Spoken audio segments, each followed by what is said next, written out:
horrible years of embarrassment. Afghanistan may be the most embarrassing moment in the history of our country. We're never going to let a thing like that happen again. Trillions of dollars are pouring into the United States for investment purposes. Almost $15 trillion. There's never been anything like it. There's never been anything even close. The stock market's at an all-time high. Jobs are at an all-time high. Everything's at an all-time high. And we're going to keep it that way. We have the greatest country in the world, and we're back. We're back like nobody thought possible this quickly. I thought it would take maybe a year, maybe 2 years, maybe even 3. And we did it in less than 6 months. We are back and strong. We've restored American strength and deterrence on the world stage. We're respected again. The world is respecting us again. When we did NATO, those leaders came up to me and they said, you know what, we're going to go to a new level of spending because you're requesting it, sir. They didn't talk to your last president like that, I can tell you. They didn't spend any money. They didn't spend anything. In a few moments, we're going to make official the greatest victory yet when I signed the one big, beautiful bill.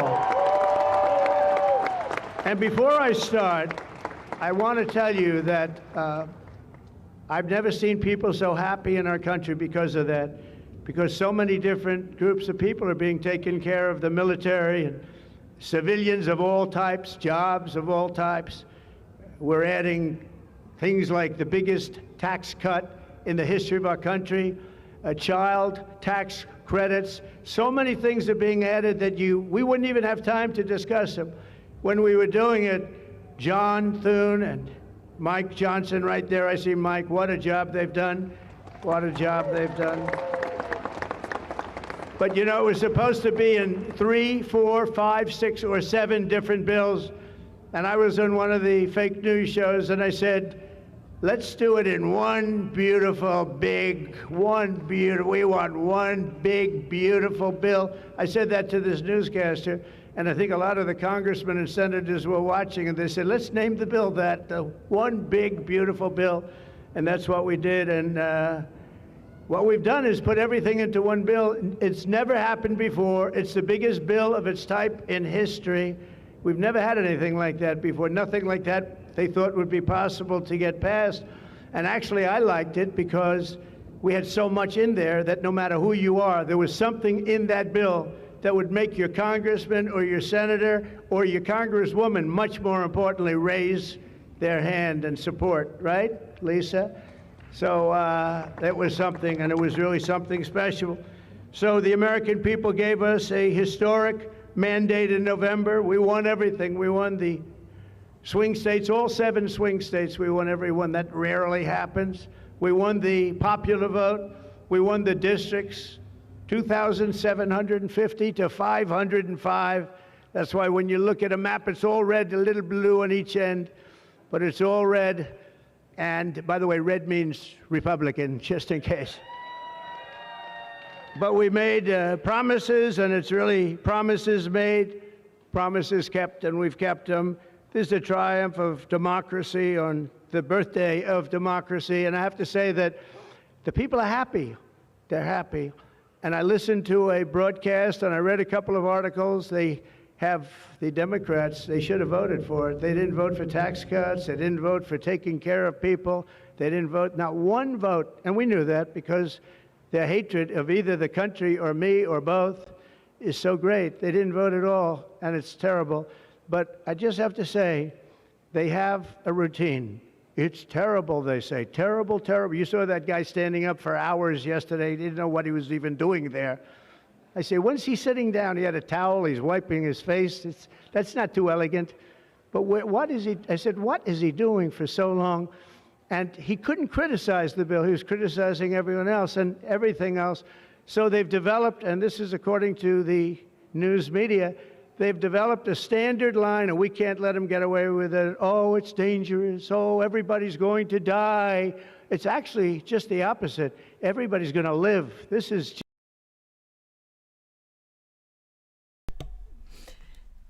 This guy can't be real. This can't be the way that the President of the United States sounds. This can't. I I hate watching him. I hate everything about him.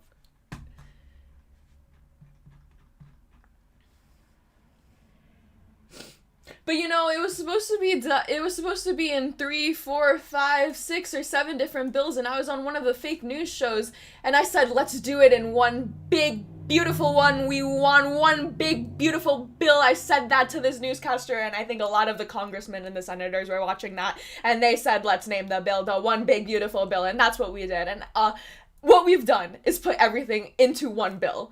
It's never happened before. It's the biggest bill of its type in history. We've never had anything like it before. Nothing that they thought would be possible to get passed. Actually, I liked it because we had so much in there that no matter who you are, there was something in that bill that would make your congressman or your senator or your congresswoman, much more importantly, raise their hand. That's pretty woke of him. Raise their hand in support. Right, Lisa? Fuck you! Fuck you! Oh my god, I'm gonna kill myself. I would never do that. I would never do that.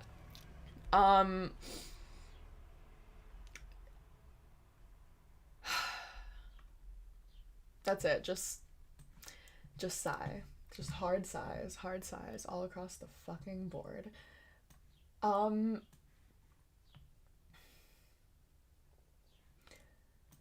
look at who my top fans are for today. It's Life and Times of Charles again. Thank you very much.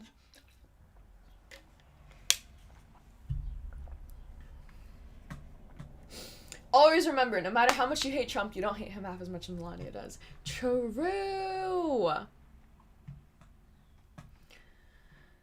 Trying to figure out why the chat on screen is cropping out like the very bottom most chat, because it's not.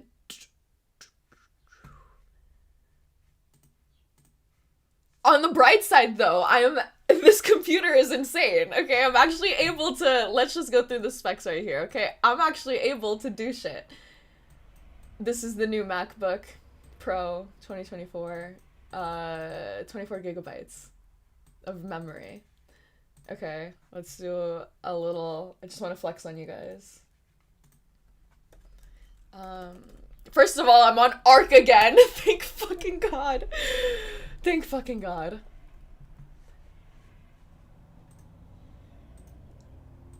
I loved it. I missed it. I needed it.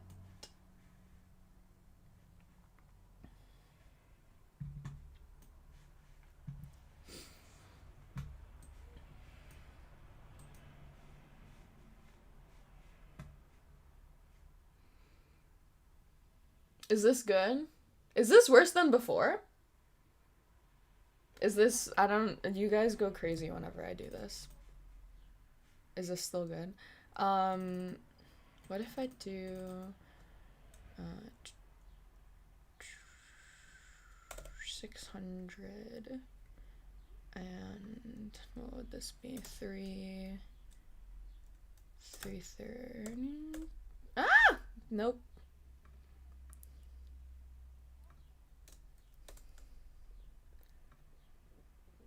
Oh. Oh.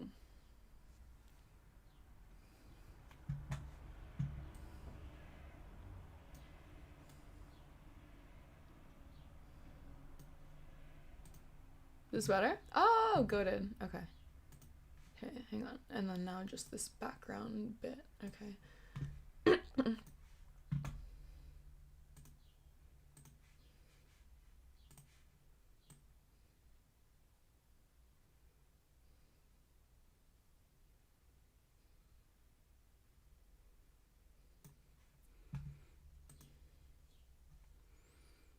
Boom. Big booms in the chat.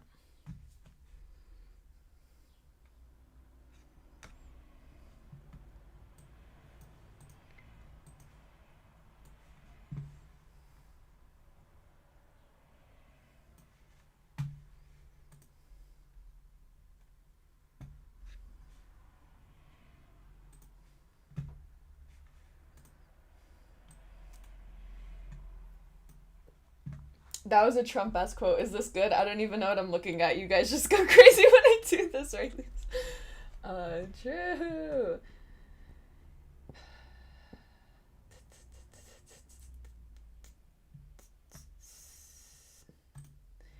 New word for goated and base to start a new trend. Yeah.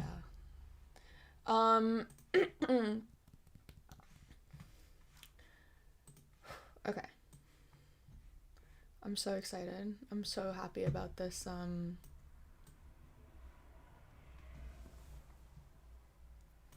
Is this setup like cohegent? Cohegent? Like, you can't really see the obsidian as much. But also, like, do you even need to? Should I make this smaller? I don't know. I can also... The idea behind this was that this is my iPad.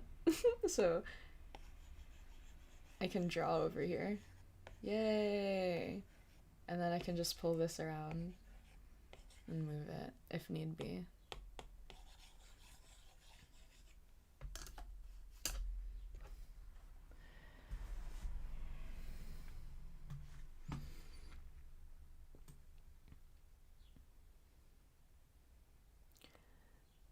Maybe I'll do...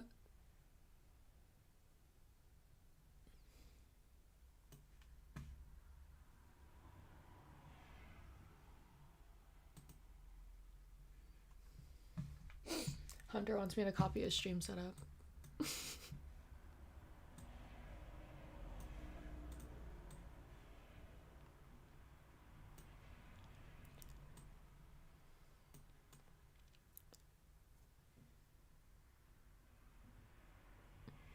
Is this visible? Hang on. Hang on. Oh, hang on. Let me play something for you guys so this isn't really boring. Not this, though. This is actually really... You know what I want to do in my dead time is just go insanely hard on Mamdani. Flank of the Democratic Party of like the... Whenever I'm bored on stream, whenever I don't have anything to line up, I'm just gonna start watching an insane amount of Mamdani content. So I want to do a big write-up on why... I think I named it already. Why I'm scared that he won the primary. I'm not actually scared, okay?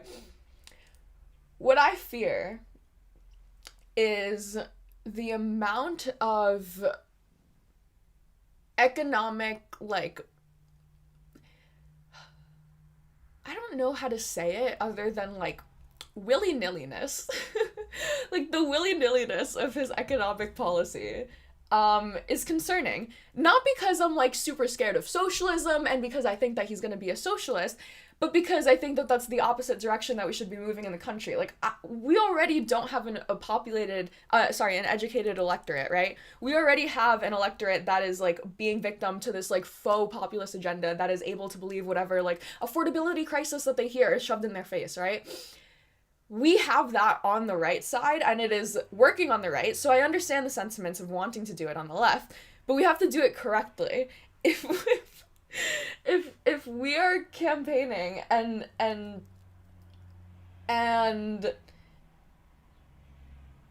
how do I word this? It's not because I think that he's a socialist or because I think that any of, like, the socialist agendas are going to pass or because I think that we're gonna, like, head that way as a country. It's because I'm hearing people think that rent control in New York City is, like, a feasible option. It's New York City. Like, it's New York City. I'm sorry, like, great sentiments, okay? Love the enthusiasm. It's New York City, though. That's not feasible. That's not realistic. That's not gonna work in the long term. I understand the sentiment of wanting to do whatever and see what shit sticks, like, trying to, what's the phrase? Like, you're throwing shit at the wall and seeing what sticks, okay? I understand that. I think that more people need to be doing that. If we're doing that with, like, willy-nilly economic policy, like rent control, that's just not the direction that I think would be most productive and most efficient and most effective going forward. I think that it would be really productive and efficient in the short term in getting attention, because it's really controversial, because it generates a lot of conversation. But like in the long term, if we just end up going from like, oh look, they're doing faux populism over there, and it's working, so we should do faux populism over here, and it'll work for us, then it's like, okay. Wait, okay, what about actual policy that's actually gonna like help people and actually gonna like start change? Okay, when we start doing all of these fucking state-run grocery stores and all of the socialists and all of like the Red Scare people start coming out again, like, I don't know if that's gonna be productive in the long term. Like, I think Ezra started this by saying, like, what worries me isn't that he won. I think his biggest fear is that he's gonna fail as at governing, and I think that's true. And I don't know. They suck. There was not very much of that. There was directed at Cuomo, but it was a pretty, like, he cross-endorsed other candidates as well. And I think the reason that's salient for the general is that it's in a primary, but it's also coalition building. Yes. And I think that coalition building actually ends up being extremely important in a general, which, by the way, New York City had 5 straight terms of a Republican mayor. Let's not forget. Yes. So, like, the idea that, like, the expectation is the Democrat wins is, like, a fairly recent vintage. Like, Giuliani won twice. Bloomberg was 3 terms. That was 20 years in a row for Republican mayor. I think some of his people will not like hearing me say this. I read Mamdani as a left pluralist, not a left populist. Yeah, I agree. Which is to say that people, I think, have very, very shifty definitions of populism, but in its classic definition, like, what actually makes somebody a populist politician is not that they believe in redistribution or believe that the working man is getting screwed a bit. It's that they believe that the system is built around, like, a true people, and then the sort of, like, small conspiratorial enemies of the people who are keeping everybody else down. And if you could just break through them and have your villains and destroy your villains, you can sort of hit the more utopic politics you're looking for. I have seen many, like, right populists and left populists. Mamdani's, what struck me often about his affect, which I often thought was a bit of a TikTok affect, because TikTok, people forget this, but TikTok was like its whole thing, and it doesn't really work this way anymore. But for a very long time, they were really pushing it to be a positive platform. Yeah. Right? Like, they positioned it algorithmically against what was happening on Twitter and Facebook and other things at that time. Mamdani always seemed much more motivated by his sympathies than his resentments. And Cuomo felt to me much more motivated by his resentments than his sympathies. And this also then played into the RCV dynamic you're discussing, which is, I think it would have been natural to assume that these other more establishment, long-serving New York politicians would be likelier to cross-endorse and work with the front-runner, former governor, right, who could both in theory give them more because he was likely to be elected for most of the campaign, but also somebody they would have known better because he's been in New York politics forever. And is this, like, visible? Is this better? Because right? You see more of the obsidian. Chat is just tiny, but you guys can see chat by yourself.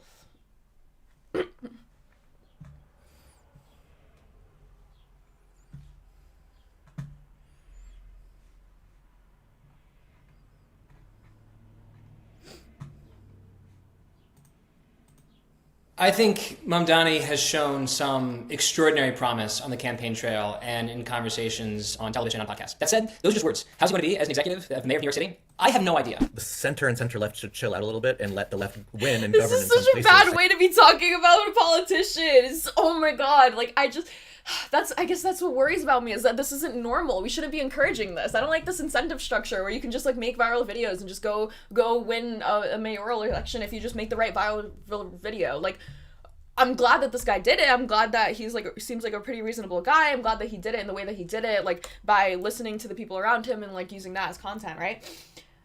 But, like, the idea that, like, oh yeah, like, I love him on the campaign, but I don't know how the fuck he's gonna be in office.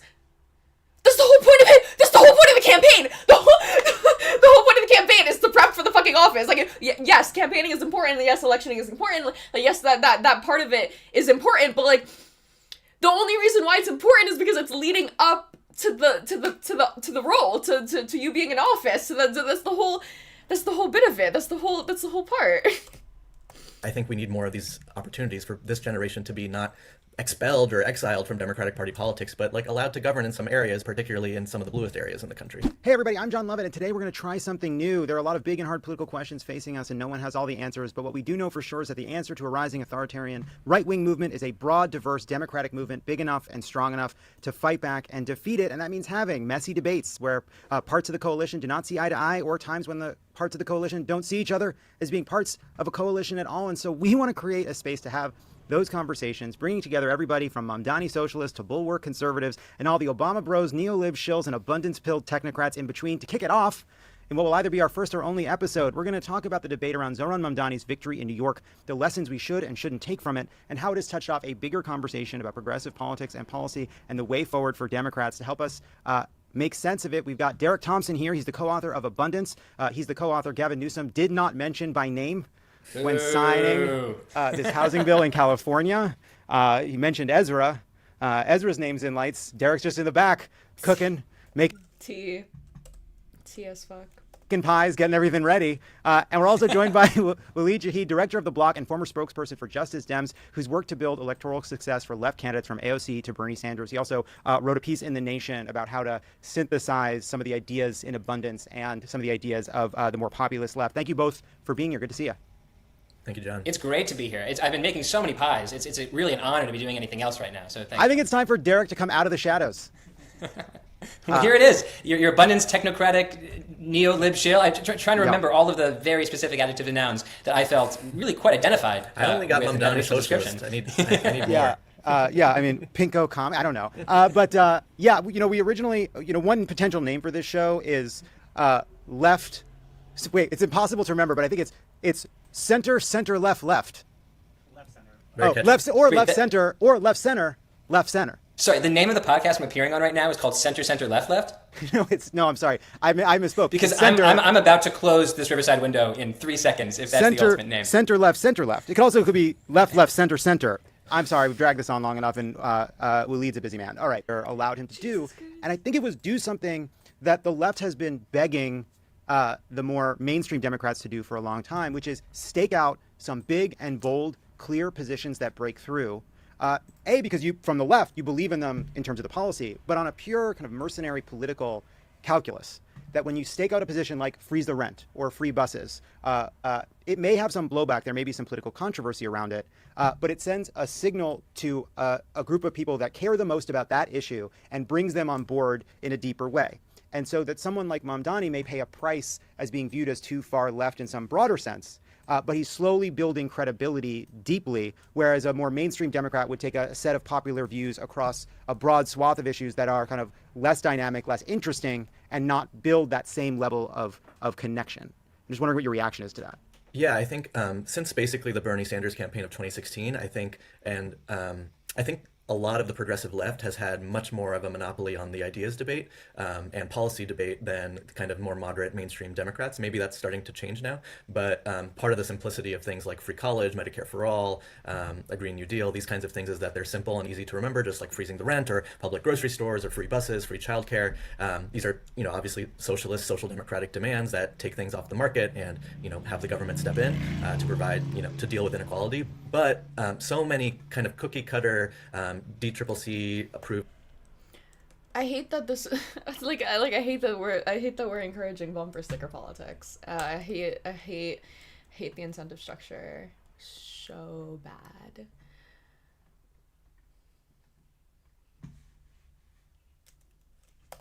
Candidates or even Democratic Party establishment candidates like Andrew Cuomo, kind of almost it sounds a little bit like ChatGPT generated policy of what is just the center point of the Democratic Party that is going to cause the least amount of friction around me, that is basically aligned with whoever's in charge of the Democratic Party.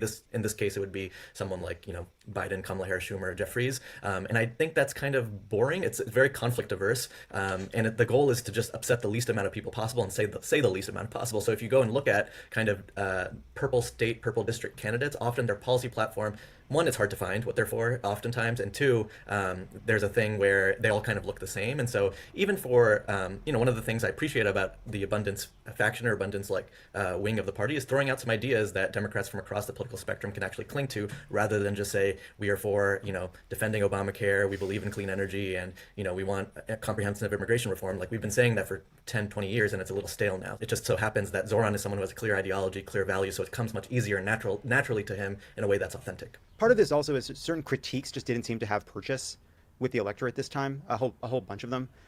And so I'm just curious if you could just talk a little bit about what efforts to kind of come at Zoran you thought were ineffective and what that says about the electorate in New York City. And then also just what are ways in which we should not overlearn lessons from a race in New York City, which is obviously very different than a lot of other places we're going to need to win if we want to have power again. Yeah, on your second question, so many of my friends who live in other cities are like, why do I go on Twitter and Blue Sky and all it is New York City politics for a month, like every couple of years? Like, aren't there other cities in this country? And the answer is no, there are not other cities in this country. Turns out there aren't. There's not. Once in a while, LA That's so true. That's just, there are no, I think I've been to all of like the major I think I've been to all of like the, just fire LA gets to exist, but other than that. I'm not overstate myself. I've been to New York, Boston, Philadelphia, Houston, Austin, Dallas, Miami, Orlando, Los Angeles, Denver,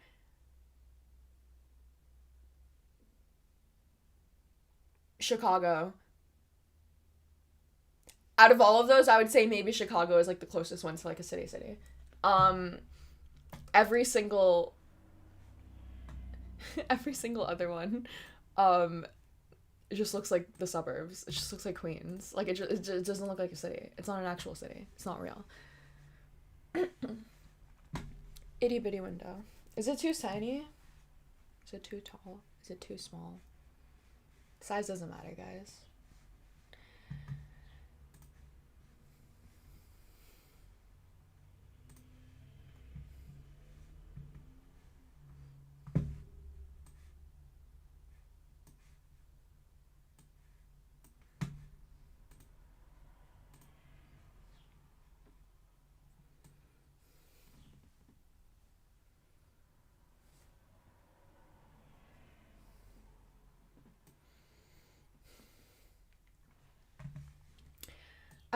I have a fear. I don't know how substantiated it is. Like, I don't know how realistic of a fear this is, but I was talking in the real world with someone. I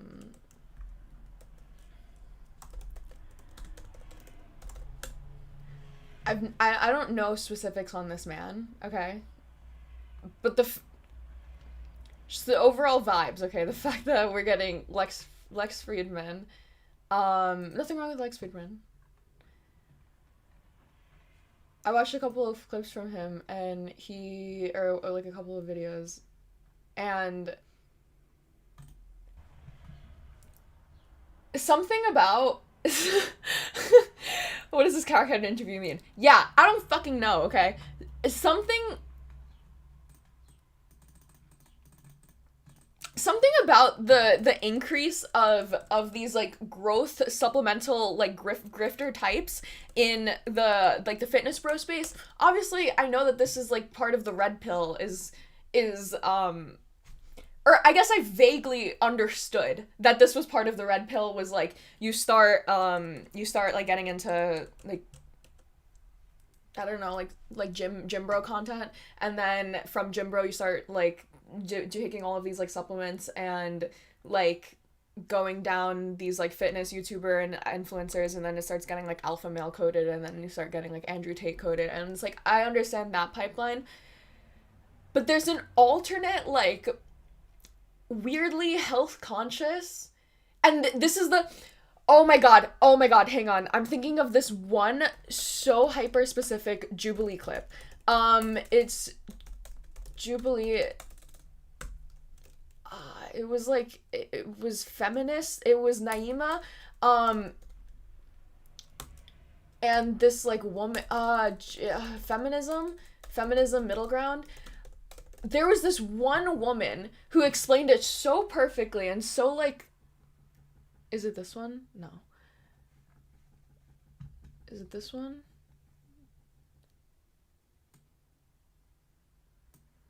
No. Who am I thinking of? Fuck. Oh my god. This woman explained it so perfectly. Where she was like, I used to be one of these like holistic moms that was like super concerned about like the GMOs and like all of that shit in food, and I feel abandoned by the Democratic Party. And it doesn't make any sense because like that was something that was so Democratic. Oh my god, I need to find it. Now I'm going to be so irritated if I don't find it.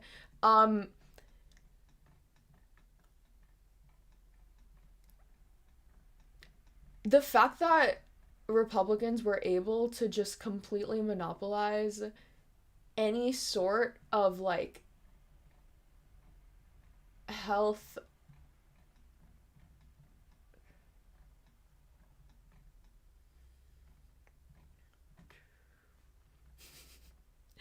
oh my god, how am I gonna find it?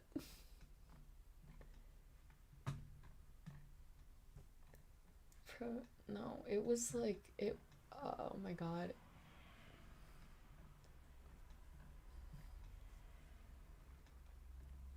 Why I left the Mormon church. Real. Wow, they make a lot of fucking content. Jesus Christ.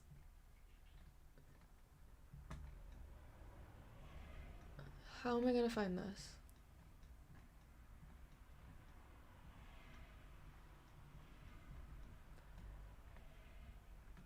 Trans, detrans. Well, it's gotta be one that I've watched already.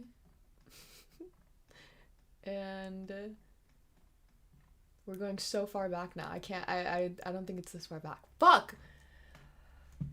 Feminism, middle ground. Jubilee, woman, cast, middle ground. Was it? Oh my god. Was it like plastic surgery and like was it like natural versus plastic surgery? Oh my god. This is so irritating. Natural femininity versus like plastic versus plastic. Is it this one? I know a girl who got a... No! Damn it.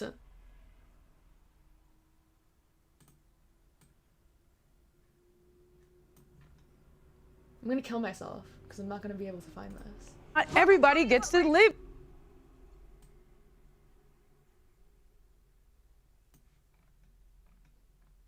So irritating. So, oh my god.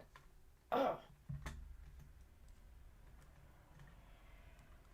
This woman just explained it so well, and now I'm so bothered.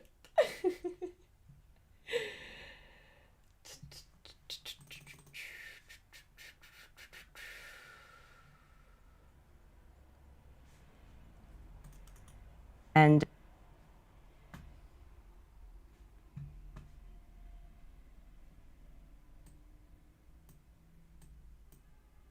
is it this one? No.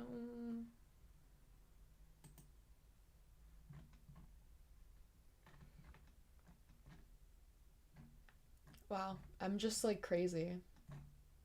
I just made it up. It never existed.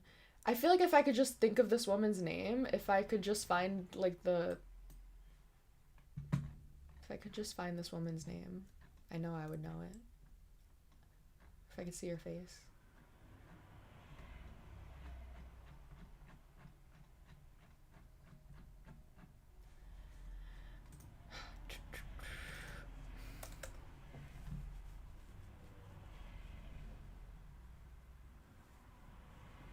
I feel like I'm talking about that one holistic chick. If I think about it. It's so... Oh my god. I'm so bothered that I can't like search things by my head. The patriarchy and a result of the times that we're occupying right now.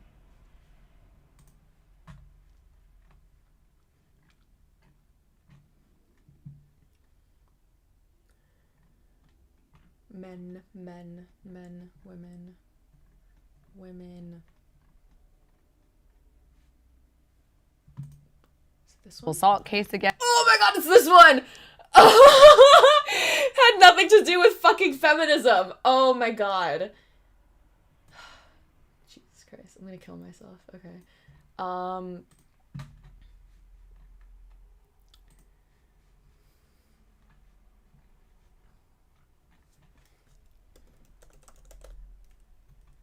Health.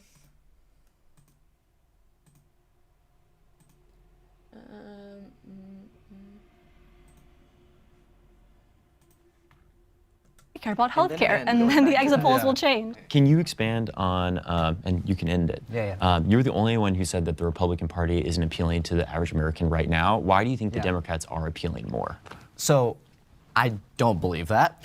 I believe actually that Republicans appeal to the people. I do agree with the prompt, but I think that it has nuance to it, and I think that Democrats are able to appeal to the people if they want to, if that makes sense. And I think that the Democrats historically have been a party that appeals to the general populace more than Republicans. Republicans generally associate themselves with a donor class. I think that Democrats need to go back to the messaging that is truly a populist messaging. Biden was a great president. Fuck, what would I look up? What would I look up to find it? She was talking about health and like talking about like medicine?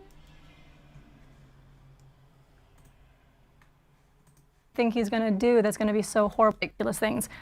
With vaccines, which is the Oh! Okay. This is it. Things. I know that RFK is controversial. 18. Yes. That's another positive though, is he brings out voters both who hate him and who love him. So he's not good at getting Republicans elected if he's not on the ticket. And we saw that in 2018. We saw that in 2020. We saw that in 2022. And we're going to see it in 2026. So. With regards to actual potential positive things, I know that RFK is controversial in his own way, but if there is a movement towards trying to bring back health in America in some capacity, because that's literally me. That's literally the exact face that I make when people are like, oh, RFK is just controversial. Controversial?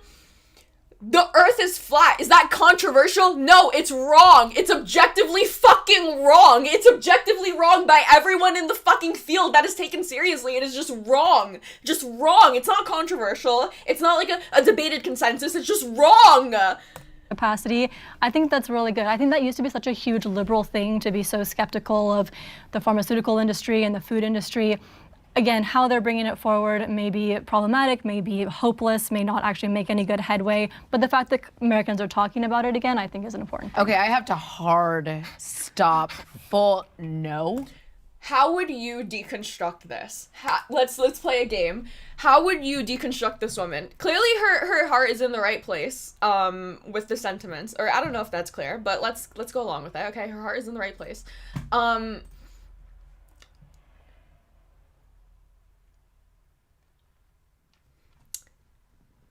I understand that the Democratic Party has not been actively campaigning on getting GMOs or out of food, and that the only people that you hear talking about it are people on the right. But also listen to the way that they're talking about it, okay? Do you actually think that the biggest problem in American society is food dye? Is like the chemical name for Red 40? Or do you think that it's actually, I don't know, this greater like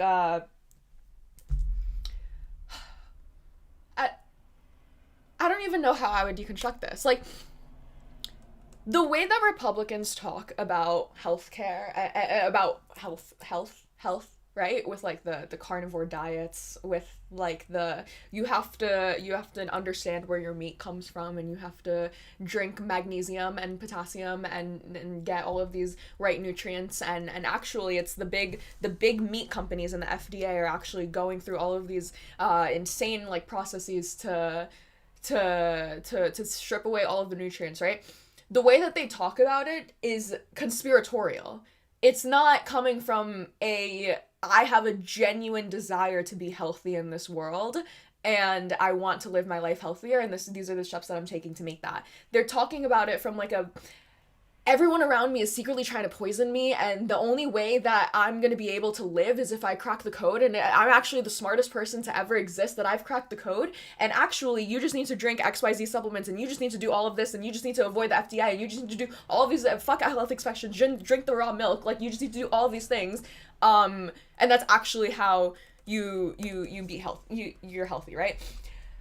I think that people don't recognize the insidious motivation there. It's not like the Republicans aren't honing in on health because they think that it's like this great big problem. They're honing in on health because it's something that's contrarian to an establishment, because it's conspiratorial, because it feeds into their paranoia, because big vegans are taking over the world with their fucking alternative milk. So now you have to drink raw milk, and now you have to eat all day all meat. Like, it would be so easy for me to turn around and like say there's a big Republican conservative theory that Joe Rogan is being paid by all of these like good ranchers and fucking all of these meat companies, all these subscription-based meat services to get an insane amount of funds and money, and it's all being perpetuated by big meat. But like no one talks about that. No one does that, and I don't know why. But that would be my counter to this. Is like I understand the sentiment, but you're doing the thing where it's like anything is better than nothing, and that's not actually always the case where anything is better than nothing, because if you grab onto anything, then you're gonna end up grabbing onto things with insidious motivations, right? Okay. I think that's the way that I would go about deconstructing it. RFK is like the worst person ever. He has a sexual assault case allegation against. That is not the way that I would deconstruct it. That is not at all the way that her concerns had literally zero to do with anything of the sexual nature. Literally zero, literally zilch. And this is an ongoing problem that I experienced this in real life, where I brought up this person this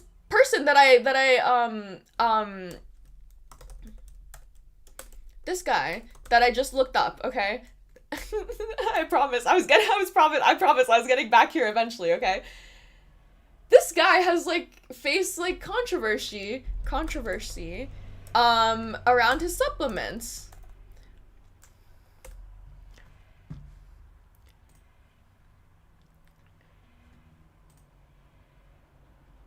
So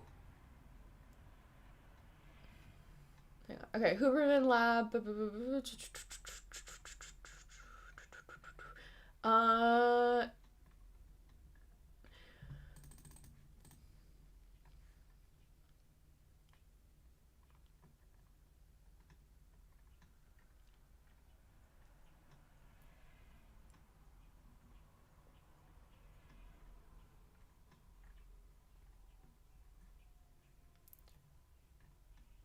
Okay.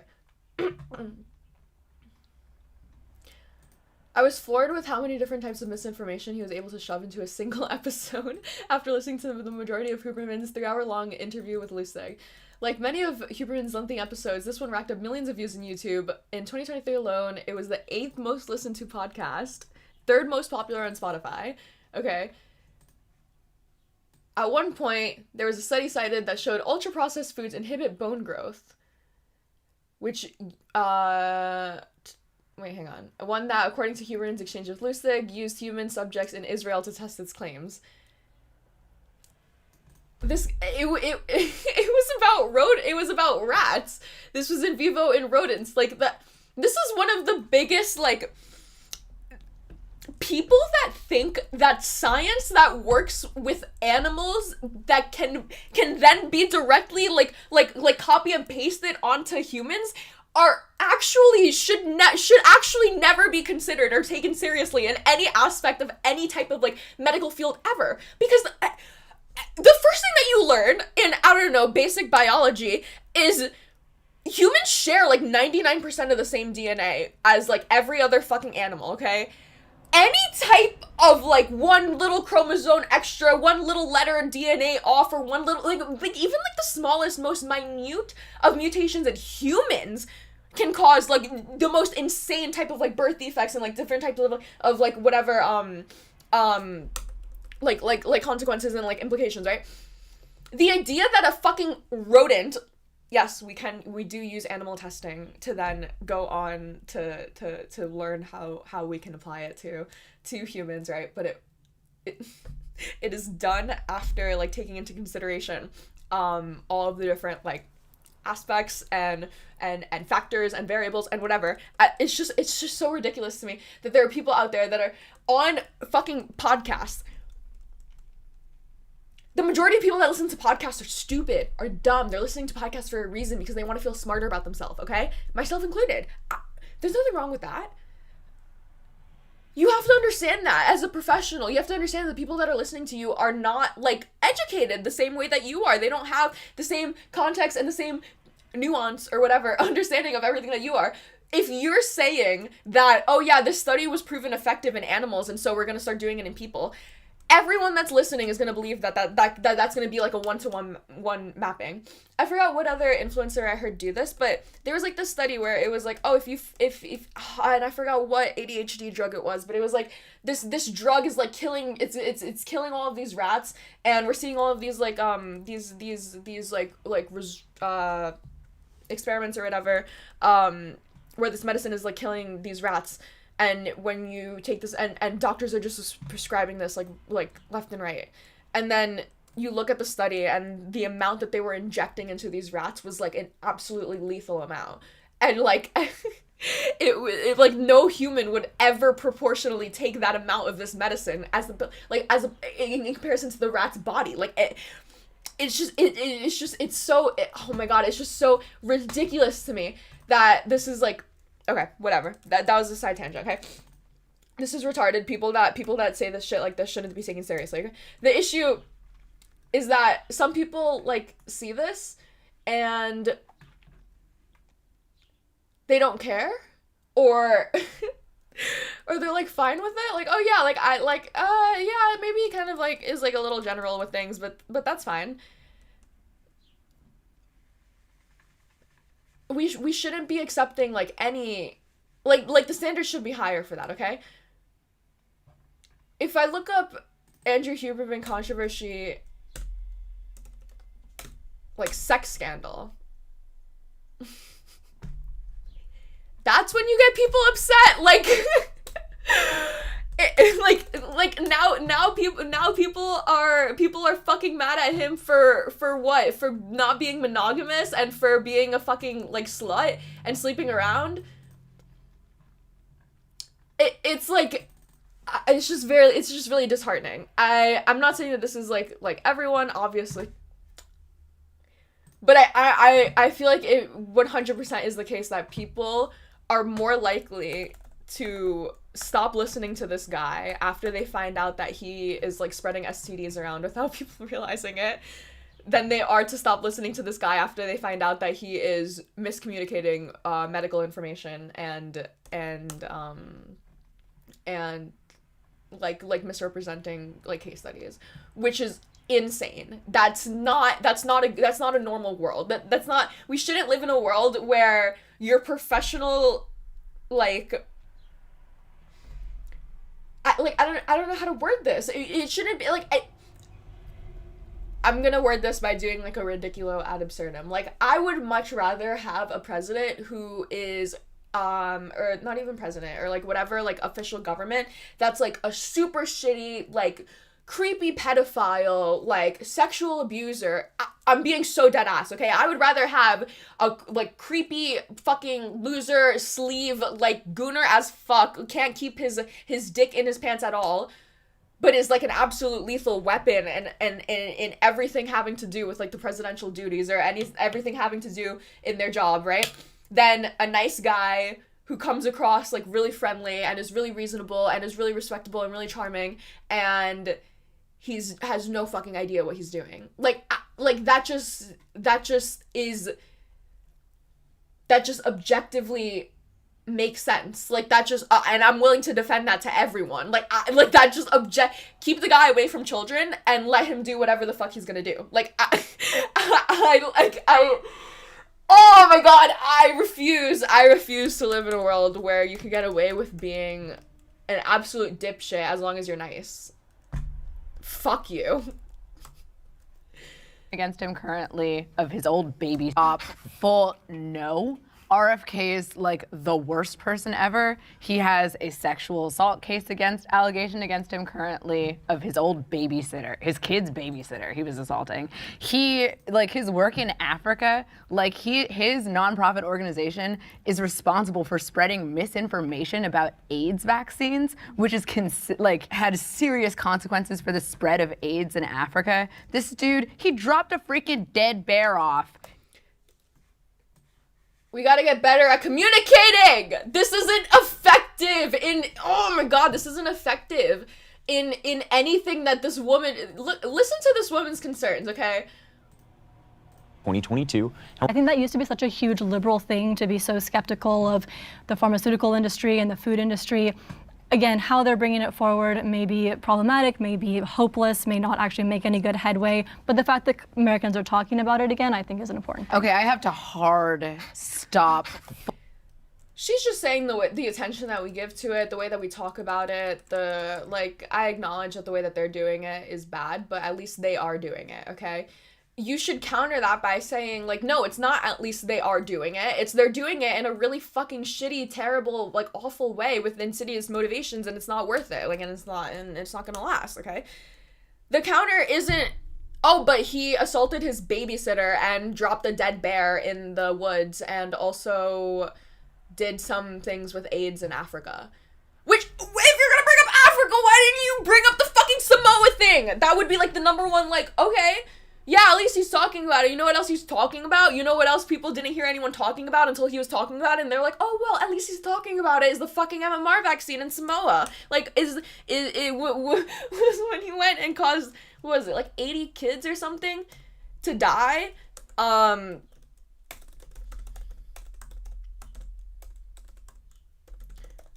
Samoan children.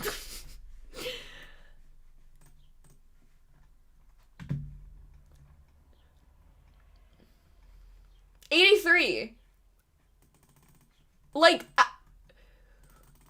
This is fucking crazy. This is just this is what you say in response. This is you know how you sound exactly like the people of Samoa. They were confused because there was if you look into it, there was a bad batch of vaccines that were distributed the year before or something that did cause a lot of side effects because they were bad. And instead of anyone saying anything about the fact that the vaccines were bad, no one said anything, I guess. Or I don't know what the sentiments were. I wasn't a Samoan. But RFK went over there and was like, listen, you can't vaccinate your kids because that's why all of this went to shit last time. And everyone listened because they were like, you know what? At least he's saying something. He could be wrong, but at least he's saying something. And then their kids died.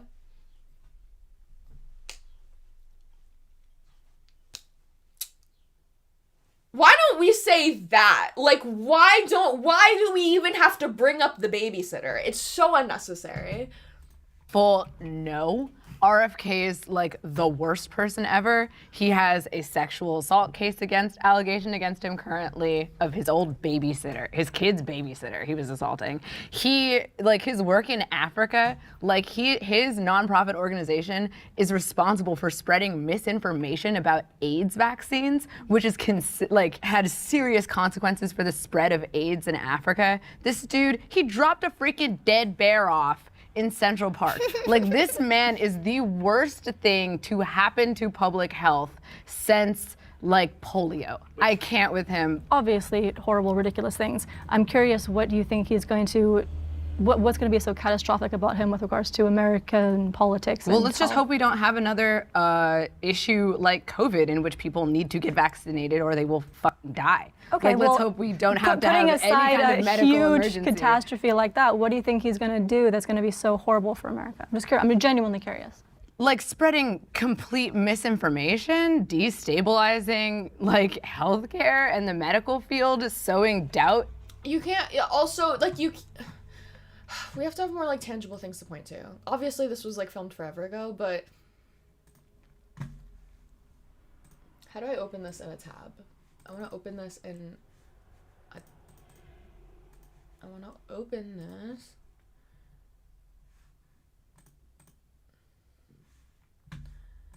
Alright, whatever. This is the one, I think this is the one this is the most recent one, July 1st. Engrossed Amendment Senate. Yeah, this is the one that's to the president. But it's got signed yesterday, I think officially. I'm going to. And I think that this will be useful.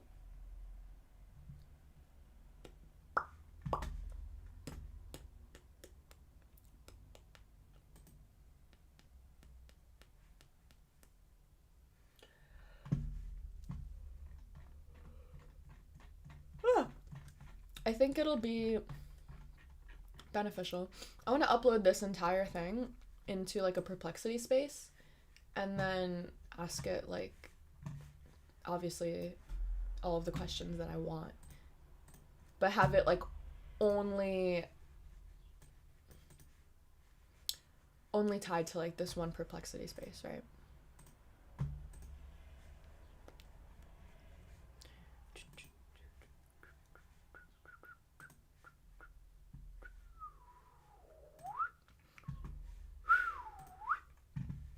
I can't whistle oh my god, I haven't even been playing music today. Wow. It's lame.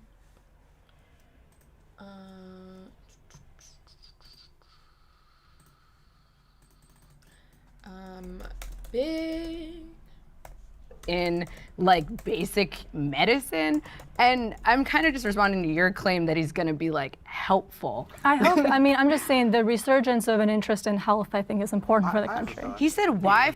Hang on. Are there even bears in Central Park? Him bringing a bear to the park sounds unbelievable. Do you not know this? You should look up the story. It's very interesting. It's a very funny story.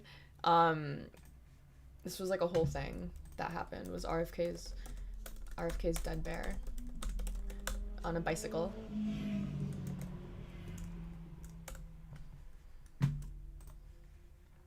Yeah.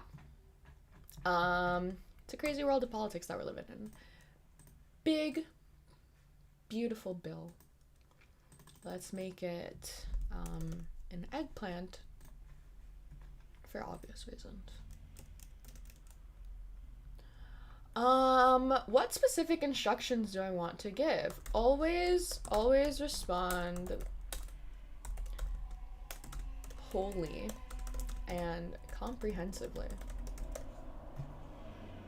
Is that how you spell holy? There's no way that's how you spell holy. Holy. I hate that so much. If I causes cancer, girl, like what are we talking about? Like, I'm not saying that I support RFK as a candidate or that I would have voted for him, but I'm saying that just the interest in health, bringing that to the public's attention. And I hope that doesn't go a huge conspiratorial route, because that'll just serve as a major distraction. But that's and all it will he discredit. does. The interest in health is based in conspiracy. Like, the interest in health is based Is this a bot? This isn't real, right? This guy's not real. This isn't real. HVAC repairman?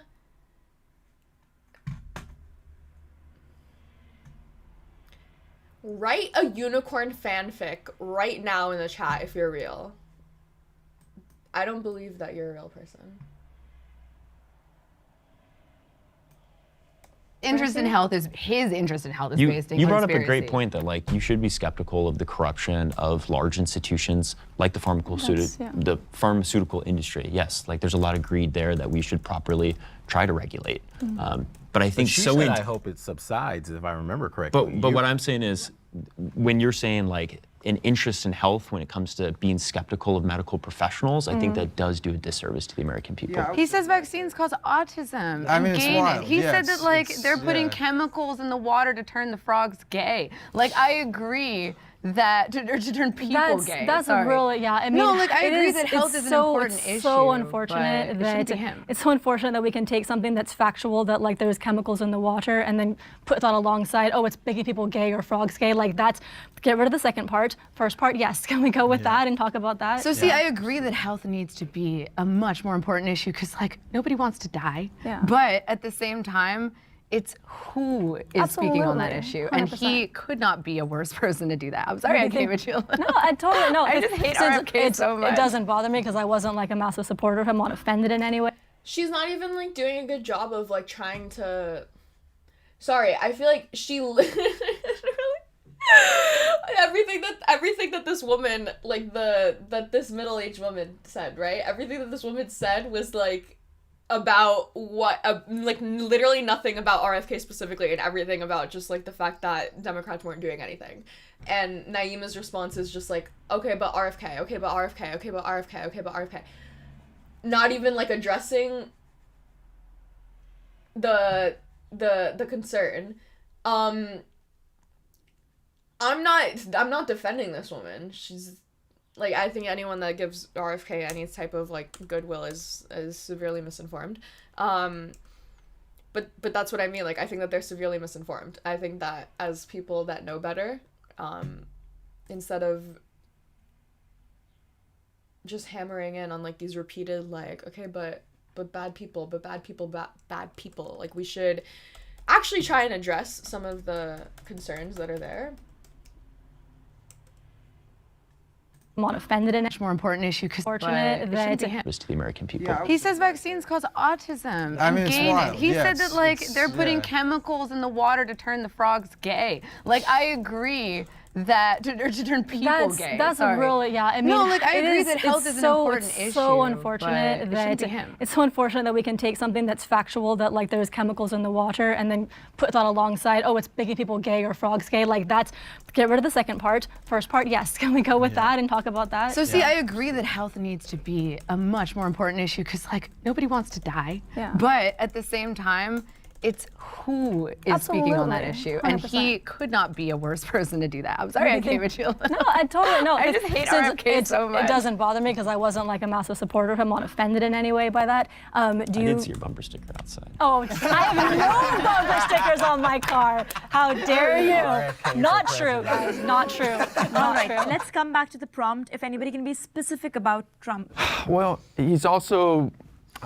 Like also the fact that she brought this up as like we need to as like benefits to Trump is fucking crazy. Like the benefits for Trump is gonna be RFK. How the fuck do you ever even think that? How? Oh my god. Oh my god.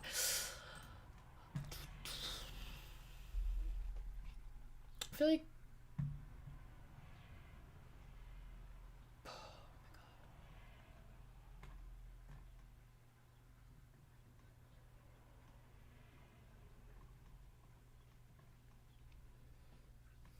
This tropical storm is crazy. There's like 20 children like missing right now.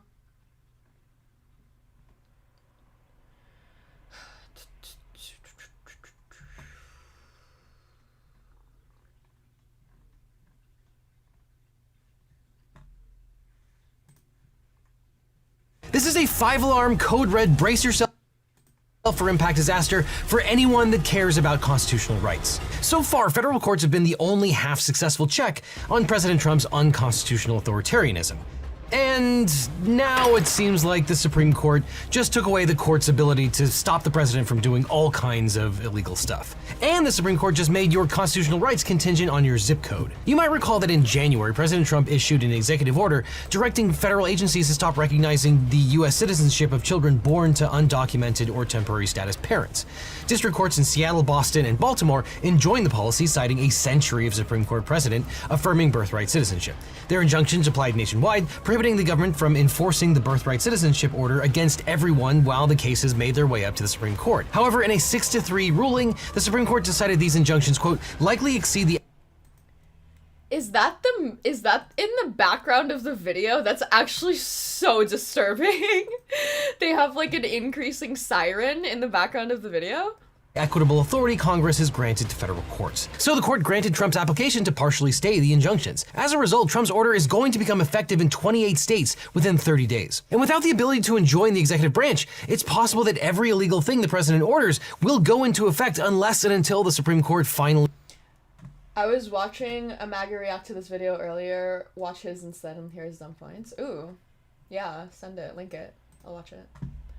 Actually, is that like content stealing? I like watching other people react to things a lot more than me reacting to them primarily. Not because I'll just like look for their opinions and like copy them,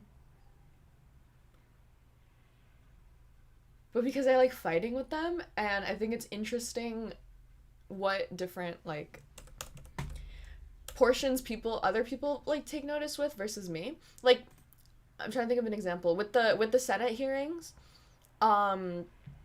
when Mark Wayne, whatever, congressman, was going on about like the drunk people, the drunk senators that are like plaguing all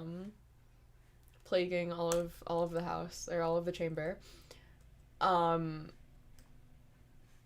Like, what I took away from that was he was joking about people like hitting his wife, or he was making a joke about like hitting his wife or something, and all of the coverage that I saw on it was like focusing on like the drunk part. So I don't know, stuff like that is like interesting, like the different like emphasis that other people put on things versus me. I think that's interesting to counter.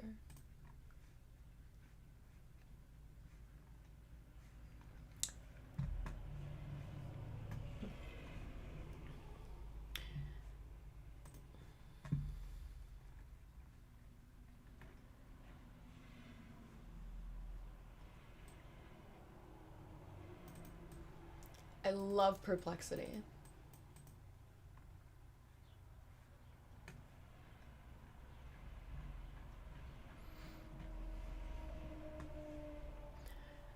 I don't know if this is like a good thing to start like impressing onto other people, but a lot of like what's getting me through all of this right now is the fact that like I'm young enough that I'm just gonna live to like see the end of it. Like, I don't know, I feel like most things in history are pretty short. Like, nothing really lasts forever. It's not gonna last like my entire lifetime. Just like the most like worrying thing would be if it bled into like me having children. But that is like, I don't know.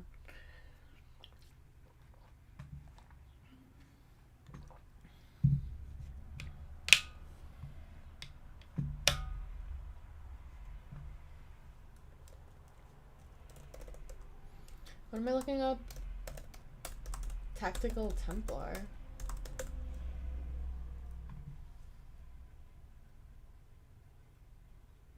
Is this pirate software? Oh.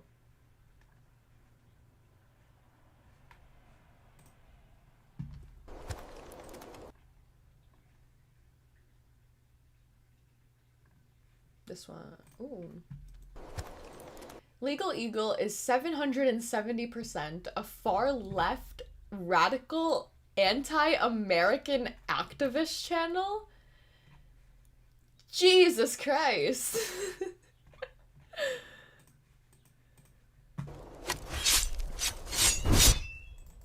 So, ladies and gentlemen, we are up to 770%. Legal Eagle is 770% a far left, regressive activist channel. This video title is Can Cops Wear Masks and Hide Their Identity? Wait until you see the opening and the way that this is framed. I think that you need to see that first before we get into it. Friends, when two armed men in masks and hoodies wave you, imagine walking down the street to meet some friends. When two armed men in masks and hoodies wave you down, snatch your smartphone and backpack, pull you into an unmarked black SUV, and drive off. And for the next 24 hours, no one knows where you are or who took you. What crimes did those men commit? Well, probably none. If they're law enforcement officers and they have an arrest warrant or probable cause to believe you committed a crime. What? But you don't know that. Hang on. It appears that no previous dialogue between a user and an assistant was supplied. Only the text of a Senate amendment was attached. If you intend me to analyze either earlier conversational turns or the legislative text itself, please clarify what specific... Hang on. I'm sorry. Is that not, like, what I asked you to do? I'm confused. I just want a summary of the bill.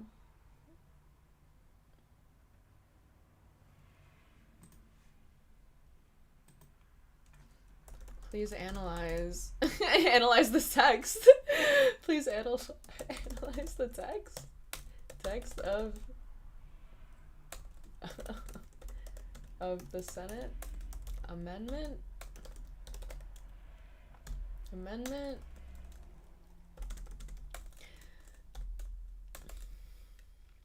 Please analyze the text provided and provide me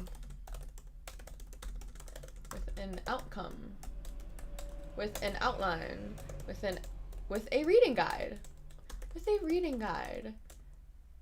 to use as I read through the legislation myself.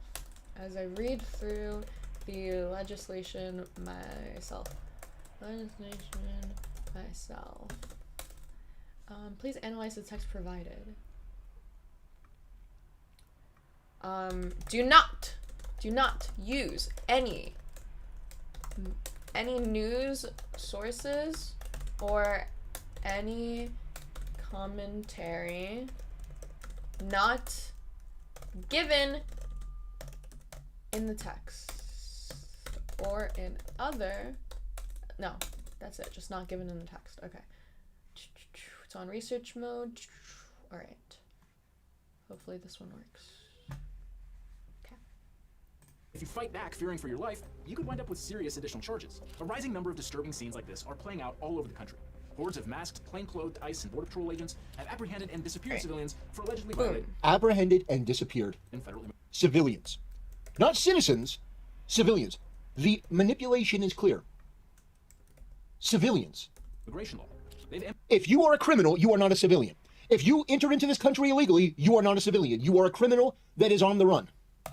No, you're not. The fuck? I want to ask one of these people that believes in this, like, genuinely, like, do you actually think that sorry, we just have to clarify this before moving forward. Do you think that there is a tangible difference? You have to acknowledge that there is a magnitudinal difference between being a criminal native-born American and being in an impoverished country and coming over here illegally.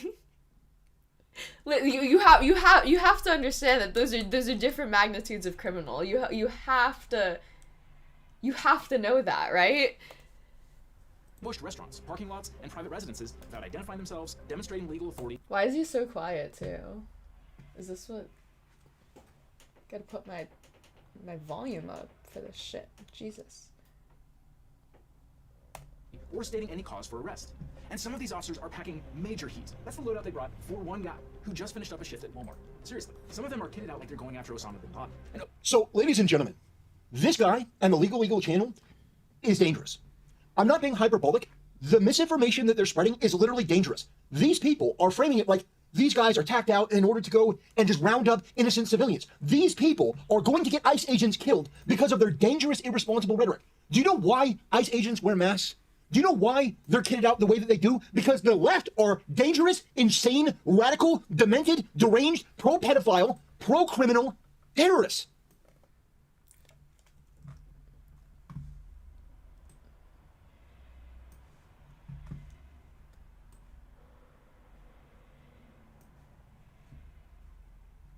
I don't know what the word is.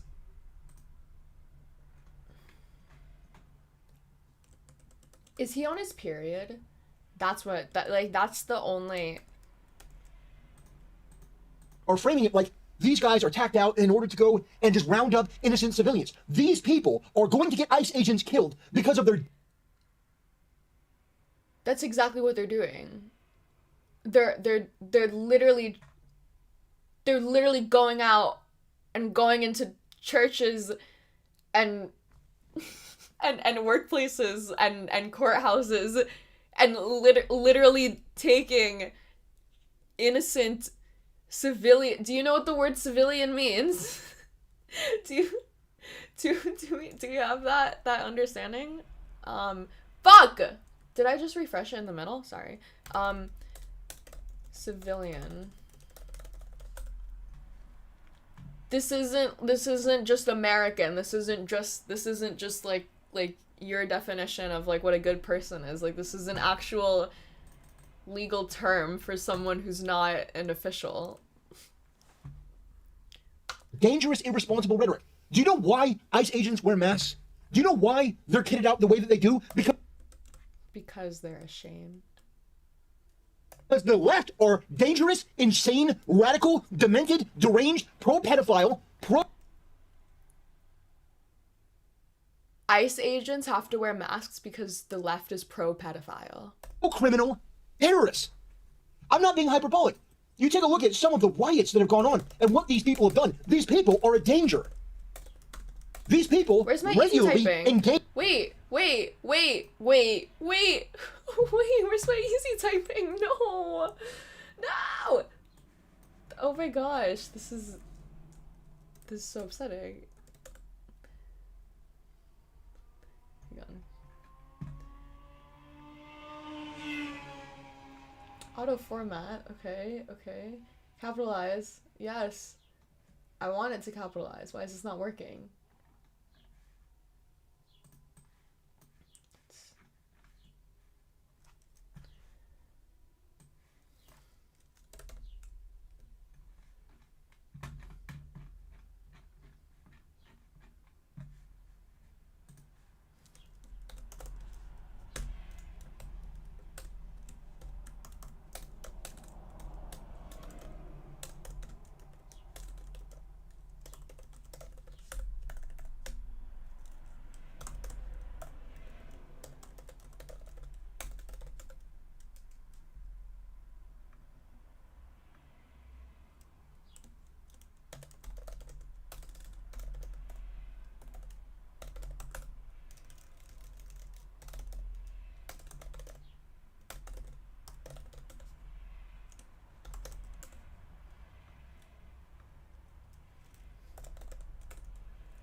Oop, forgot what day it was. Oh my god. Oh my god, I'm about to fall. I think that I need to start making keeping better track of these, okay? Because this is what I've found is like the best, most effective way to spread to kind of like break MAGA's bubble, is if you already know all of their talking points, a lot of their reality comes how do I describe this? A lot of the delusion that MAGA faces is because they convince themselves of things in their head. And this is the case with a lot of, this is like a human thing, right? Like let's say you have like a crush on someone and you're thinking in your head, like, I want them to want me back, right? And then they make eye contact with you. You're going to look at that and you're going to be like, oh my God, they want me so bad. And you're just going to keep on looking at every interaction that you have with them under the lens of like, oh my God, they want me, right? That's like something that's like human, right? Okay. I think that what is going on right now is you have MAGA that has like, it's not like they have a crush, but it's like they have this narrative. Instead of the narrative is that your crush likes you back, the narrative is that everyone's lying to them and everyone thinks that they're stupid and everyone is lying to them as a result of that because they think that they're stupid. And obviously they don't want to be stupid. The same way that you want your crush to like you, by putting that lens on every interaction that they do, you end up convincing yourself that they like you, even if they don't. Like every eye contact that they have, every normal interaction that they have with you ends up getting warped because you have this narrative in your head that you're just affirming by yourself.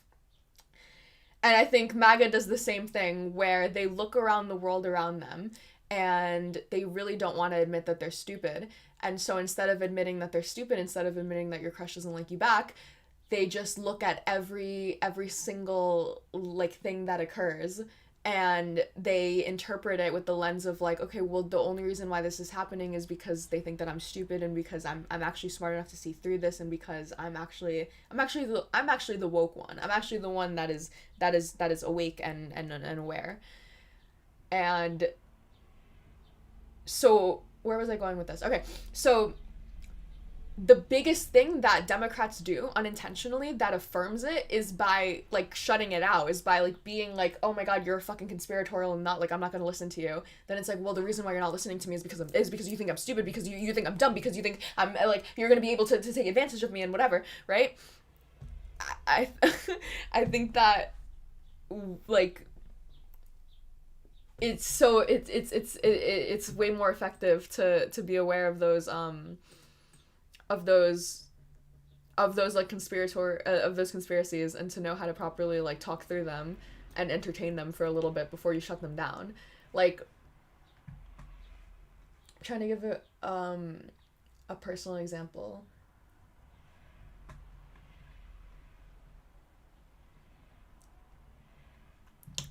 There's this one COVID study. I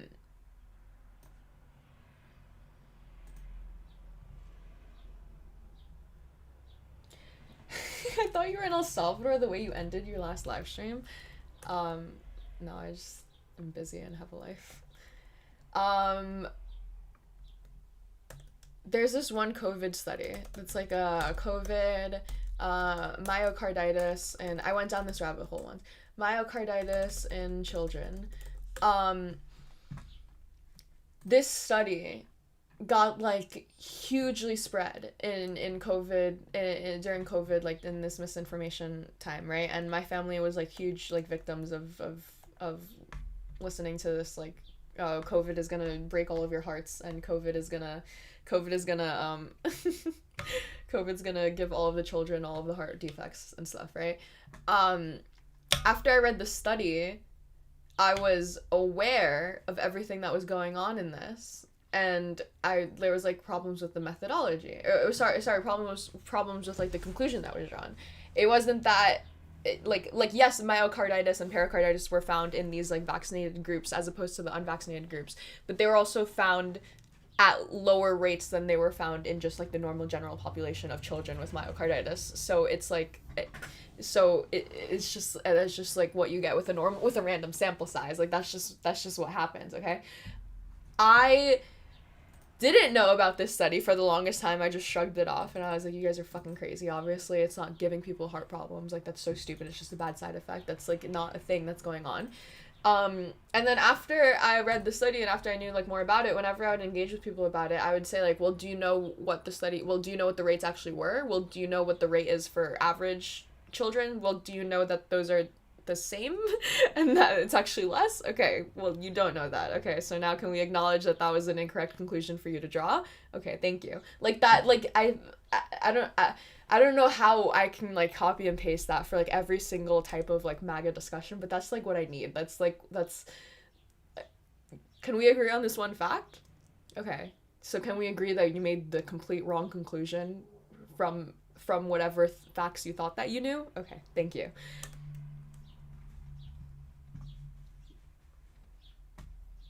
Age in physical altercations with police.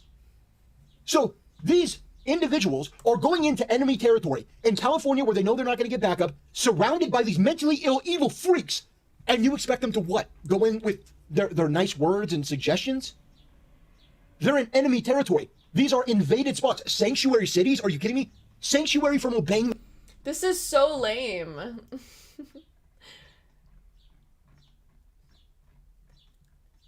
Is this what I even wanted? This isn't even what I wanted. This doesn't even do anything for me. Fuck you. This isn't a contextualization reading guide. I need a reading guide. This is why I hate AI.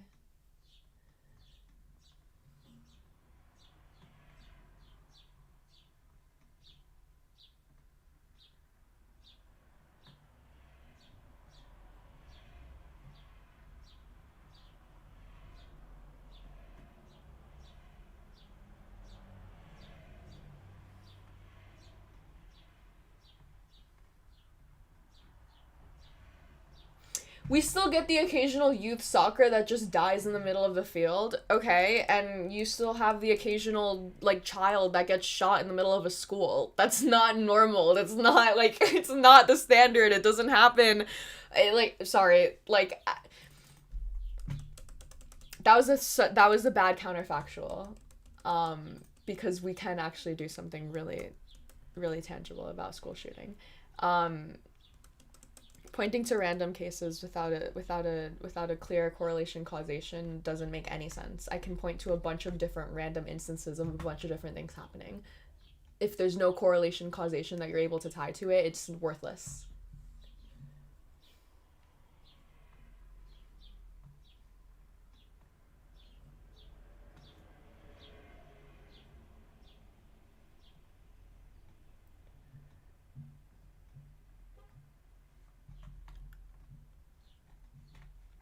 This isn't, what am I asking this for? I need to understand exactly what each provision would do if implemented. Please?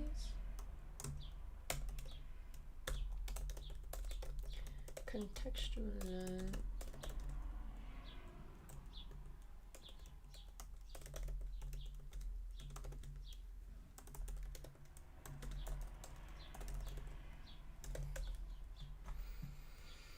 The point is, kids are dramatically dropping in higher numbers since the COVID shot.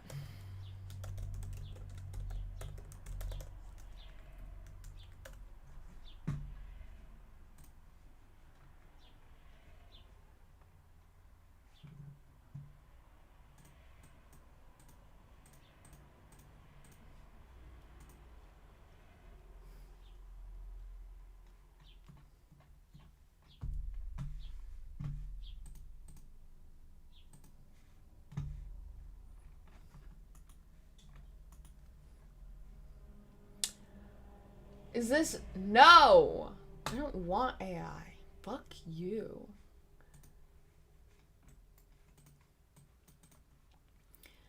In 1999, children aged 0 to 19 accounted for 29% of the US population. Children accounted for only 2% of all deaths. Okay. What about recently? Why is it so difficult to Can you stop fucking... Ask me if I want to do AI one more time. Ask me if I want to do AI one more fucking time.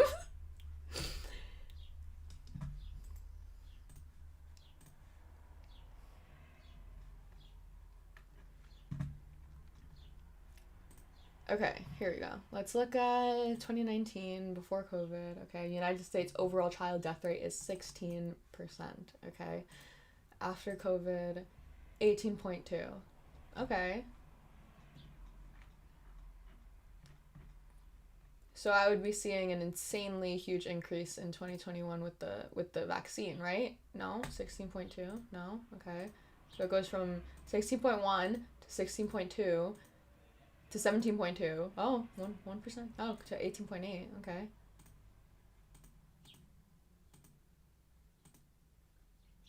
Interesting. And I would be seeing this. I would if I were seeing this child death rate go up drastically in blue states, the same way that we saw Democrats dying at less of a rate than Republicans, right? I should be seeing children Democrats dying more if the COVID vaccine is giving them COVID, right? But all of the higher death rate states look like they're pretty red to me.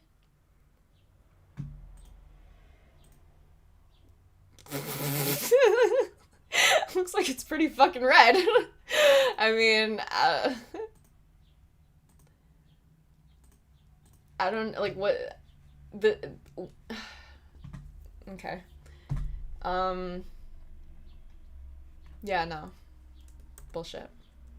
Thanks. Thanks.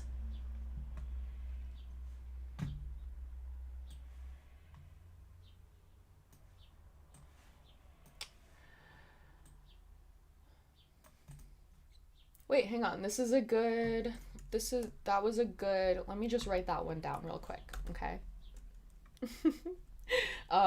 Here we go. COVID is gonna be COVID talking points.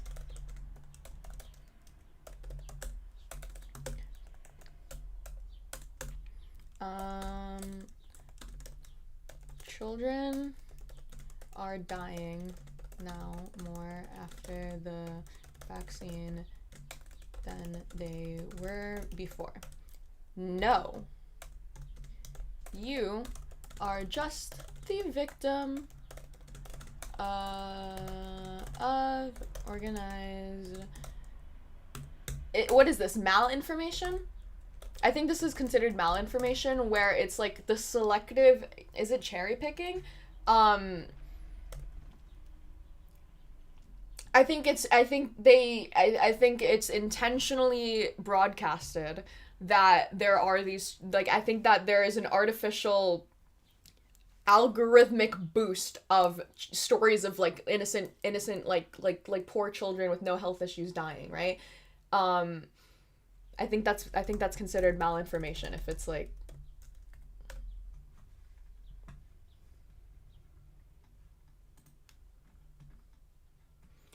information that is based on truth, though it may be exaggerated or presented. Yes, exactly. Okay, so malinformation.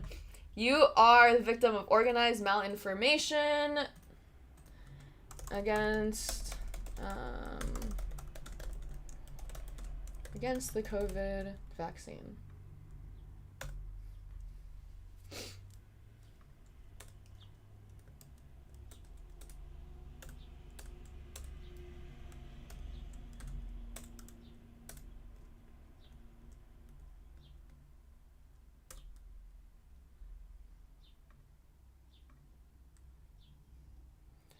Why is it showing up? It's like over here. Okay. Malinformation. Okay, solid.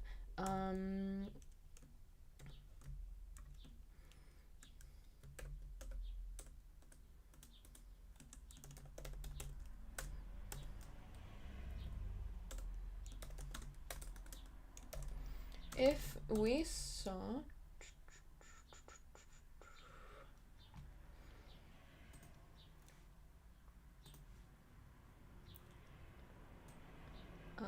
this is what? This is the child death rate.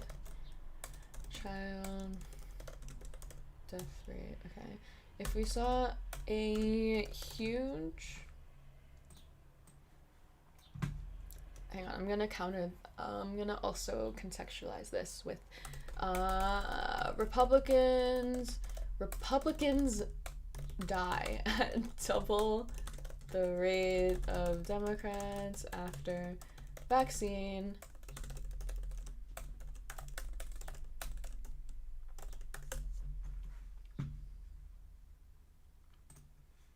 Boom.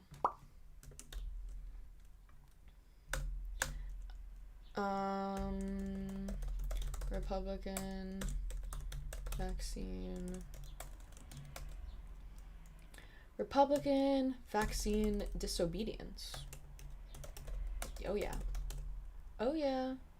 My boss at work makes hardcore fun of the fact that I say oh yeah so much, but I really enjoy it. I think it's so cool.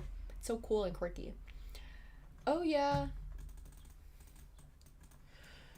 This is insane. I think it widened even more after, like, I feel like I saw that it was like going into the doubles. Yeah, almost twice as many. This is fucking crazy. Oh my god, The Independent is still gay. That's so cute.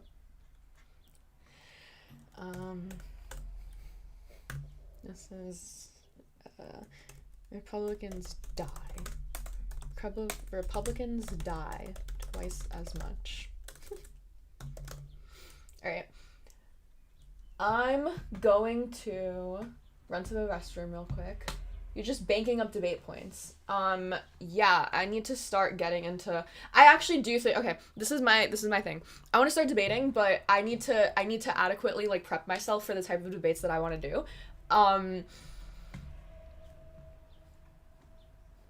I need to know so much more like autistic information about so many more hyper specific things before I like trust myself to go into it, because I'm like super I don't know. I don't know what the word is.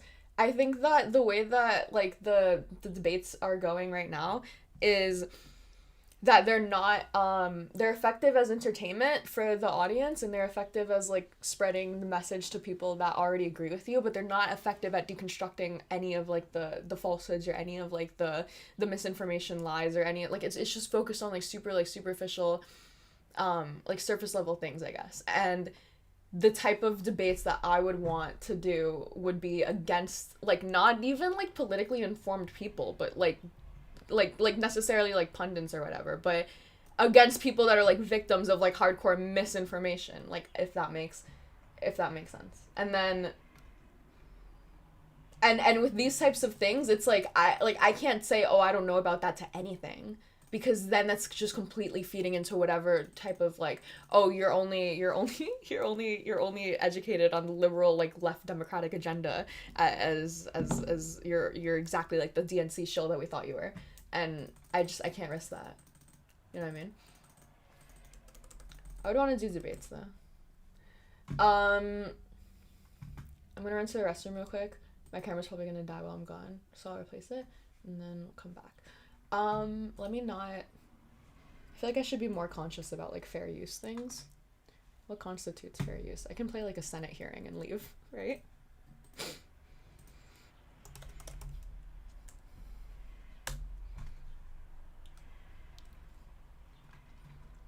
Or I'll just play the Trump speech again. Do I even want to play the Trump speech? Fuck. Here.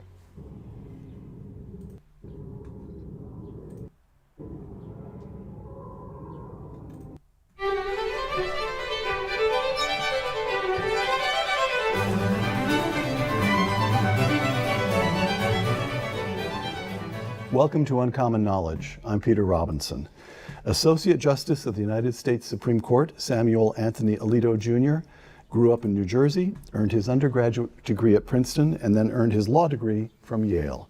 He began his legal career as an assistant U.S. attorney in New Jersey, then served in the Reagan administration, first as assistant to the Solicitor General, and then as deputy assistant to the Attorney General. Have I got that right? Yes. Excellent. In 1990, President George H.W. Bush appointed him to the Third Circuit Court of Appeals. 15 years later, President George W. Bush nominated Justice Alito to replace retiring Justice Sandra Day O'Connor. Justice Alito is now third in seniority on the Supreme Court. Justice Alito and I will not be talking about cases before the court. That would violate every protocol at this institution. But Justice Alito has been kind enough to offer this layman a tutorial in how to think about constitutional issues.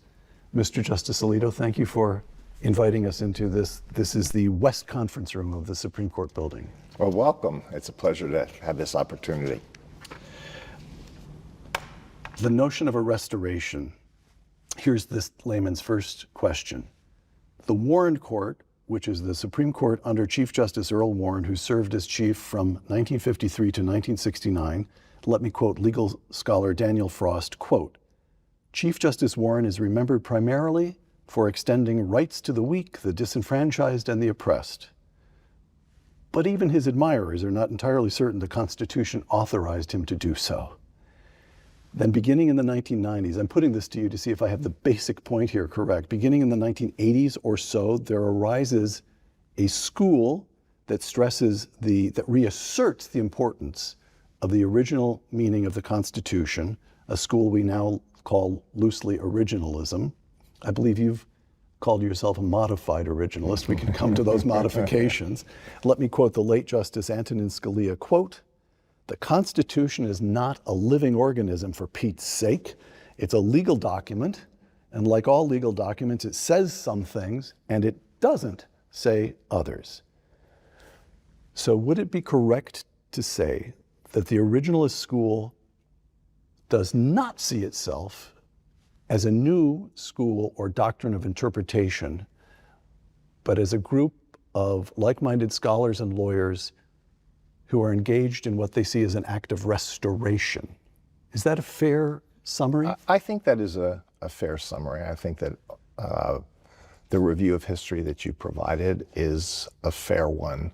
A very sympathetic biographer of Chief Justice Warren said, and obviously I can't quote directly, but from memory, but he said that Chief Justice Warren had such strong views about what was good and right and beneficial for society that he didn't think those things were disputable. And that was embodied in a lot of the work that was done during the Warren years.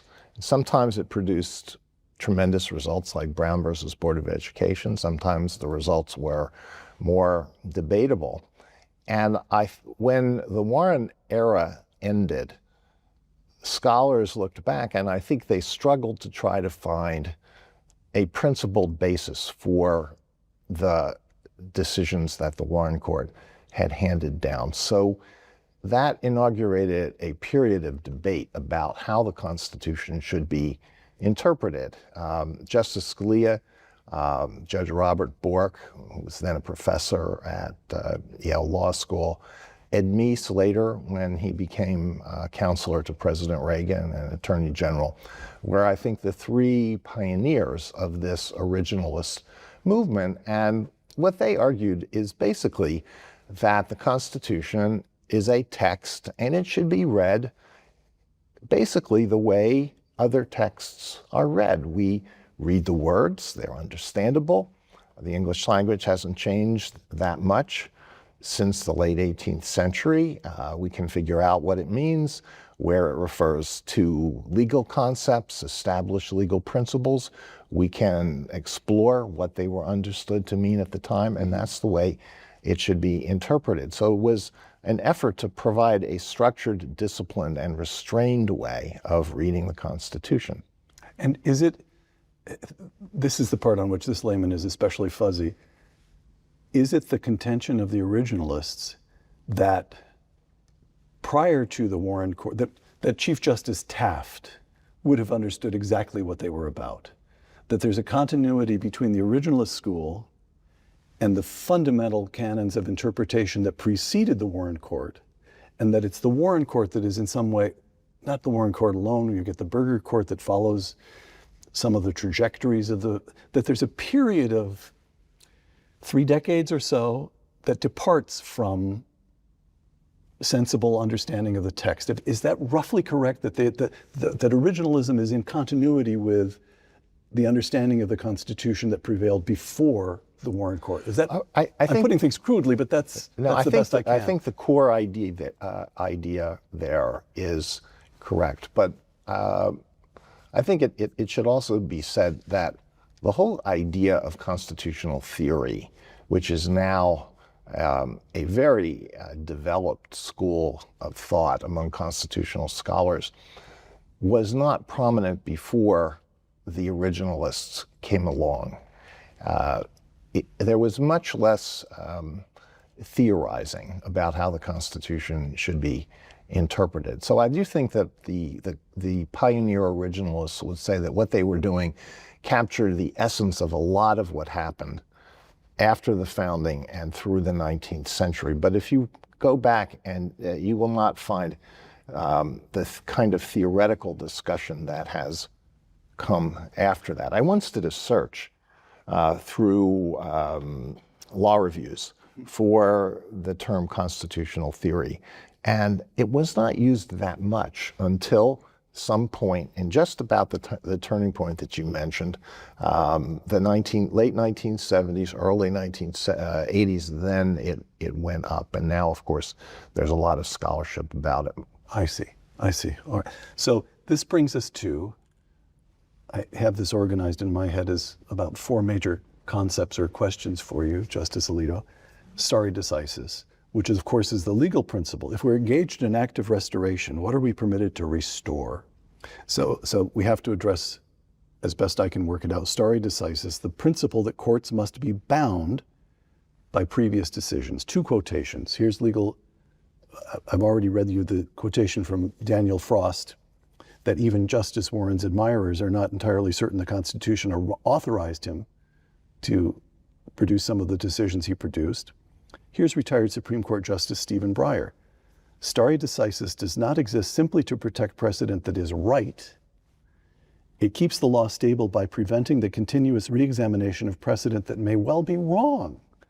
The fact that judges think an earlier case was incorrectly decided cannot be, and never has been, a strong basis by itself for overruling an earlier case, close quote, which of course reminds me of the old saying by G.K. Chesterton that it's the job of progressives to make mistakes and the job of conservatives to prevent them from being corrected.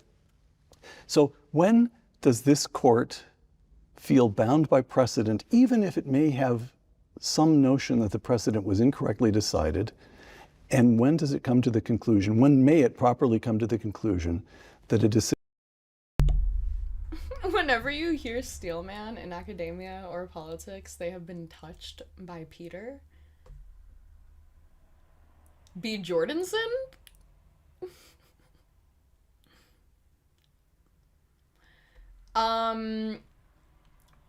B. Peterson?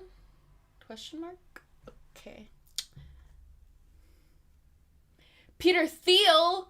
Oh my goodness. That's even scarier. Guys, hang on. I have chicken nuggets in the air fryer right now. I'm really excited about them. But while I was making my chicken nuggets in the air fryer, got me thinking. I feel like I should talk more. I feel a moral obligation to not saying not convert anyone, okay? Not trying to convert anyone here. Everyone is free to do to make their own choices. But I feel a moral obligation to just talk more broadly about the fact that I do not eat red meat because of the environmental impact of it. And it's actually an insanely easy thing to do to minimize your amount of red meat intake, to lower the environmental impact of it, just because of the demand chain, obviously. With how many MAGA I was thinking about this because earlier I was talking about how there's like a big meat conspiracy, which I think I'm gonna start saying it out unironically. I think I've said this already, that I'm gonna start saying it unironically. I feel like I'm gonna actually start doing it unironically, right? It is quite concerning, the amount of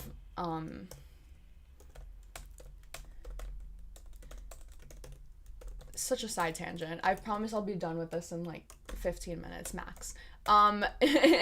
Environmental impact.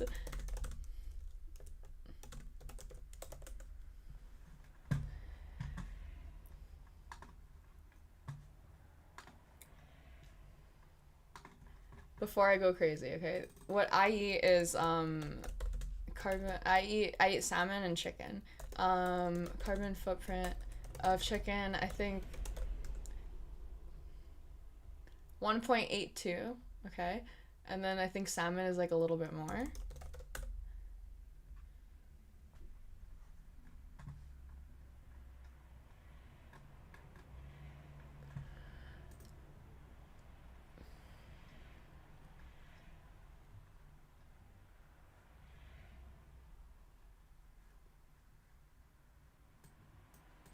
Oh, this is 6.5. Okay, this is a different number. Whatever. Salmon is also small. Okay, so that's what I eat. Obviously, there are its own there are like separate problems with like factory farming and with like with salmon, right? But like, do you know how big cows are?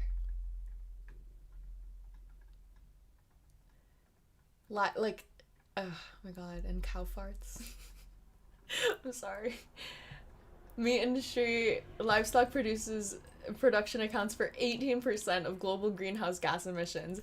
That's just like so crazy. That's just like insane. 37% of methane gas worldwide. is caused by livestock, by the meat. Like, that's so bonkers and crazy, considering that, like, we don't need to eat that much meat. Like, if you don't need that much, it's not necessary. It's excessive. It's gluttony, really. Like, do you know how much meat the average American consumes? American meat intake.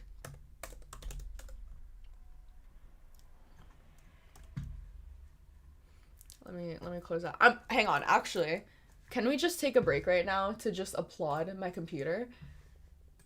Can we just, like, take a break right now to, like, look at how well she's running. She's doing amazingly. This is so phenomenal. I'm so happy. I'm so excited.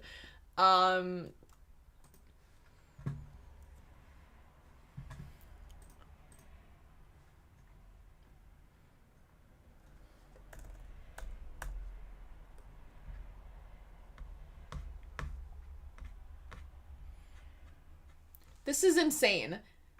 12% of Americans consume nearly half of the country's beef.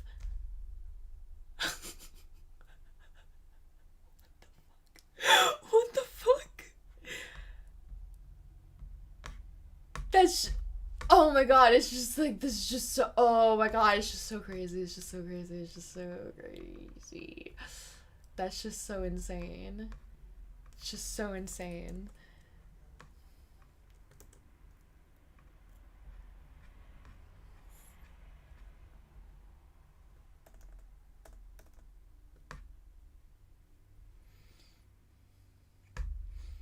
Livestock production does not only have a negative influence on GHG emissions, but also on the water footprint, water pollution, and water scarcity. With respect to human health, who's going to tell Donald Trump that we're facing a water scarcity issue because of the meat? Not because of the fish, because of the meat. Most environmental contaminants typically found in meats are highly soluble in fats. Therefore, avoid ingesting fats from red meats and red produces. That's another thing. Hang on. There's so many things that are layered on top of each other as to why I don't eat red meat. And I'm not gonna lie, okay? Number one is the fact that I don't really even enjoy the taste of it. Like, I'm sure that if I was addicted to the taste of it and I thought that it tasted absolutely delicious and phenomenal, that I would not be thinking or feeling the same way. But it doesn't even taste that good to me. It's bad for the environment. Okay. There's a chance of you getting literal prions, which is so like, it's a small chance, okay, but do you know, this is so scary. It's like such a scary, like, it's such a scary thing to get. Like, this is so terrifying.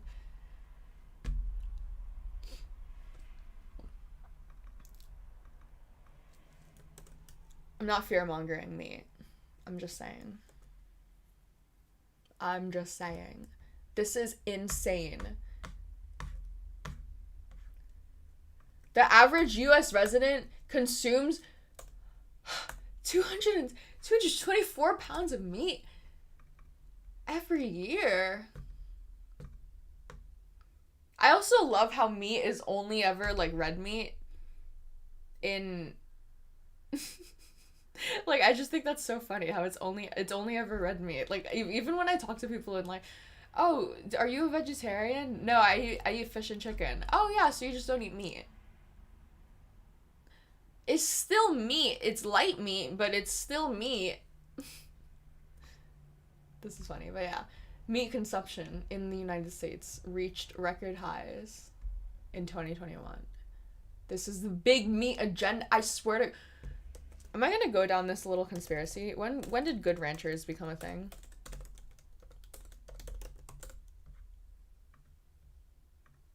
No! Can't have my location. Fuck you. Good Rancher. Is it public stock?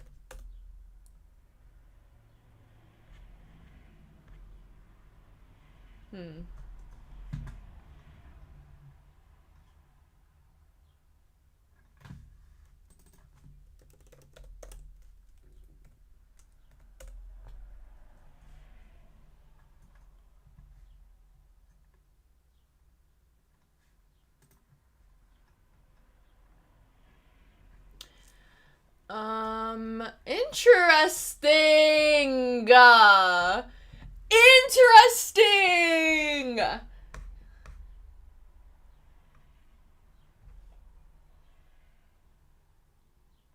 Is this literally like an ad campaign that was run on this is literally just a case study of an ad campaign on on Good Ranchers.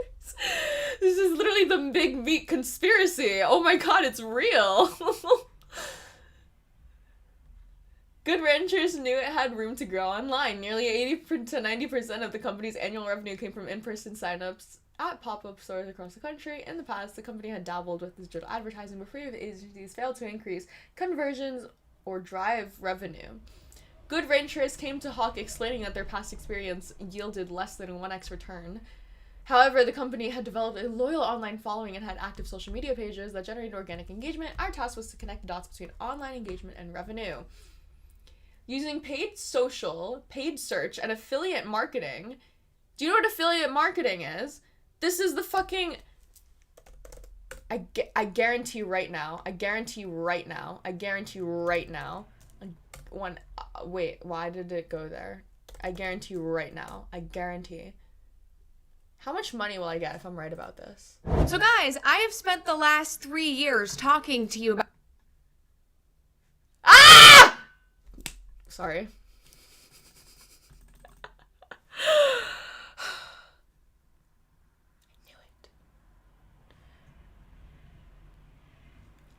That's affiliate marketing. I'm literally right about everything. It's so hard being so... Oh my god. I'm literally... Oh my god. I need to not be so conspiratorial, okay?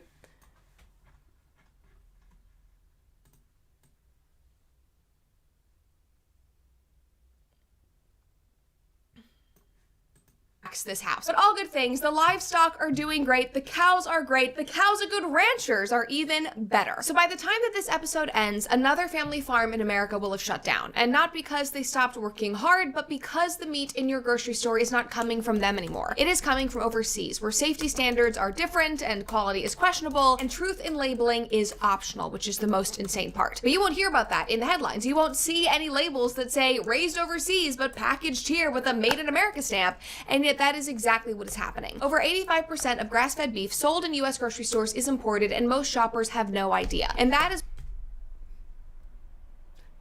This is disgusting! This is... Oh my god, oh my god, oh my god, I'm literally right about everything. My 15 minutes aren't done yet, guys. I have... This is... All I'm dedicating to this is 15 minutes. At 4:15, I'm done, okay? But this is...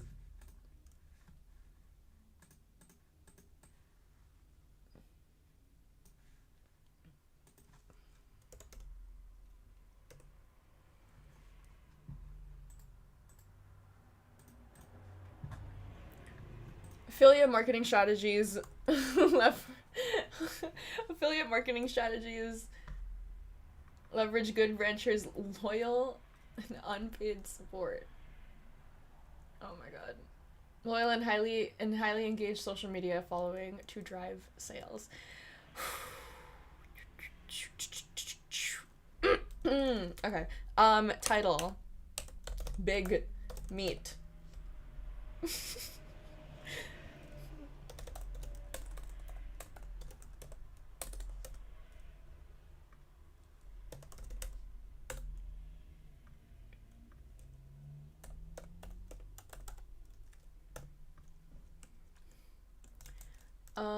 Okay, this is my thesis, okay?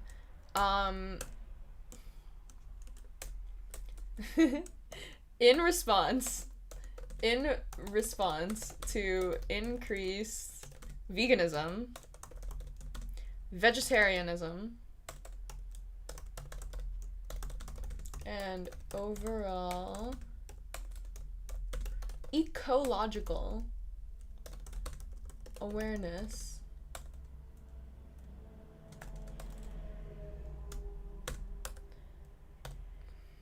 big meat began a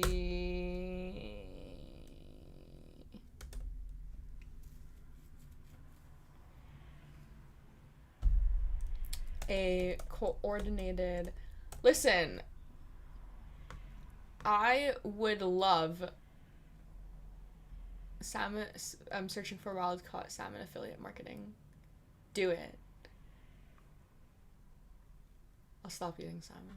No, salmon. I don't really like the taste of any meat, if I'm being quite honest. But I love the taste of salmon.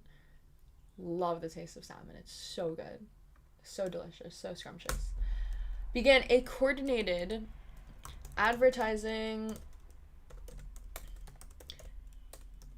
affiliated marketing campaign to spread the carnivore agenda.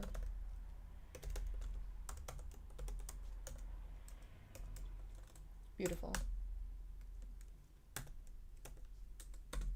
Good ranchers.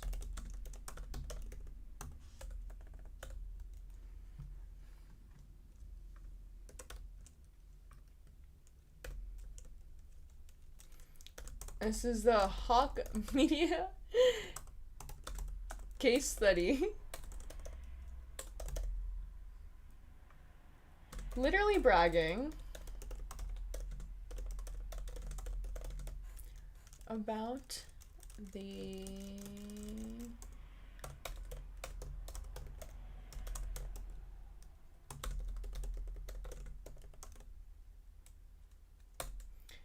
marketing strategies. Yay!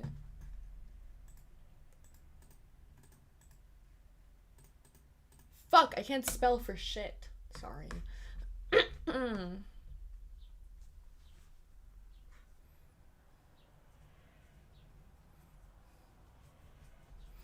The company's Share the Beef campaign.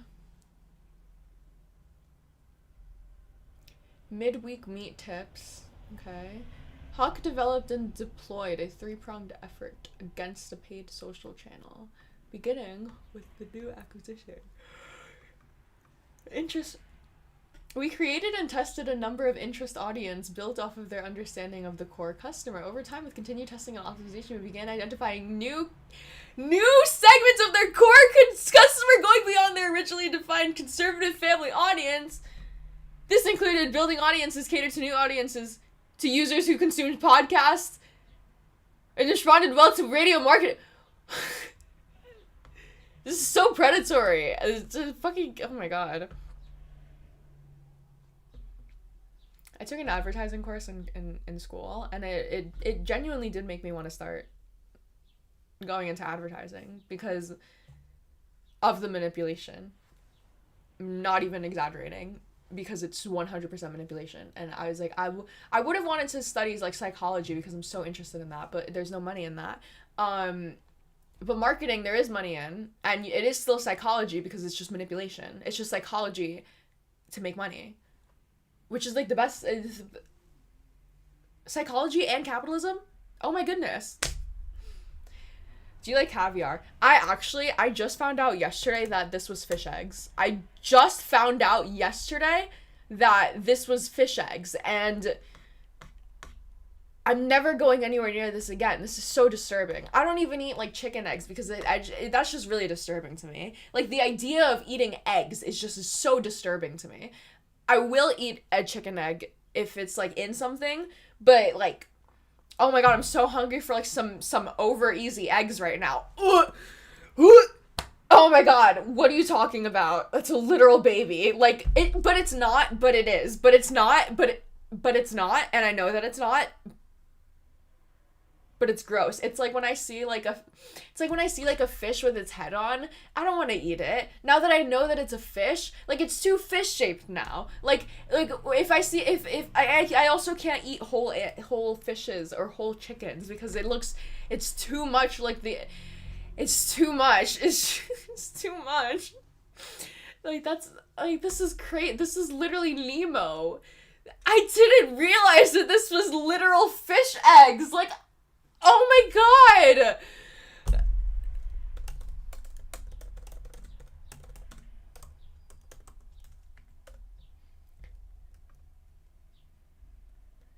This is that's literally Nemo. That's literally Nemo.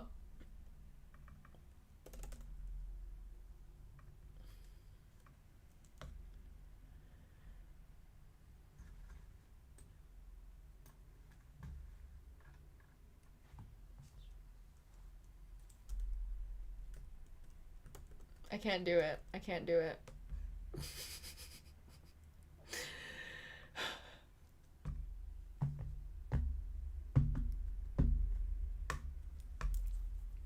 Jesus Christ. Okay. Here we go.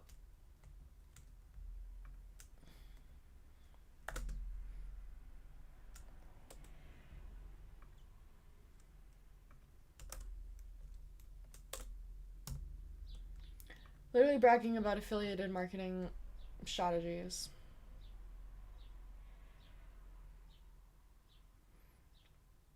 Bro, those are just day one fish sperms that haven't been made into a literal... That's so much worse. Like, that is not any better. At all. Okay, my 15 minutes are done. I can't talk about this anymore. Thanks. I should give myself time limits more often.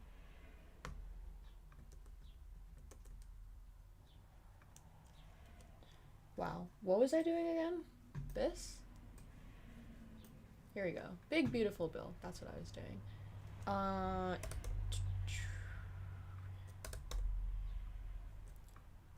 Excuse me. What just happened? Oh, no. Oh. That was scary.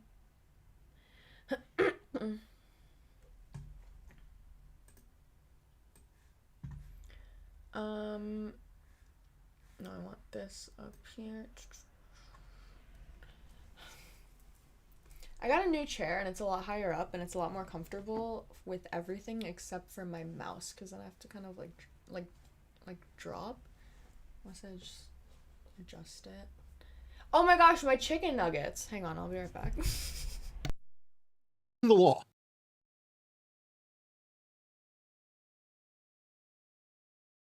Decision was so incorrect that the court must overturn it. Well, there's a variety of thinking on the question among the members of the court now and in past years. Justice Thomas is most willing, of all the justices, most willing to reconsider past precedents. If he thinks the past precedent is clearly wrong, he is more open to re-examining it than, let's say, even Justice Scalia. When Justice Scalia was on the court, he was certainly in favor of re-examining egregious decisions under appropriate circumstances, but he did not think that it would be workable. I don't think I'm putting words in his mouth. I don't think he believed it would be workable for us to reconsider every past decision that figures in the case that comes before us. Right. So, I once interviewed Justice Scalia, and he brought up Marbury versus Madison. He said, suppose we're hearing a case and the justice says, now, counsel, why do we have the right to even consider whether we should overturn this? Do you think we have the power to ignore a statute enacted by Congress simply because, in our view, it's unconstitutional?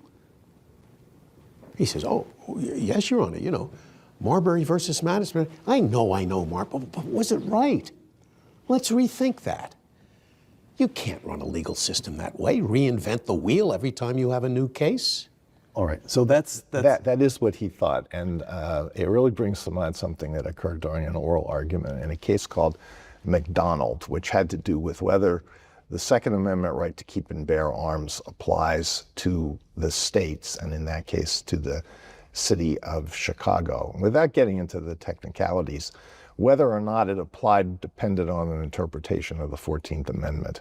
And there are two provisions of the 14th Amendment that could govern. One is the Due Process Clause, which is the way the court has analyzed this issue for more than 100 years, well more than 100 years. And the other is the Privileges and Immunities Clause. And a lot of scholars think the Due Process Clause was the wrong path. It should have been the Privileges and Immunities Clause. And in this case, that's what the lawyer for Mr. McDonald, who wanted to have the gun, was arguing. And that position was supported by groups across the ideological spectrum, including libertarians on the one hand and progressives on the other. And we got a brief from some law professors who said, we look forward to the day when we can tell our students that the Supreme Court has corrected its mistake. So the lawyers started to make this argument, and Nino cut him off, and he said, that argument is the darling of the professoriate, but you have 100 years of precedent, so get on to the rest of the argument. And it was very telling because Nino was such a professor, I think, in his heart through his entire career. But he recognized that deciding cases is different from writing law review articles. All right. Well, this brings us, we're still under stare decisis. This brings us to 2022 and Dobbs versus Jackson Women's Health Organization, in which the Supreme Court explicitly overturns Roe versus Wade of 1973 and Planned Parenthood versus Casey of 1992. And I'm sitting across from the justice who wrote the decision for the majority. Quote, Roe was egregiously wrong from the start. Its reasoning was exceptionally weak, and far from bringing about a national settlement on the abortion issue, Roe and Casey have deepened division. We hold that Roe and Casey must be overruled. So if I'm spotting this correctly, you've presented in that couple of sentences three. I really need my soundboard set up. I'm not doing all of that right now. But like the Vine boom, boom, boom, boom, boom. If I'm understanding this correctly, you mean to tell me that you don't consider prior, or that you do consider prior, wait, hang on. I'll let him say it. If I'm spotting this correctly, you've presented in that couple of sentences three different criteria. Was the decision egregious?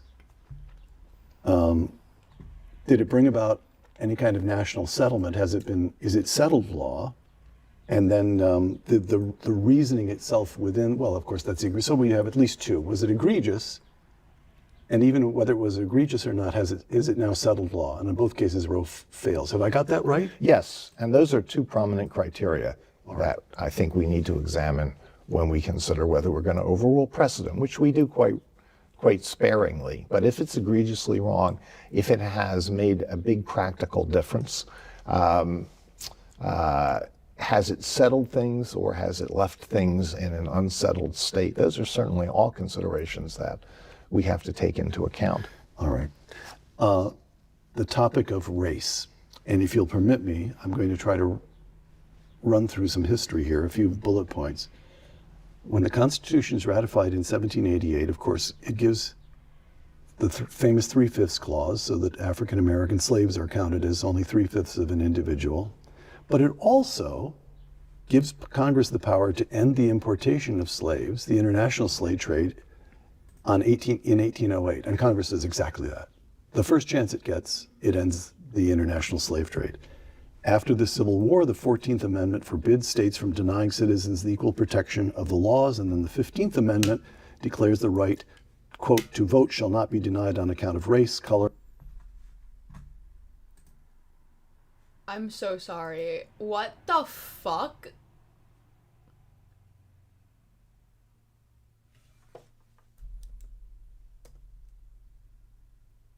Is this real?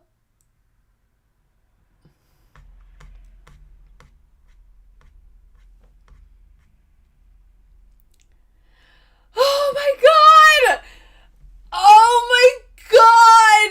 No! No, no, no fucking way. This is, oh my god, I hate that this is so good.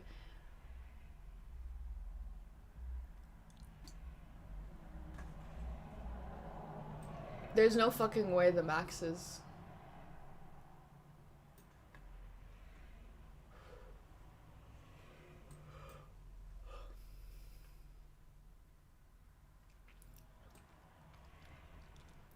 Hang on. Okay. Okay. Okay.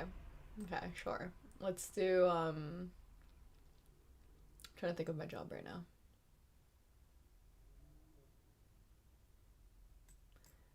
And be like...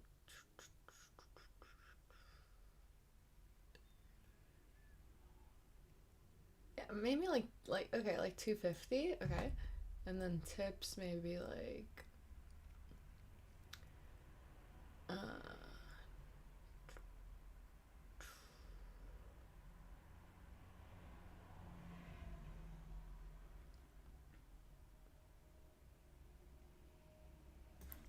I need a calculator. Hang on.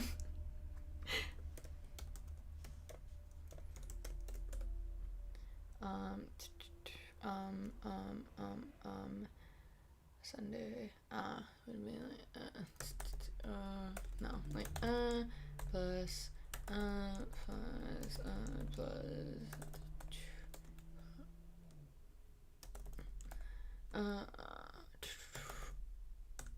okay.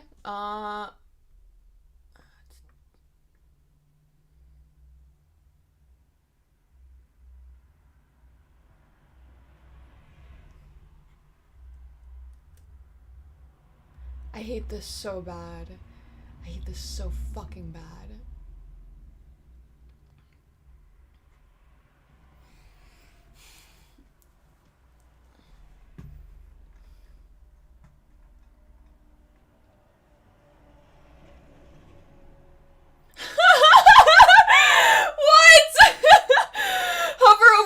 To see the impact that the OBB will have in your state by delivering the highest tax cut.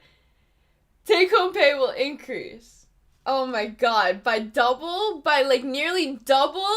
How? How? Oh my god.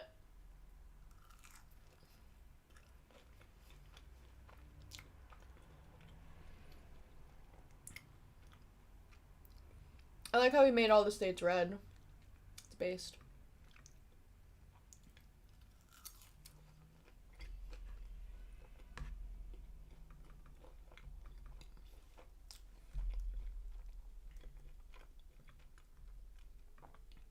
Am I dumb? Is this not an O?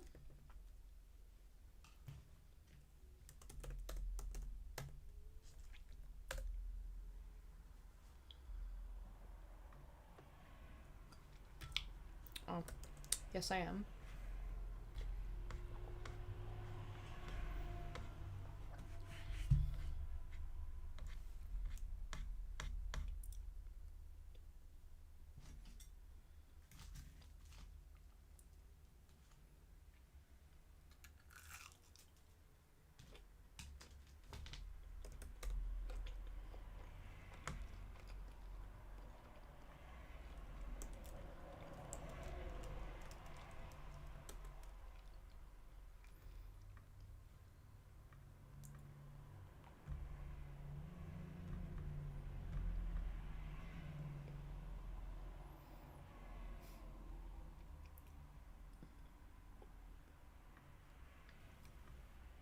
Sanctuary for criminals. This is insane. Oh yeah, nothing like a bunch of deranged psychopaths going and trying to basically commit a war crime, trying to make sure that ICE agents can't sleep in order to terrorize them. Strobing lights, loud sound effects. No sleep for ICE. It started after mass raids on June 6. Agents reported showing up in ski masks and street clothes, detaining people from work sites in predominantly Latino neighborhoods. Protesters now hitting back with megaphones, car horns, and even mariachi music. These late-night rallies stretch from Burbank to and even mariachi music. Why would she say that? At 3 a.m. ICE says the protests are fueled by disinformation and dangerous rhetoric from local officials. And dangerous rhetoric from Legal Eagle. Like, I want you to think about this. The Legal Eagle channel posed the question, can cops wear masks? Okay, it's a perfectly legitimate question. And you would think that a lawyer would be the one to answer it. Can they wear masks? The build-up to that is cops are, they're black bagging people off the street and showing up to these communities, armed with tactical gear. They're depriving, like, the way that this is framed is so dishonest and so dangerous. A lot of these retards don't realize that they're going off of this sort of rhetoric, and it's not true. Yes, the cops are wearing masks because they recognize that there is a danger to themselves and their families from these far-left freaks, because these cities do not arrest these people. It's about this? Imagine walking down the street to meet some friends when two armed men in masks and hoodies wave you down, snatch your smartphone backpack, pull you into an unmarked black SUV, and drive off. And for the next 24 hours, no one knows where you are or who took you. What crimes did those men commit? Well, probably none if they're law enforcement officers and they have an arrest warrant or probable cause to believe you committed a crime.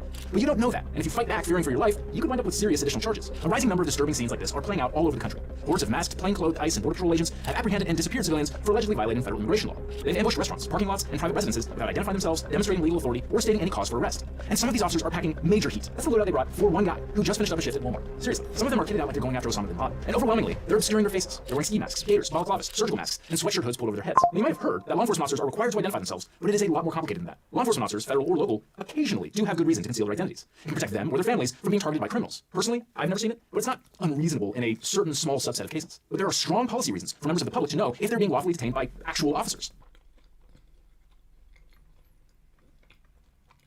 Now, you might have heard that law enforcement officers are required to identify themselves, but it is a lot more complicated than that. Law enforcement officers, federal or local, occasionally do have good reason to conceal their identities. It can protect them or their families from being targeted by criminals. Personally, I've never seen it, but it's not unreasonable in a certain small subset of cases. But there are strong...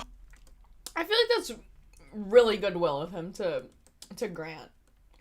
Because honestly, like, I don't even know if I would grant that there are...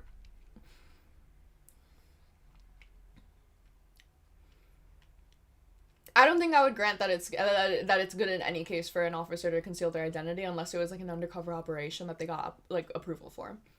I don't think there should be any case like in the moment where you show up with like armed like weaponry and like you show up like in uniform or like in some type of like gear and you hide your identity. I wouldn't grant any. Well, he's a lawyer, so obviously, but I feel like that's just something that you sign up for when you're doing a job. Like that's the same way that like doctors no, I don't know. What's like another required fucking thing? I don't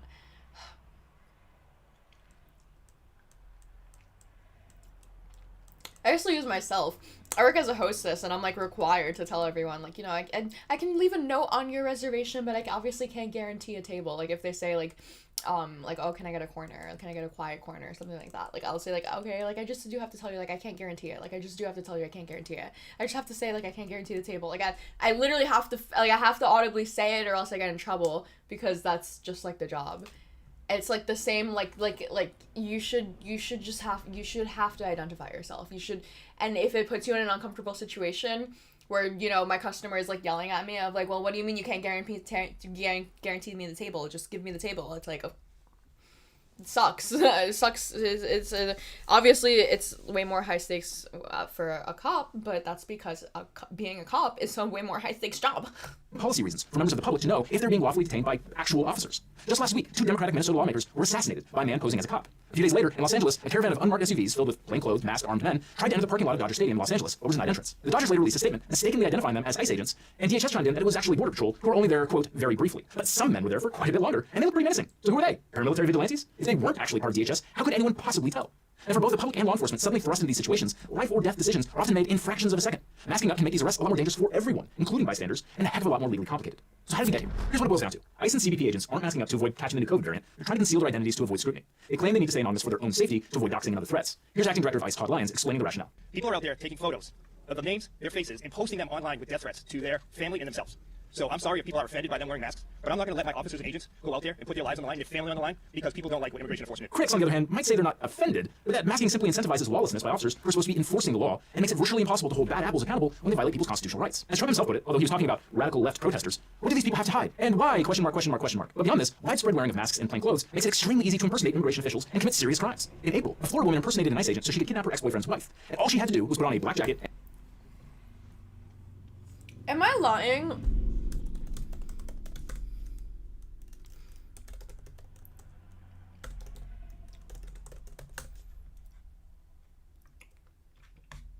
Wasn't this motherfucker wearing like fake cop gear when he literally broke into the house and shot them? Boulter was disguised as a police officer. Drove a black SUV with emergency lights turned on, had a license plate that said police. Wore a black tactical vest in disguise with a realistic silicone, like, people are literally dying. And white face mask, and flash a Halloween costume level sheriff's office card that identified her as an ICE agent to the victim. Here's Representative Julie Johnson summarizing the problem during an exchange with DHS Secretary Kristi Noem on May 14th. Are you aware that your materials, ICE agents, jackets, and those sorts are available on Etsy for $20? Anybody can do that, throw a mask on, and run around and terrorizing people of color without any regard for the law, without any regard because your agency does not have proper protocols to make sure their agents are clearly identified. So with that in mind, what does the law actually say about officer identification? If your YouTube algorithm is as messed up as mine is, you've probably seen a video or 10 from a Know Your Rights type channel where street smart citizens film interactions with cops and destroy them with facts and logic, more or less. These videos... I hate those. Where it's like actively provoking cops, like in the most brain dead, I know my rights, I know my rights, I know my rights. Is that what he's about to talk about? often centered on forcing officers to identify themselves. Can you answer a simple question? How about you give me your serial number, your ID number, and your badge number? Give them all to me. Basically, just say the magic words, and officers all around the country will have no choice but to show you their badge and ID number. Sorry if this bursts your bubble, but this is a myth. There's no federal law, or anything like a consistent national standard, which requires all law enforcement personnel everywhere to identify themselves on command, or to even be individually identified in any particular way. Who's that guy that, like, goes around and... he goes around and, like... Oh, damn it! He literally just goes up to cops and is like, with a donut on a fishing rod. He's like, name and badge number. And then I guess all the cops in his neighborhood know him, so then they all run away from him. And it's funny because then he makes a weird noise.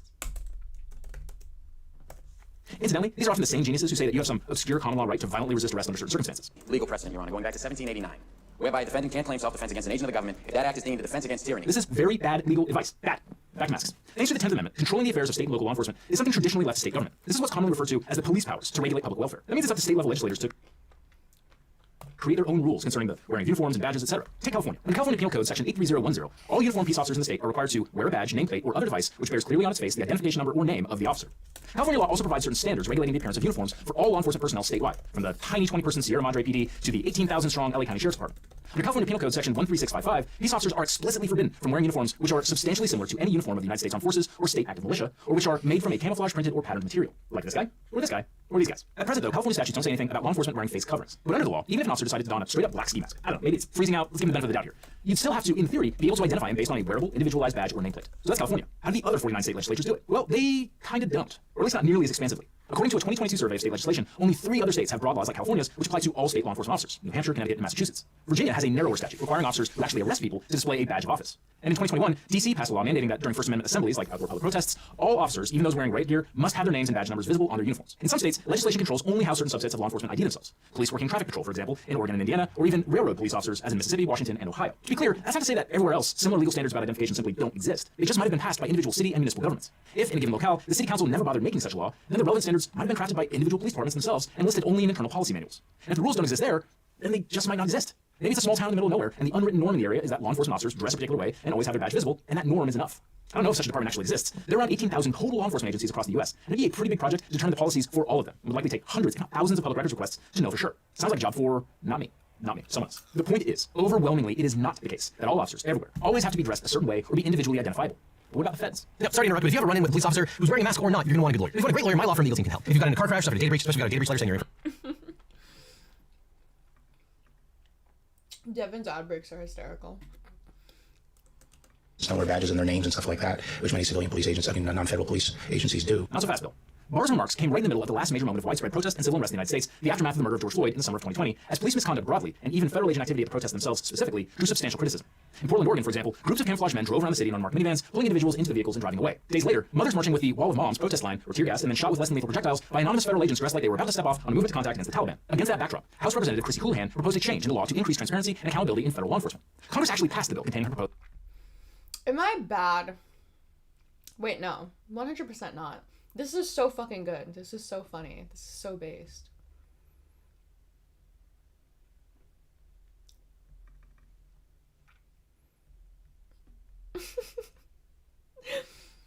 Like, how does anyone believe anything that he says at this point? It's so strange.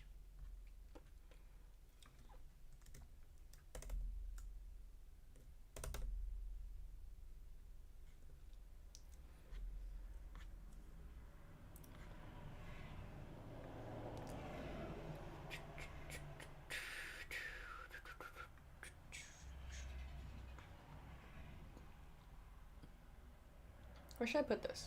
Put it over here. Boom. Proposed law, although Trump vetoed it. But remarkably, in the waning days of Trump's first term, Congress, with a GOP-led Senate, managed its first and only veto override of the whole 4 years. Against the odds, this little provision requiring federal law enforcement to display individual and organizational identifying insignias actually made it into law. Now, granted, that was mostly because it was buried in the National Defense Authorization Act for fiscal year 2021, a 1,500-page, $740 billion bill passed with huge bipartisan support. But still, small victories. The language related to ID requirements for federal law enforcement was codified at 10 U.S.C. Section 723, requiring that whenever a member of the armed forces or federal law enforcement personnel provides support to federal authorities to respond to a civil disturbance, each individual employed in the capacity of providing such support shall visibly display 1. The individual's name or other individual identifier that is unique to that individual, and 2. The name of the armed force, federal entity, or other organization by which such individual is employed. So that's it, right? The feds have to identify themselves by law. Well, no, not exactly. For one thing, the federal law applies to federal law enforcement personnel only when they're providing support to federal authorities to respond to a civil disturbance. Well, we might say that ICE and CBP agents are increasingly provoked. When did Swoopy get in chat? Welcome. I think people freaking out about this is like crazy. People freaking out about the ICE block, insane. Insane. What are you gonna do next? Make it illegal for Waze to report how many fucking cops are on the highway when I'm driving? Who cares? Who cares? Who cares? It's public information. It's no different than like posting it on Facebook. Provoking or being confronted with civil disturbances on the job, that's not why they're being called in. Ostensibly, they're simply trying to enforce immigration law. Also, crucially, the law lays out some broad exceptions for individuals who do not wear a uniform. Is that actually illegal to like post an officer's like location on social media? That can't be illegal. It's got to be the public information. Can't you like literally download or like get into like police scanners?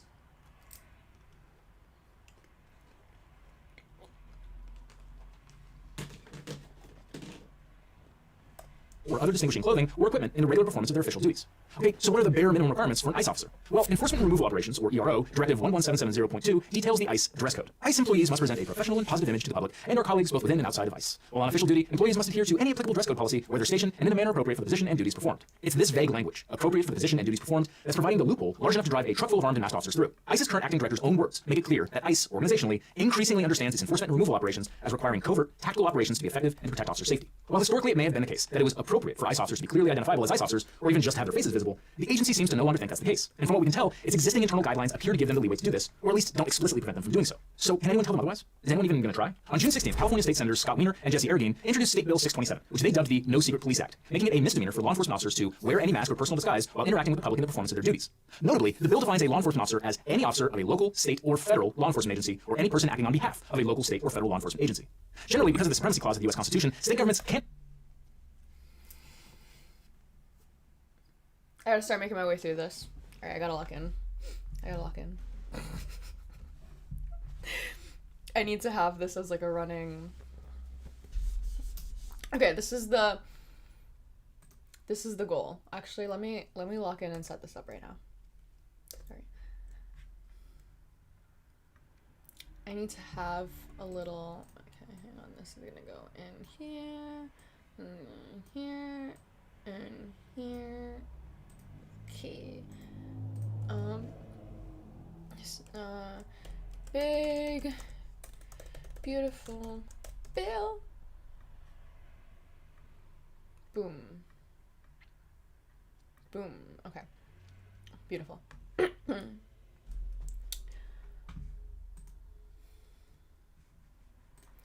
Okay, from here. Titles. These are all the titles. Okay. I want to have like a separate document for all of the different titles. Okay. So we're gonna duplicate this. This is gonna be title 1. Okay, and now I need my, okay.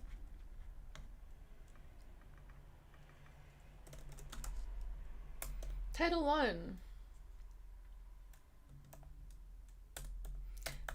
I don't care if it's one big beautiful bill.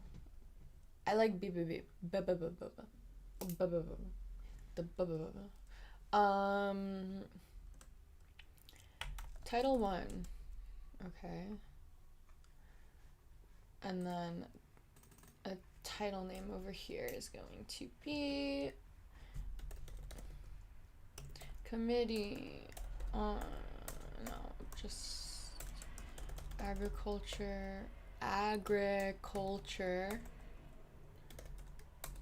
nutrition,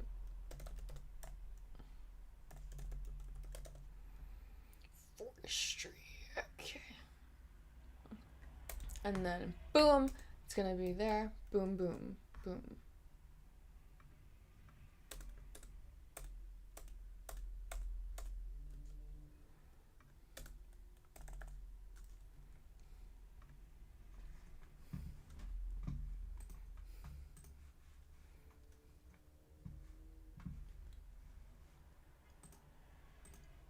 Okay, and then duplicate, duplicate, duplicate, duplicate, duplicate, duplicate. This is so fun. Title 2. I'll just do this as I go along. Okay. Boom, boom. Title 3.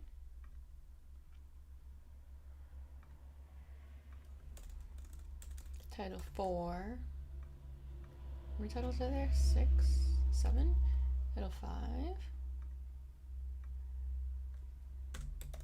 Title 6.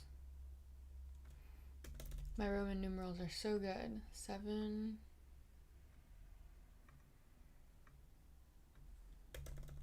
8. Fabulous.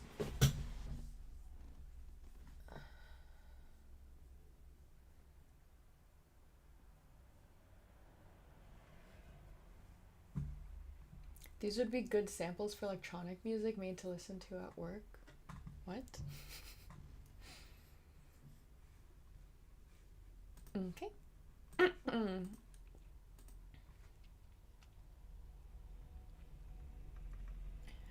Okay, this is gonna be my table of contents.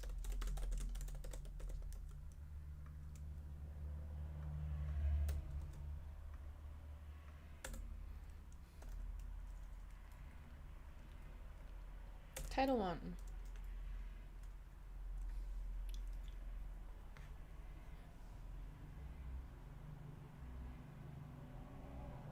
And tell the federal government what to do. Federal law is supreme over conflicting state law. So this is a big swing, but it has to be if the bill is going to accomplish Weiner and Arreguin's primary goal, preventing federal agents from engaging in immigration enforcement while wearing masks. A big swing and a big whiff. The simple fact is State Bill 627 is dead on arrival, at least with respect to federal law enforcement. State Bill 627 purports to make it a misdemeanor for federal law enforcement officers to wear a mask in the performance of their duties. But through the Supremacy Clause, a federal officer has immunity from state prosecution where the act in question was within the general scope of the officer's authority and the officer honestly and reasonably believed that the act was necessary and proper under the circumstances. But through the Supremacy Clause, a federal officer has immunity from state prosecution when the act in question was within the general scope of the officer's authority and the officer honestly and reasonably believed that the act was necessary and proper under the circumstances. Supremacy Clause immunity doesn't apply just to misdemeanor mask wearing. It has immunized federal agents in the past and state prosecutions for murder and manslaughter. So while the ICE dress code directive does not explicitly mention masks, it would not be hard for an ICE agent to meet criteria for Supremacy Clause immunity. Necessary and proper for the performance of their duties? Sure, just trying to protect ourselves. Moreover, it would be incredibly easy for DHS leadership to simply modify the dress code directive to include guidance on wearing masks to make it clear that it is part of their job. But at least there's one neat trick for the public to play by the same rules and it's protected by the First Amendment. So while the majority of states have laws that require you to identify yourself if lawfully stopped by federal law enforcement agents, currently there are 0 states that require you to be identifiable to an officer staring at you through a pair of binoculars out of the window of a cargo van. Simply wearing a mask in public is generally speaking a form of protected expression. So maybe it's time we all mask up. Yeah, dude, way ahead of you. Now, a lot of people got the mask question wrong, which is why it's more important than ever.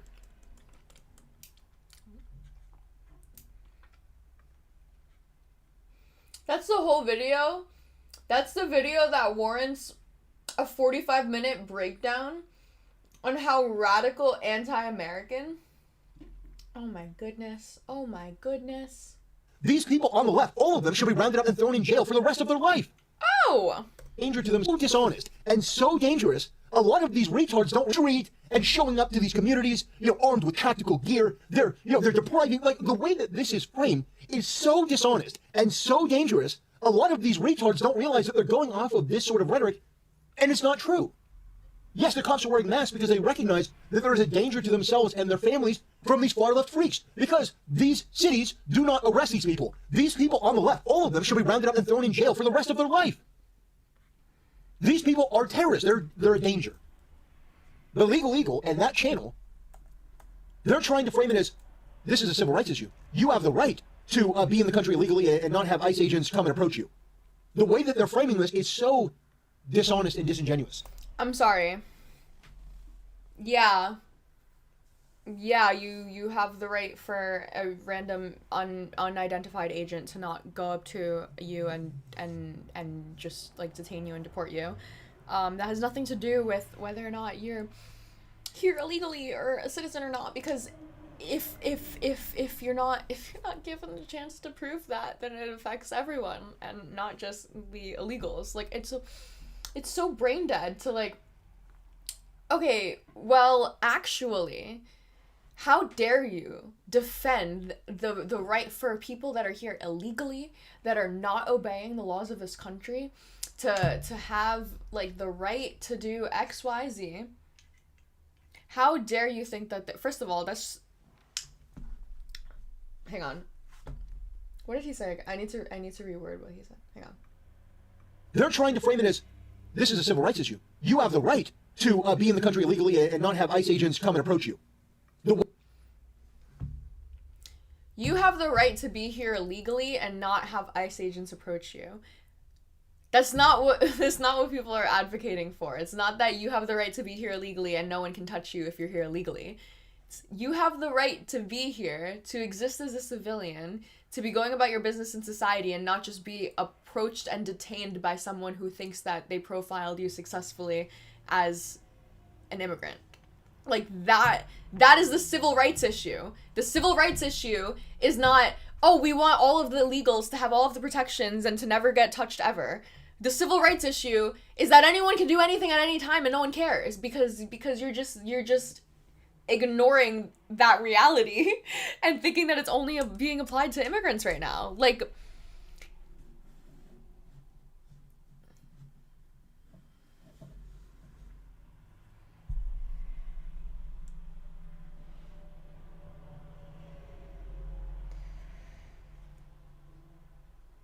the law is that you get a misdemeanor ticket for crossing the US border without identifying yourself.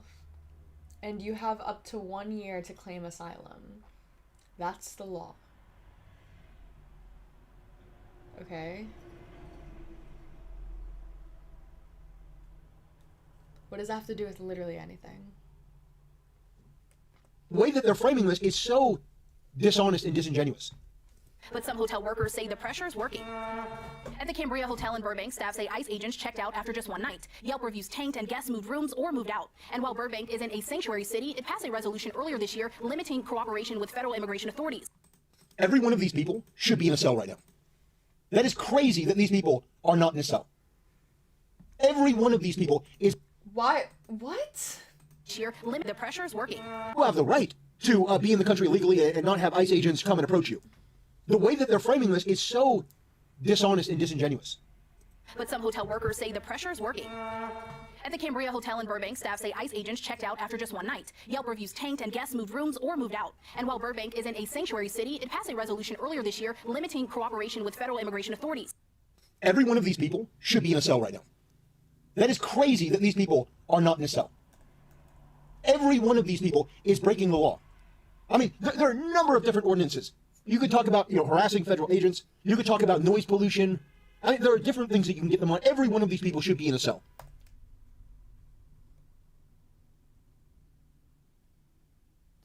How unhinged is that?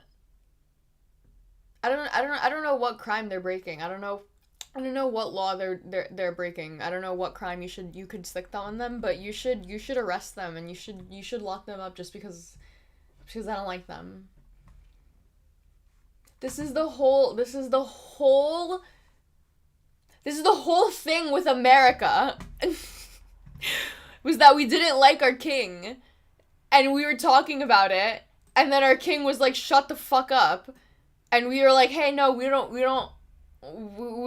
actually want to be able to say fuck you to the king.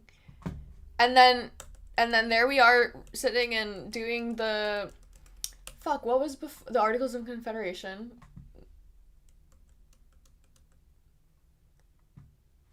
Right? That's what came before the Constitution, was the Articles of Confederation. But then it failed because we didn't have any taxes.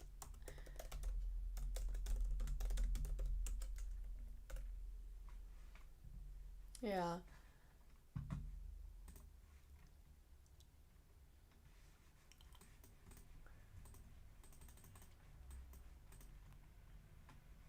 Could not tax them is generally impotent in setting commercial policy, nor could it effectively support a war effort. Congress has attempted to function with a depleted treasury, and paper money was flooding the country, creating extraordinary inflation. Yeah.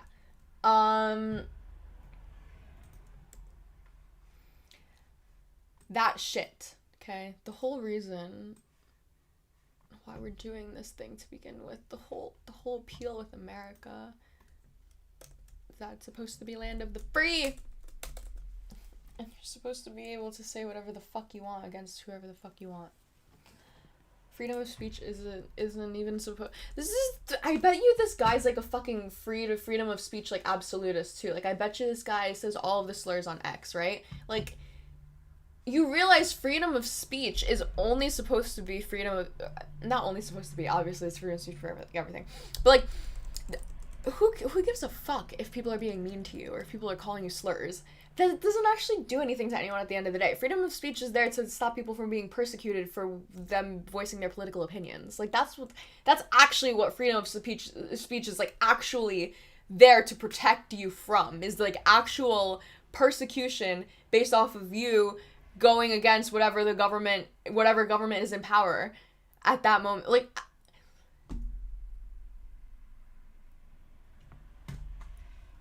you realize this is exactly like the right like this is oh my god. And I guarantee during the Biden administration, or I guarantee this guy, oh my god. Imagine what this guy would say about January 6th. Like, are you fucking kidding me? Oh yeah, but we had the right to go. We had the right to go break into the Capitol if we thought that the election was stolen. Or deported. Find out their immigration status and get them the hell out. But these people are the danger. Not ICE agents enforcing federal law. These people that are genuinely stupid, have an allegiance to another country, are trying to get in the way of federal agents doing their job.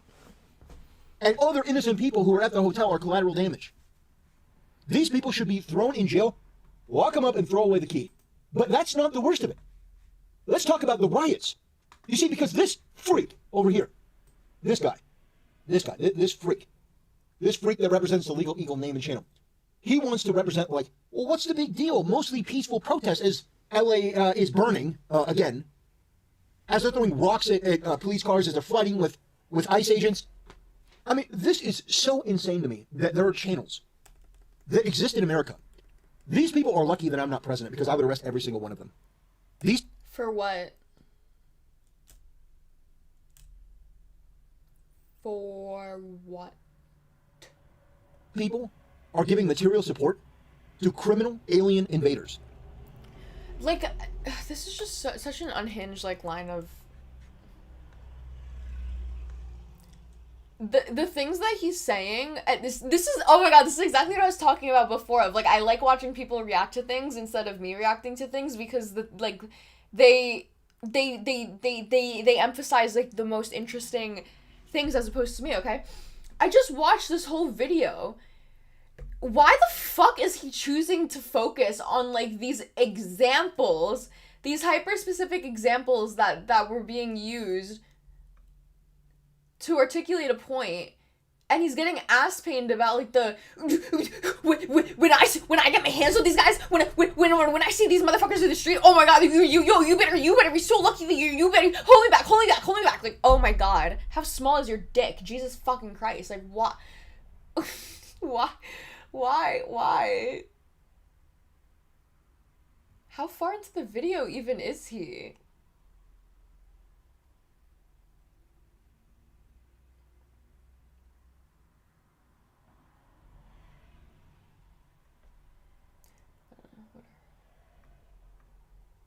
People who are in the country illegally, who broke our laws, who are currently breaking our laws, and people on the street that are breaking the law, that are damaging these cities. Why on earth do you not round up every single one of these people, arrest every single one, and put them in a detention facility like Alligator Alcatraz? It is insane to me that we play these games, and the rhetoric, well, the left and the right both have a valid opinion. No. I am saying that the rule of law should be respected, that these people are in the country illegally. Joe Biden and the Democrats caused a crisis, and Trump and his administration are the ones that were voted in by the will of the American people to fix it. Kamala Harris and the Democrats ran on the platform that Legal Eagle believes in. They lost in a sweeping decision. The American people want these people out. There are a few bad actors that need to go to jail. And there are a lot more people that need to go home. ICE protests spread from city to city. ICE is preparing to deploy its special response teams to multiple Democrat-run cities, including Philadelphia. So the president is sending teams of tactical agents to illegal immigration hotspots across the country. And one of those, which has gone under the radar, is the sanctuary city of Philadelphia. And while the entire state of Pennsylvania voted for a secure border in the 2024 presidential election, as you're about to see, Philadelphia did the exact opposite, which is why ICE is now on the way. You can see things got very tense between Philadelphia police officers that were on scene and these demonstrators that were protesting against some of the actions that ICE have been doing around the country, marching and protesting in solidarity with the protests that are happening in California and Los Angeles. Police say crowds marched to the federal detention center in Center City became disorderly, blocking traffic right there in major roadways. Police say 15 people were arrested. I think there's a lot of anger and a lot of frustration in society, and I think sooner or later people are going to fight back. Everyone is terrified. No one wants to go outside. I've said for 2 months, sanctuary cities, how we deal with them, we flood the zone. Send many more officers in the community to find the bad guy. If we can't find them in the community, they're going to flood the zone and work sites. So sanctuary cities are going to get exactly what they don't want. I want to give you a look there. At the moment, police took several protesters into custody, including one who was charged with aggravated assault on an officer. Police say some of them ignored orders to disperse, blocked traffic, and endangered public safety. So these tactical units have the open borders crowd totally furious because they see these as some sort of military occupation. But what none of these people will admit is that ICE wouldn't be sending armored vehicles and troops to cities like Philadelphia if there weren't a good reason for it. And with aggressive protesters rising up here just as they have in Los Angeles and in New York, local police sure have their hands full, and they don't have the resources to control mobs of aggressive activists who will stop at nothing to shut down what they believe is the ongoing fall of our once great and free country, which these protesters fail to realize will cease from being a country the moment it ceases to have a border or enforce its laws. But sadly for Philadelphia, which is one of the few sanctuary cities in states that voted for President Trump, these activists believe that not enforcing immigration law makes America stronger, and they think freedom and liberty are totally compatible with the tens of thousands charged by Mexican cartels for smuggling untold numbers of people across the U.S.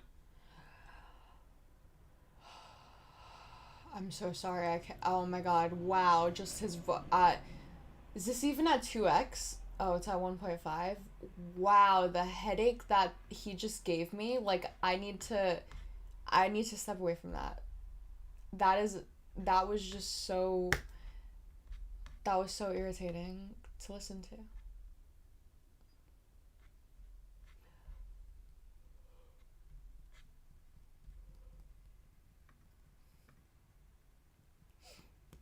Did I react to the Candace Owens Jubilee yet?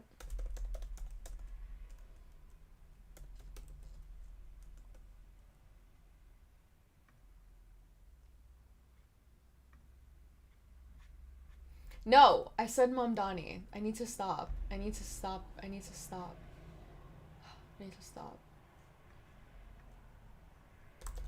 To focus.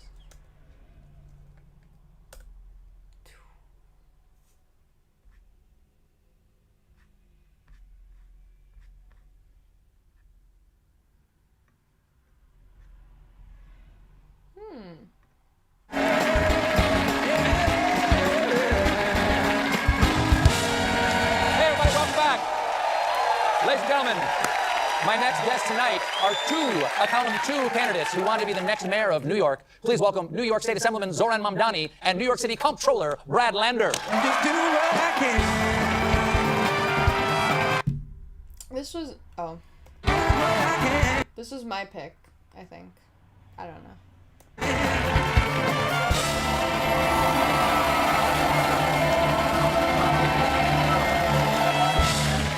Gentlemen, thank you so much for joining me here. Each of you are running to be mayor of New York. And to be clear, I am not endorsing either one of you. Okay? In fact, so much so that you guys are going to switch seats a little bit later in this interview. Right. But you're endorsing each other. How does that work? Why is this, for each of you, question, why is this your number 2 guy? Well, we both agree, for starters, that corrupt, abusive Andrew Cuomo should not be allowed anywhere near City Hall. And we know that by teaming up, a majority of New Yorkers won't choose him. At the same time, we have a positive vision. You know, when I first met Zoran, he was leading an effort to help taxi drivers who were under crushing debt, like several had committed suicide because medallion holders were crushing them with excess debt. So he led a hunger strike, teamed up with people, and designed a $450 million debt relief program. And has now built on that with a vision for a city that all New Yorkers can afford, whoever they are. And I find it inspiring, and so I hope folks will rank me number 1 on their ballot and rank Zoran number 2. Mr. Mamdani.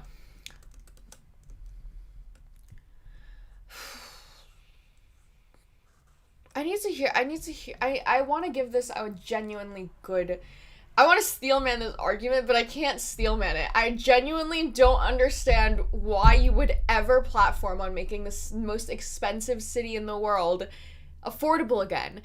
I don't know why you would do that. I don't understand it. I'm trying to steelman it. I'm trying to understand it. I don't. It seems really stupid to me, and it seems like everyone that voted for him. Is this true? Let me see if this is true. Most of the people that made under $50,000 voted for Cuomo. Like, New York City mayoral primary vote distribution.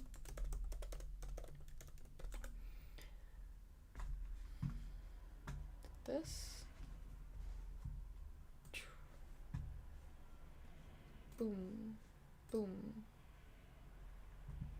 What? Stop trying to get me to upgrade. Fuck you. It's gonna show me by... Is this gonna show me? By... money?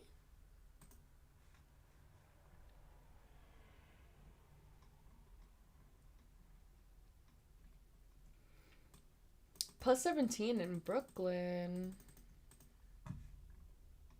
It's kind of crazy.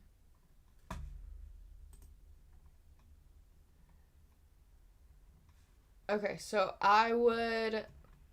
Okay, so I just need to find out which neighborhoods are...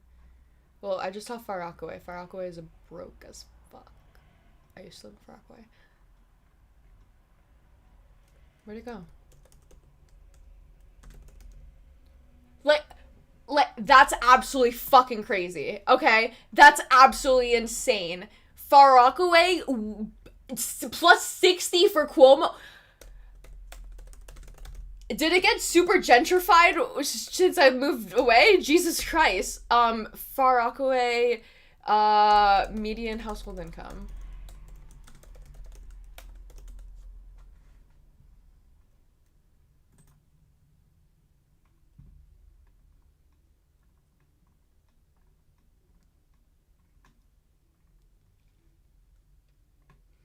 Median is $53,000. That's like, that's nothing. I probably make more than that across all my jobs. That's fucking crazy.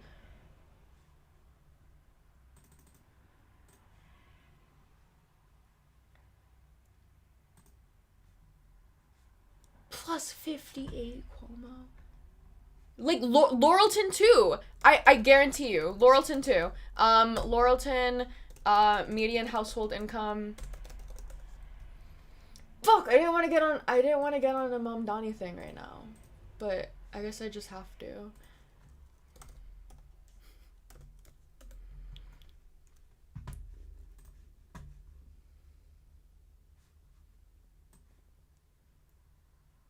Okay, Laurelton is nicer.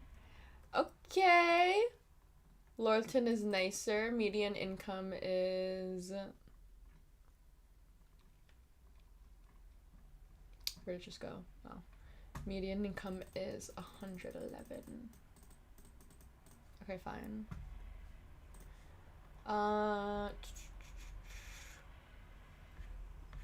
what's another one? Queens Village, Kips Bay, Riverdale, Springfield Gardens.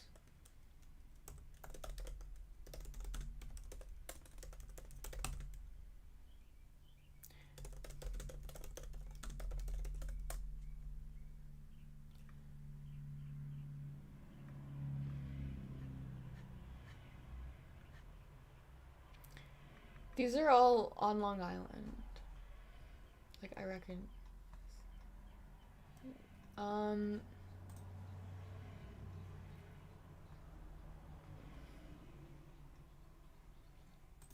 Rosedale. I think it's so funny that these are technically considered the city. These are not fucking city. This is that. That's kind of that's kind of insane. Is Rosedale like a really nice neighborhood? And I don't. Is that even a lot of money? I don't even know. Fuck. I feel like these numbers aren't. In my head, I feel like 6-figure income is like a pretty.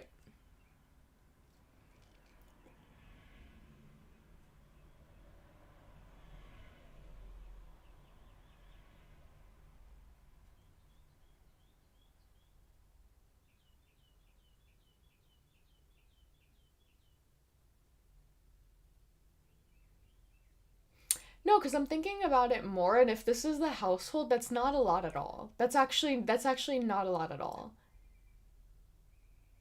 That's actually really this is actually a lot worse for Far Rockaway, because Far Rockaway has an insanely dense population. Like the amount of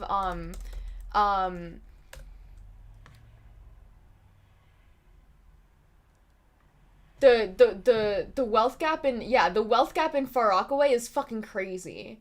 This is like it has like some of the most gentrified, like nice, like fucking insanely renovated, like crazy good housing, but then it also has like insanely like crowded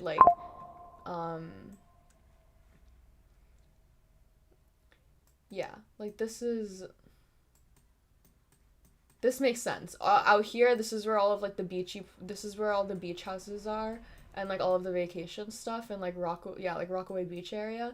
But this is what people actually talk about when they say like Far Rockaway, like, oh, Far Rockaway, like it's this, like this is where the A train is. It's like that goes, yeah. This is like not a okay. This being 68,000 for like a household is like fuck. That's like insanely low.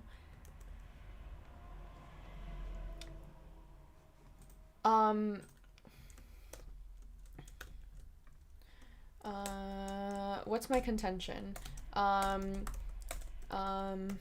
Lower income families.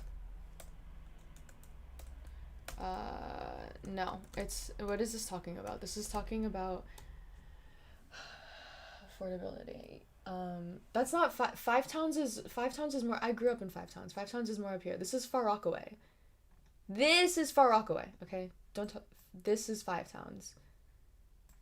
This circle over here is Five Towns. This over here is Far Rockaway. Five Towns gets way more nice of a broader sphere. Five Towns includes like insanely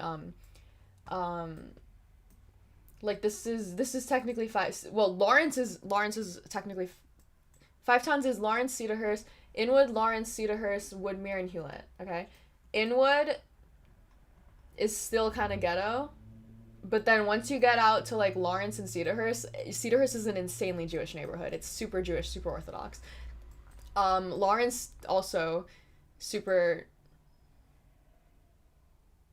Not as much. There are some like less affluent areas, but Lawrence also has like a really like wealthy population. Woodmere too is an insanely nice neighborhood, insanely good school. Hewlett, that's where I went to school. Insanely good, insanely rich. The Bay, like this harbor over here, these are like fucking McMansions. Like these are mega mansions. Five Towns is like an insanely nice area. This is Far Rockaway, not insanely nice area. And it's crazy that it's literally This is how fucking, like, insane. Like, I grew up over here, and then I moved over here. I grew up in the ghetto, and then I moved to the nice, and it's literally stereotypical, like, super,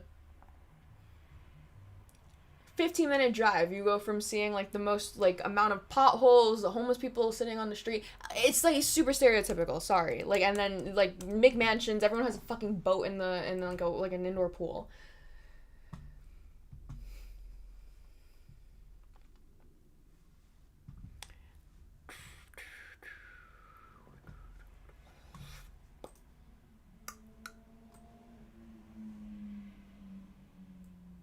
Boom.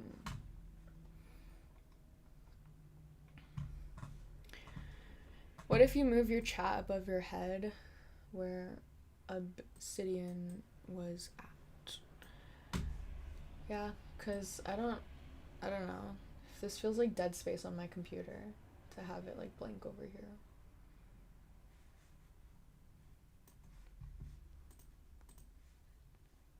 I probably have like backup tabs there. Hang on.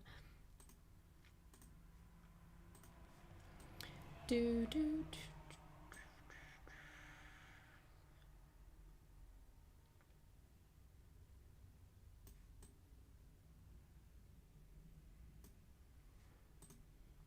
Like that. Boom.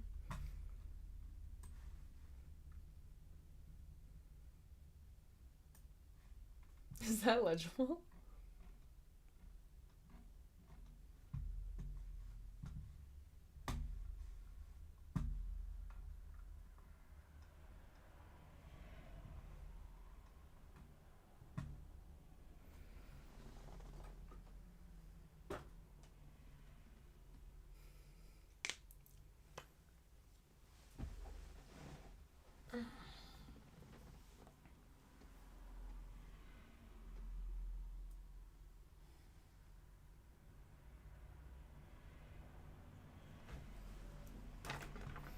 How do I...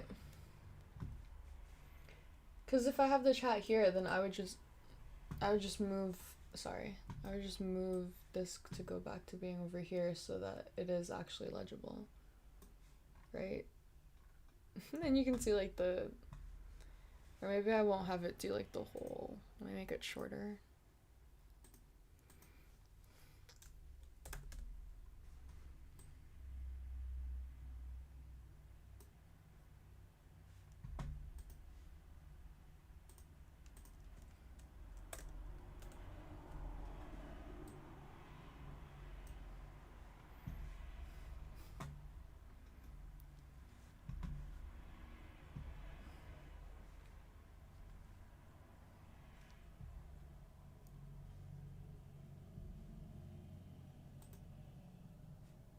See, now why is it cropping out the bottom thingy again?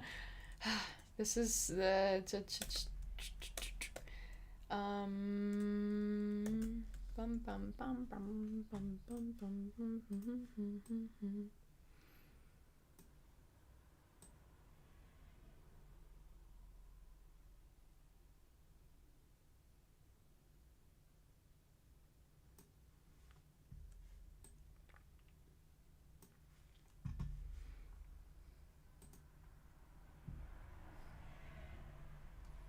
Is that good?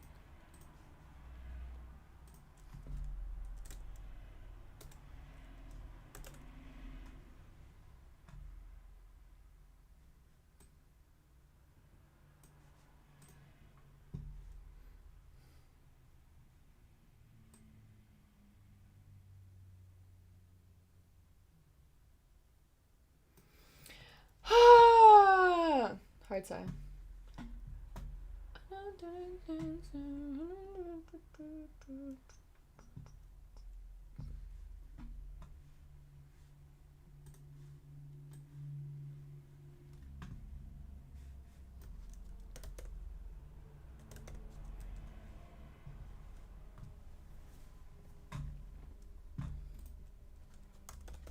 Okay, affordability.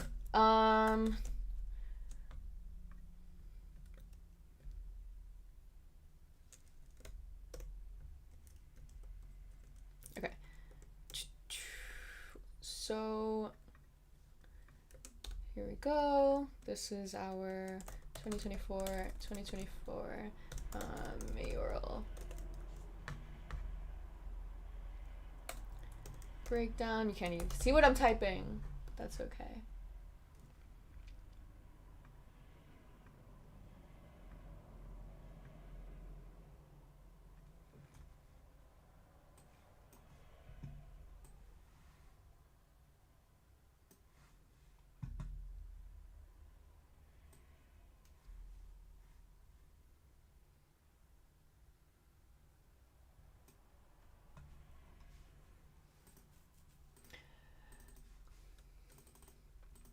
Uh, 2024 mayoral,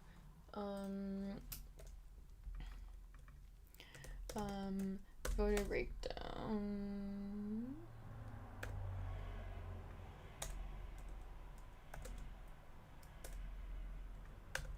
Boom. Lower income neighborhoods voted for Cuomo? Question mark?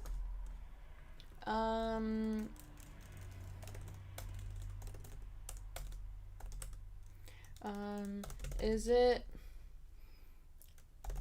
it proven? I was gone for a little bit. What is it that you're specifically trying to do, figure out? I don't know. I've honestly been bouncing around between like a lot of different things. I am creating this huge table of contents to go, well, okay, so I made this, I'll give you a recap of what I've done so far. I've been quite productive. I made this Perplexity space where I uploaded the bill packet, and I told my Perplexity to only use the bill packet as a source in coincidence with other government websites. And now I've been asking it questions about the big beautiful bill. And I'm gonna start writing out and sketching out a table of contents to go through all of it. Obviously not gonna finish today. But to like break down every aspect of it, because this is probably the only thing that it's gonna get passed in this Congress. Like, this is it. That's it. That's all we got. Okay, so I did that and I organized that a little bit, and then I also went down this weird little rabbit hole on big meat. I don't know if you were there for that, but I'm literally right about big meat, and Brett Cooper is getting paid by good ranchers, and there's like this entire media study that is being bragged about by Hawk Media, talking about affluent marketing, affiliate marketing. That's fun. And also talked about, I actually really like the big meat name. Thank you very much. Also talking about Mom Donnie, because it's concerning, and I just need to figure out all of my feelings on that. So right now I'm on the Mom Donnie thing, and I was just watching. We're gonna need to win if we want to. Democrat Civil War. I was not actually just watching this, but I was at one point watching Mom Donnie, and then also this is what I was just watching, was this interview with Mom Donnie. But what I got into a side tangent about was I heard that Cuomo was more effective, or Cuomo had the larger vote share in the lower income like neighborhoods, and so now I'm cross-checking that and seeing if there's validity to that. So far it's looking favorable to me, but who knows.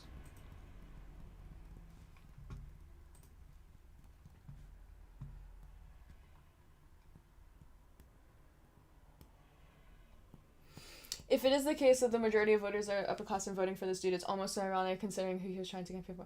No, that was my thesis. That's my point with this, is that his type of campaigning is like only effective in campaigns. It's like, it's not actually effective in legislative policy. It's not actually going to be good at like governing, and it's not actually like it's just that like that's concerning.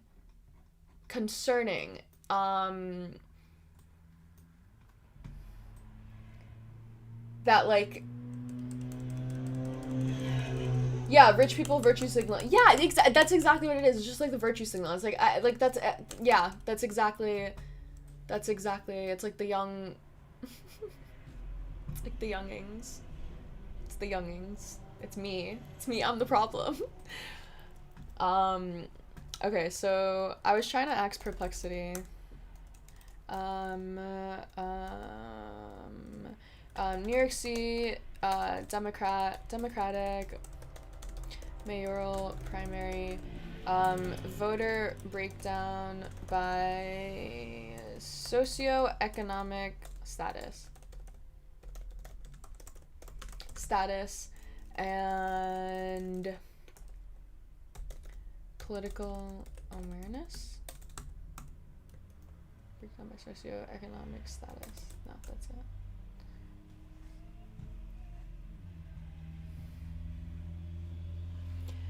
Like what? Is this real? Cuomo outperformed Mamdani by 13 points?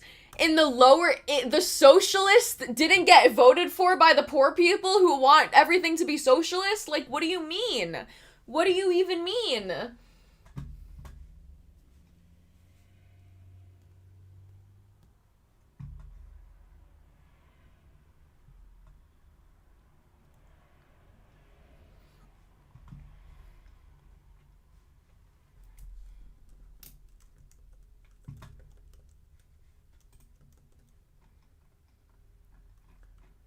Fuck, I need...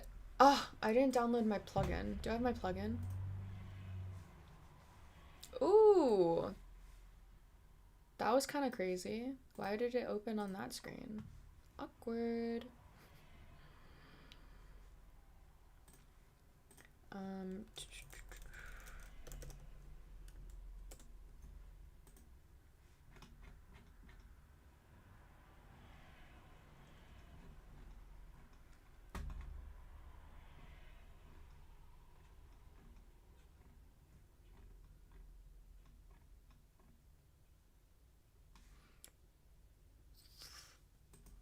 Fucking hell. What am I doing? I need...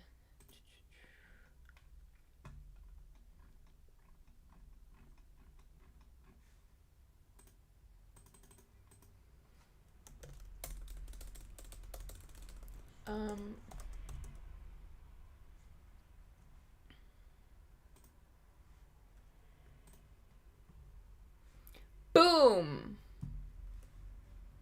Oh, I got it.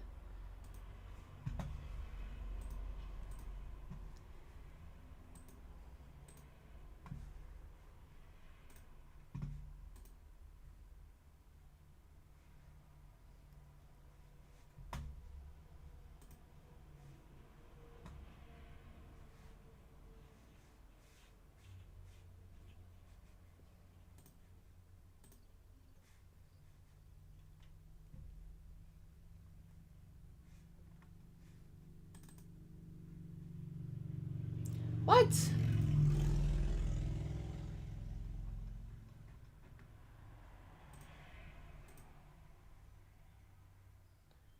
What? Lame. Why would you do that? Oh, is it this one? What? What the fuck? Alright.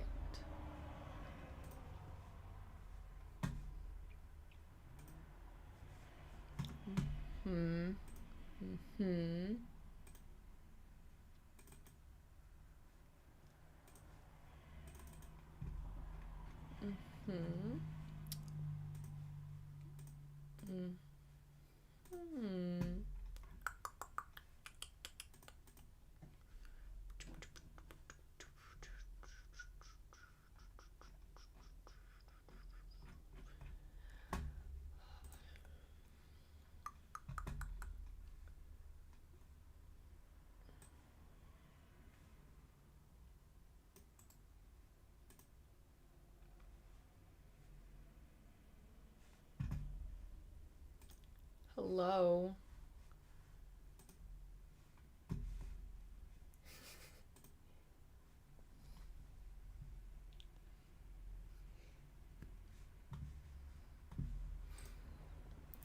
no! My camera died. That's hysterical.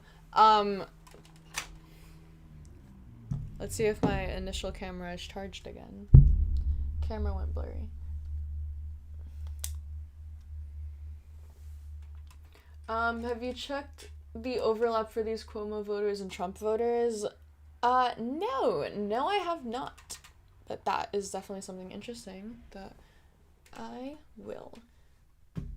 Once I figure out how to get this stupid Russian... Give me my Russian, my Russian plugins, please.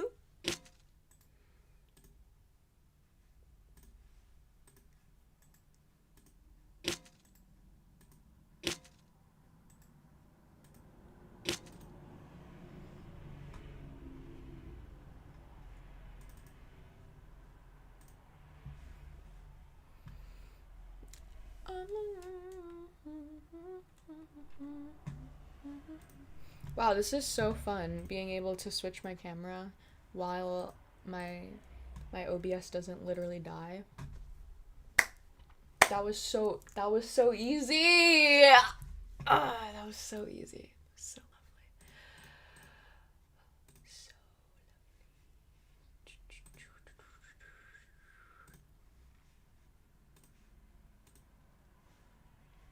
Yay!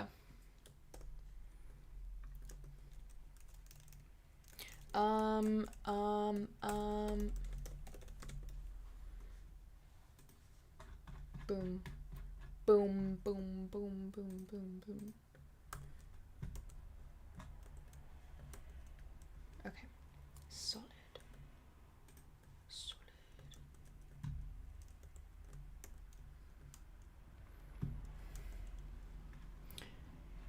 Yay! Hell yeah. Okay. Thank you, Russian plugin.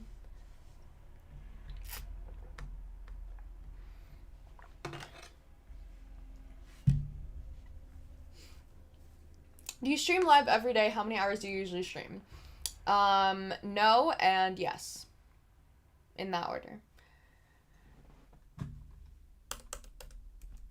I don't know. I usually just stream until something happens to make my stream shut down, but...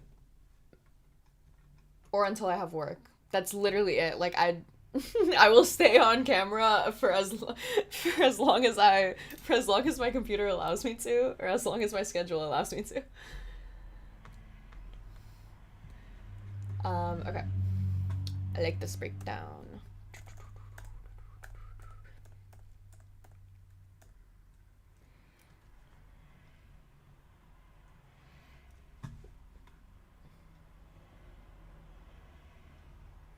I'm curious if they're voting Cuomo because they're educated about the policies or because they buy into the rhetoric by Trump and MAGA. Yeah, that would be interesting.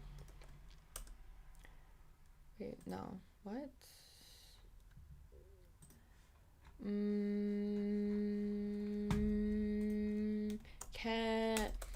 What's the overlap between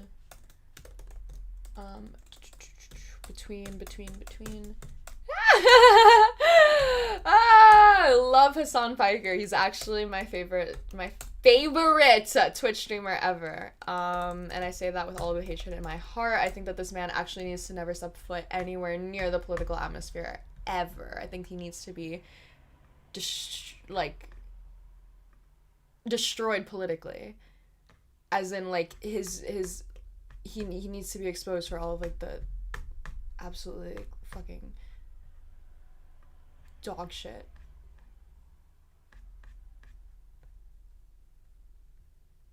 Was this him as a little Trumpy? This is so him. This is like him in his true state. But not as a Trumpy. Just as a psyops.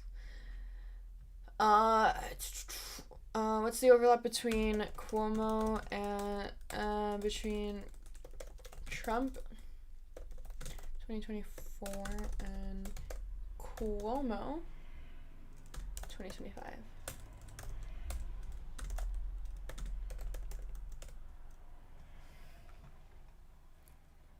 Like, this is insane. You run a social... oh my god.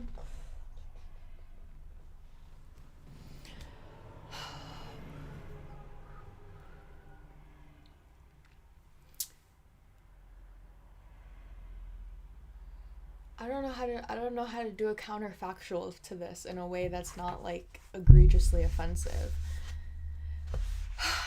Oh my god, this isn't even like a good counterfactual. But like Brett Cooper, right?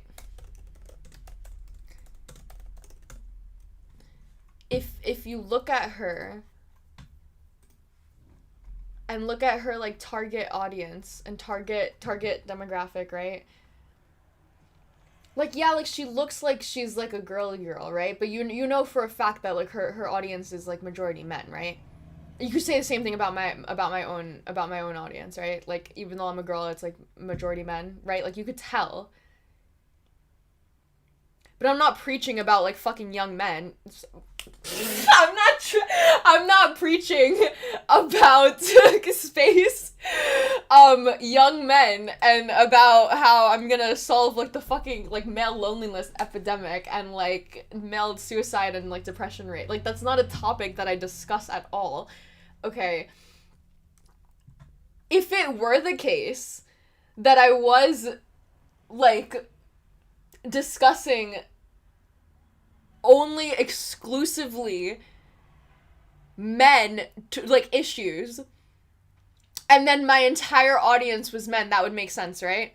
If I was only exclusively talking about men issues and my entire audience is women, right? Like, that would be strange, right? Like, it would be like a misandrist audience, right? Like, it would be an audience that's not actually concerned about like the well-being of men. It would be an audience that's actually, I don't know if this is a good counterfactual. I feel like it's so strange that you're preaching something and the majority of the people that support you are people that would be hurt by the thing that you're preaching. Doesn't that give you a little inkling that it's not a feasible, like, accurate, like, solution or like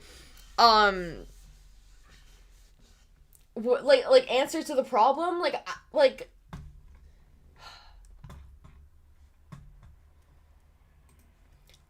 I don't know how to articulate this in the right way.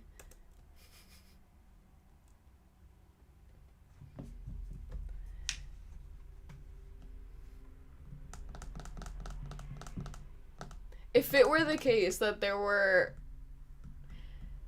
I feel like this does exist. There's like men out there that like start preaching about oh my god. I need to think through all of my sentences so much more before I say them now.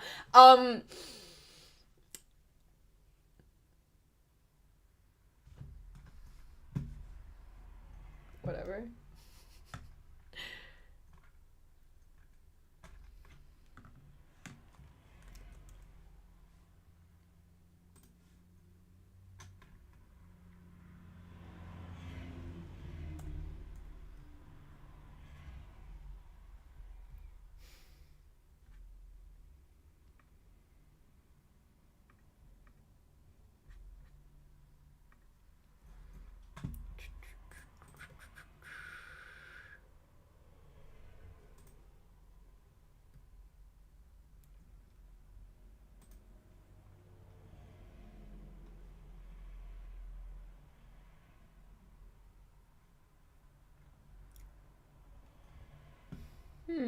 Okay.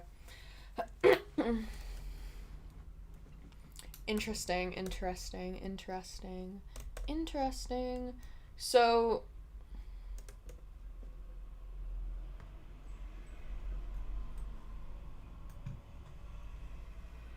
fuck, no.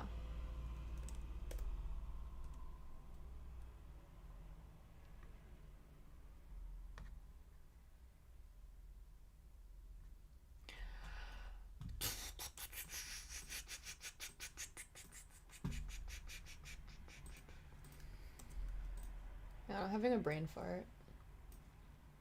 Like, unable to think about multiple things at once. Hang on, give me a second.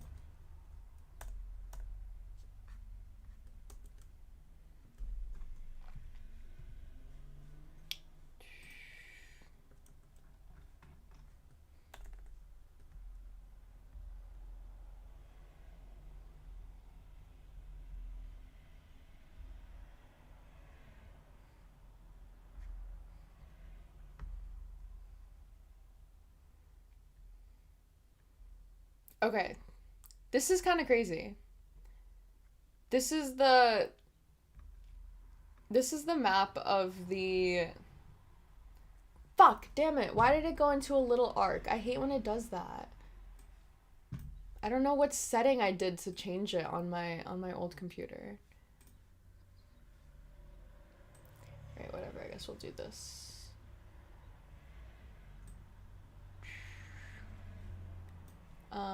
This and this is that, and then where's the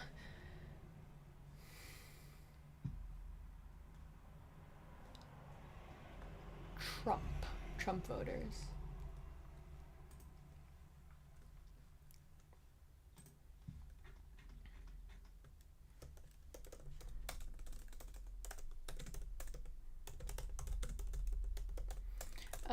2024 NYC comma v Trump breakdown. Boom. No, I just want to see NYC.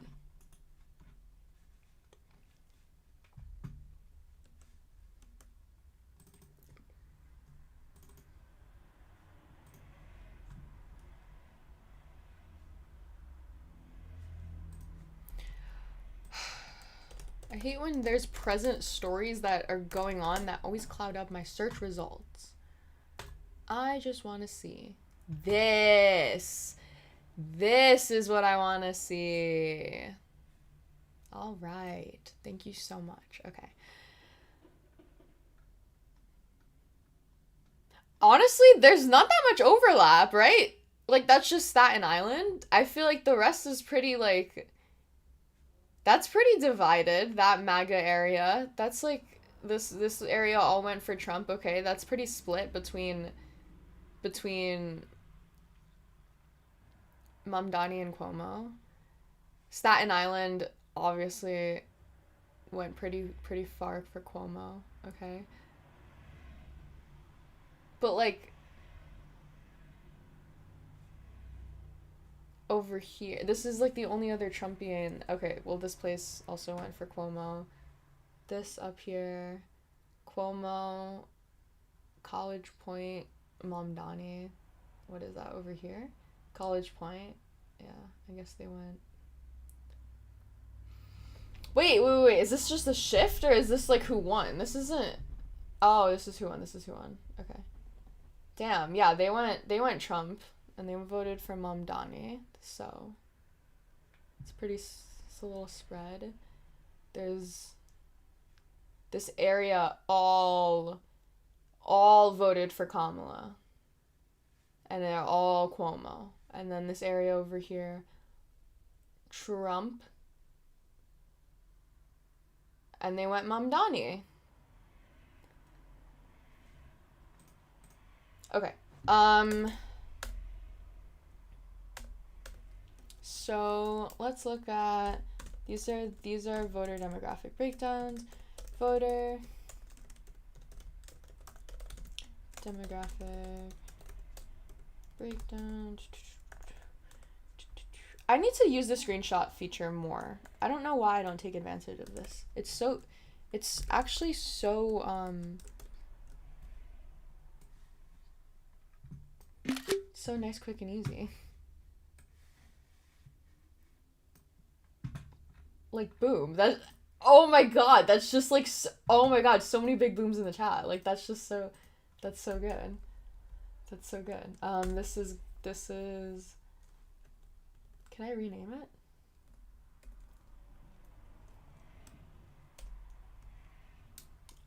This is the voter Voter breakdown. Trump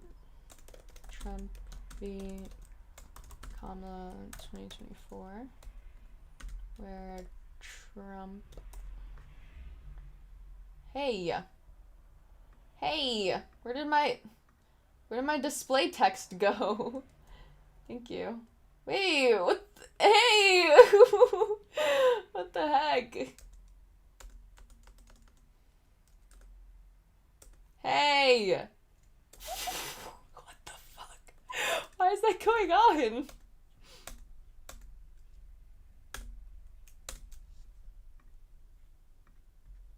Hey now. Hey now.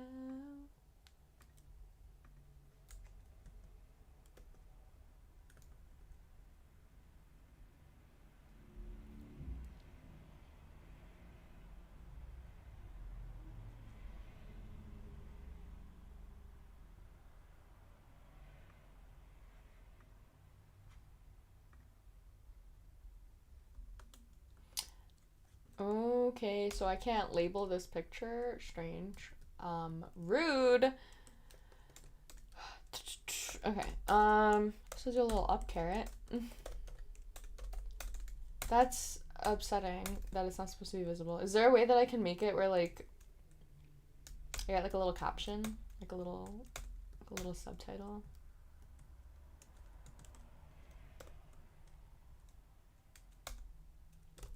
But it just shows up as, like, text. Like, I can't. I guess I'll do, like, a little call out. I can't even do a call out? Oh, there you go. Trump v. Kamala 2024 election breakdown.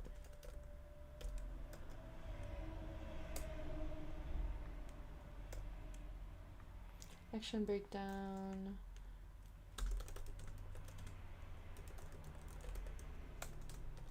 Red represents votes for Trump and blue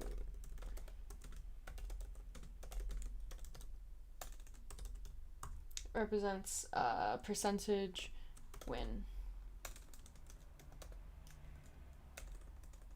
Percentage win for Trump, and blue represents percentage win for Kamala.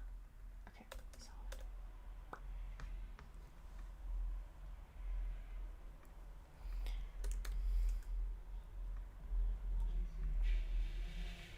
Boom.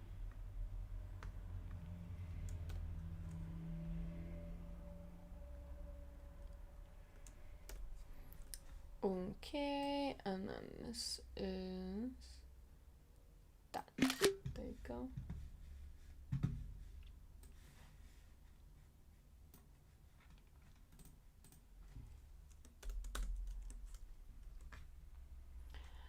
Mom Donnie.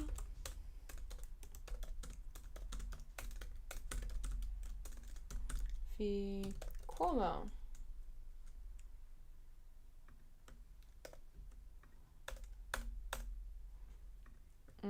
Okay. Now.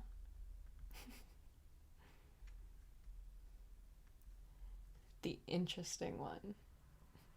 Where's my income? Oh yeah.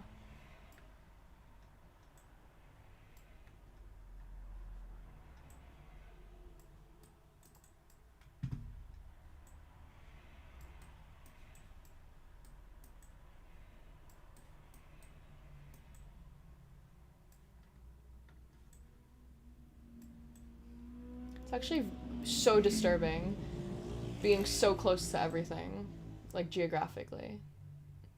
Very strange. I feel like I'm like doxing. I can see literally everyone that I've ever known's house on this map right now. That's how small New York is. Oh fuck. Source.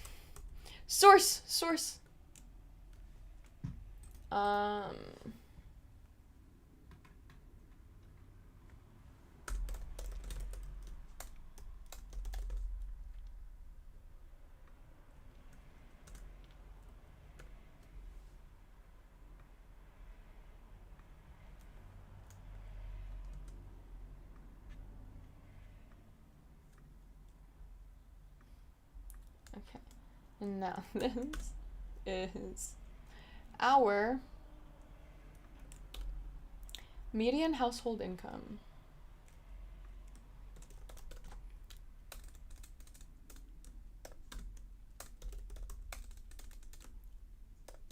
Median household income in New York City.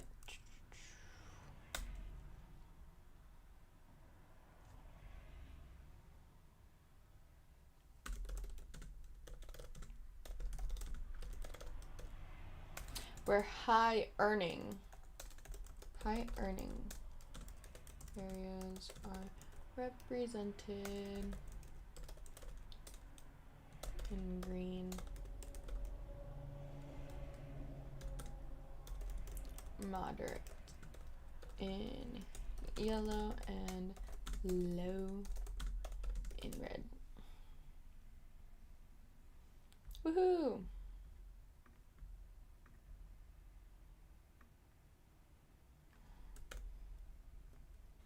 Boom.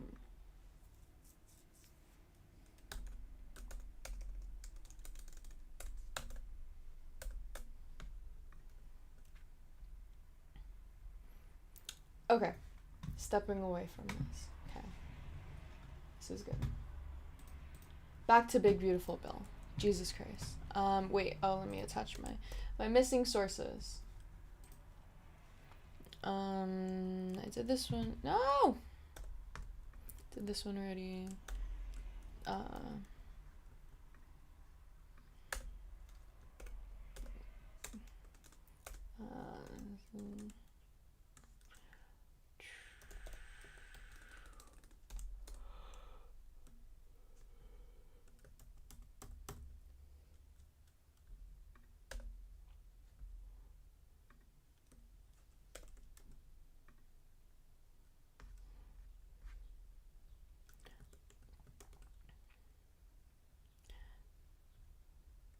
$10,000. Didn't use that. Didn't use that. No. Imagine walking down the street to meet some friends. No. No. No. Boom. Power again. Yeah, on your second question, so many of my friends who live in other cities are like, why do I go on Twitter and Blue Sky and all it is New York City politics for a month, like every couple of years? Like, aren't there other cities in this country? And the answer is no, there are not other cities. That's it. Turns out there aren't. There is not. Once in a while, if LA catches fire, LA gets to exist. But other than that, no, that's it. Every once in a while. Once every 10 or 20 years. So for Zoran, I received probably maybe 10 times as much mail and 10 times as much advertisement from Andrew Cuomo and his super PACs, backed by DoorDash, Palantir, and Michael Bloomberg, Real Estate Lobby, and most of those the pieces of mail I received. Backed by DoorDash. The evil DoorDash. Or the ads I saw on TV or on YouTube were about, number one, Zoran's inexperience, number two, that Zoran was a radical who supported defunding the police, and number three, that Zoran was... He never said that, did he? Like, did he? Was that real? That he actually said the defund the police thing? What? Okay, I'm not getting stuck on this. Anti-Semitic or anti-Israel. And on all three of those levels, I don't think Cuomo was able to land the hits very effectively because, one, people wanted something fresh and new, and I think the experience argument, even in a city as complicated and difficult to govern as New York, where you do need managerial experience, the fact that Cuomo was the standard bearer of that experience, I think, rendered that argument difficult. Like, it was very clear that he was making an argument for himself. Number two, on defunding the police, Zoran said he didn't support defunding the police, and then had a positive solution to what he wanted to do, which was that after speaking to cops, a lot of cops don't want to be mental health professionals, and what he meant by defund the police perhaps was better explained through wanting to create a department of public safety to deal with mental health crises. And then three, the vast majority of, despite the fact that New York City is the most Jewish city in the country, I think many people were just disgusted by what is happening in Gaza, what both Biden's policy and Trump's policy. And doesn't make sense to me why people are voting on foreign policy for a mayor. you realize he's a mayor, right? Like, you have to realize that he's a mayor. It's kind of why I like that's why I liked his answer for the "when are you visiting Israel" question, where he was like, I'm the mayor of New York, I'm gonna be in New York. I think people made that into something that it way, way, way wasn't. But that's like such a like valid sentiment of like, I'm the mayor. I don't have shit to do with foreign policy. I'm looking at the town in front of me right now. And most of the Democratic Party electorate across the country has become much more sympathetic to the plight of Palestinians than to pro-Israel or pro-Netanyahu talking points. I think, again, this is like Cuomo running a playbook from 10 years ago, which is that you could never get, you could see from the debate stage that everyone said they were pledged to go to Israel except for Michael Blake, who said he'd go to Jamaica, and New York, and Mamdani, who said he would go stay in New York about which country they would travel to first. I just think that the Democratic electorate has radically shifted on that issue, and because Trump and Republicans attack everyone on the Democratic side as anti-Semitic, even Chuck Schumer, like, it just doesn't land, which I think is bad for actually combating real anti-Semitism. Well, yeah, I think there's some truth to that. I also do, there's a little bit of throwing spaghetti against the wall, both actually, honestly, against Cuomo too. But there's a little piece of this is like, well, what does that have to do with being mayor of New York? Right? I think people are smart about that. Like, what is going to Israel? What does position on Gaza have anything to do with governing the MTA and figuring out funding for the buses? Derek, what do you think are some of the ways in which we should avoid overlearning lessons from an electorate that's like plus 50 Democrats? Yeah, I think there's probably no limit to the number of ways that we should not overinterpret this primary victory. I think that there's always a rush in the media to describe political phenomena like Zoran Mamdani. And he really is, I think, phenomenal at not only being a political communicator, showing up in all sorts of different favorable and friendly and unfavorable and unfriendly environments and talking about what he wants to talk about. He's a really, really unique person. And it's very easy, I think, to take the wrong lesson. So you think about, for example, this idea that slogans are good, right? That it's important to find a way to simplify your message into a slogan. Well, everyone's trying to do that, and everyone's been trying to do that for decades. It really matters what the slogan is, and the degree to which the slogan appears to solve people's problems. There's all sorts of slogans that are albatrosses around the necks of Democratic candidates. One of those slogans, we just said, abolish the police and defund the police, were very popular slogans in 2020 that Mamdani smartly ran away from in 2025. And his instinct to run away from those slogans, I think, was really important in terms of his bringing along moderate voters in the Democratic primary. What's important about freeze the rent, to me, or free buses, is that these are slogans about affordability, period. And if you ask Democrats who switched the Democratic column to the Republican column in 2024, what are the biggest issues that they care about? According to polling that I saw, the 4 biggest issues were cost of living, the economy, inflation, and housing. In other words, affordability, affordability, affordability, and affordability. So it's not just his ability to come up with a slogan that tells us that what the Democratic Party needs is to stake out more dramatic positions on any given idea. But rather, the lesson I take is that he was unembarrassed about answering the problems that New Yorkers said they had, which is that they felt that their city was no longer affordable, and he had a set of ideas to respond to that.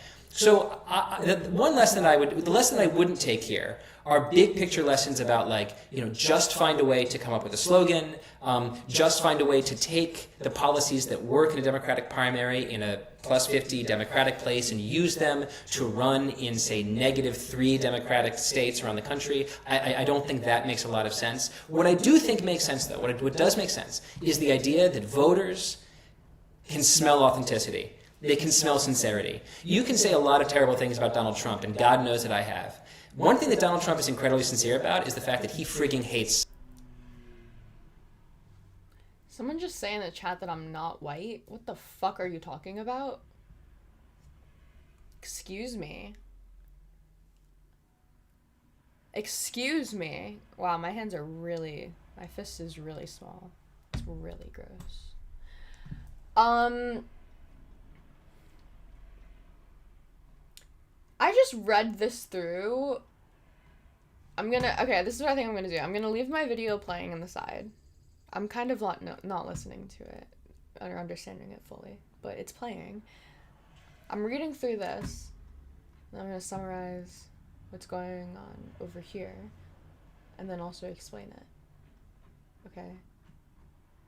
This is putting a limit on how much you're allowed to adjust our thrifty food plan, whatever this is called.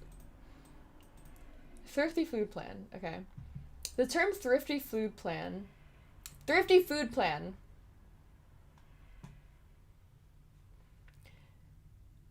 means I will actually put on Minecraft parkour. I will 100% do that for you. 100,000%. I will do that for myself as well. It's not just for you.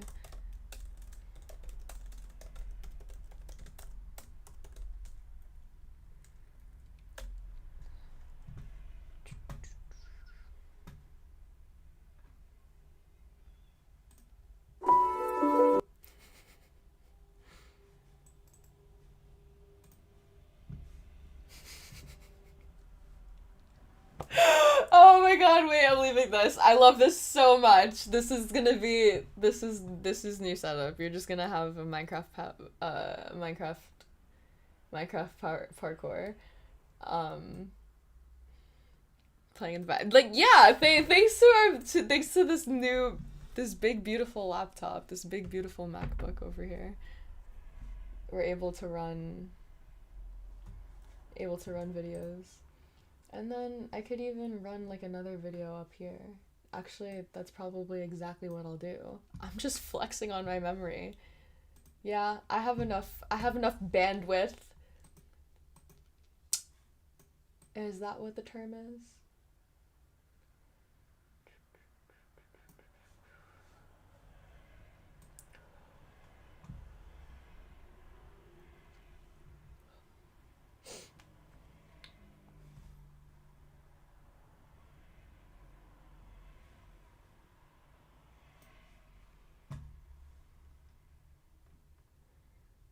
Boom. This is so ADHD. Oh my god. This is so funny. Top Shelf Tom. I did get a new PC. I got it yesterday. I'll do another little spec flex. 24 gigabytes of RAM now. We're cooking. We're cooking so hard.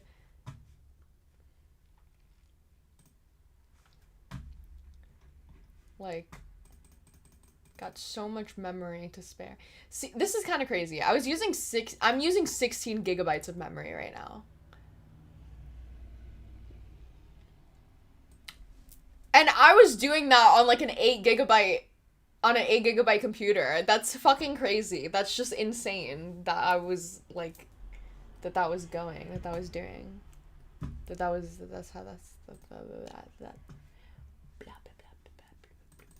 Okay, the term thrifty food plan means diet required to feed a family of 4 persons consisting of a man and woman. Like, this is such a strange thing to even be like existing in the Department of Agriculture, but okay, it already exists, and it exists.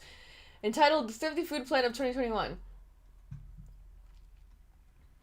Using the items and quantities of food described in the report of Department of Agriculture entitled Thrifty Food Plan 2021, and each successor report updated pursuant to the subsection. It's conditioned that. Okay, so this is a food plan that was already in action. Food plan enacted in 2021 based on Department of Agriculture report. Thrifty food plan 2021. Okay, and then now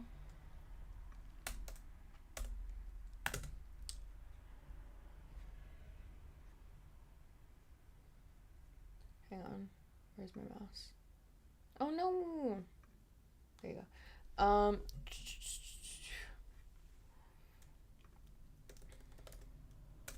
Okay, now it's restricting future cost increases.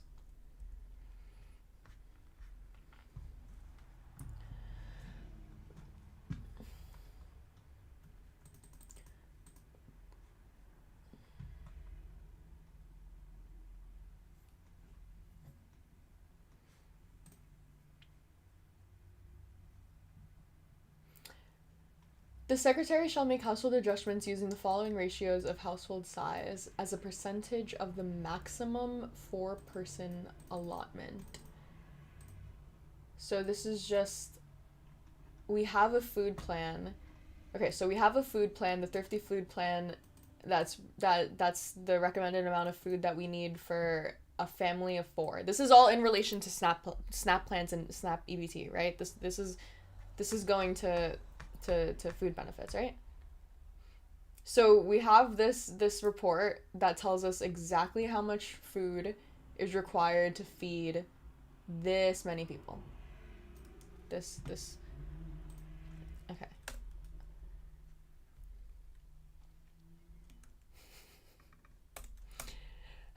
Okay. The food plan is the diet required to feed a family of 4 persons consisting of all of these specifics. Okay. These are the household adjustments that are being proposed. Okay, this is what already exists, and then the household adjustments that are being proposed means if you have 1 person, then you get 30% of the food plan. If you have 2 people, you get 55% of this food plan. If you have 4 people, that's the recommended amount for the food plan, so you get all of the food plan, which this doesn't even make sense because if it's a 4-person household, but the 4 people are older than 6 to 8 or 9 to 11, like, they're eating more food than that. It's definitely, like, that definitely doesn't make any sense, but okay. 5-person, you get an extra 19% instead of it. Like, these percentages don't even make, like, sense. 3/4 is 75. Like, okay. Strange. And then for a household of 9 persons or more, an additional 22% per person, which shall not total more than 200%.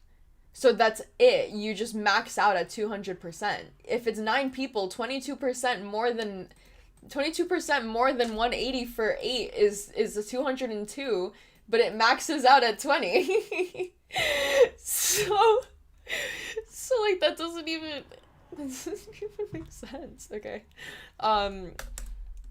Household adjustments. Household adjustments are the percentage added or taken away based on the amount of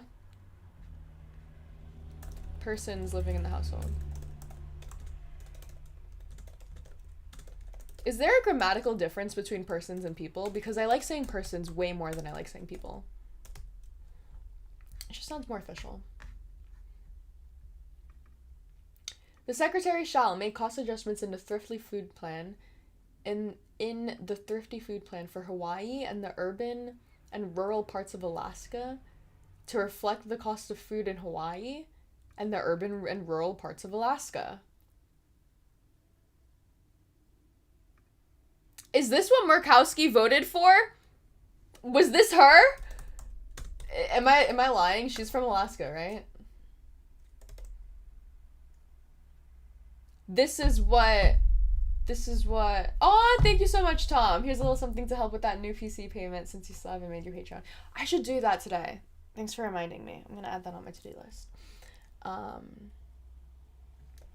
Should do it right now.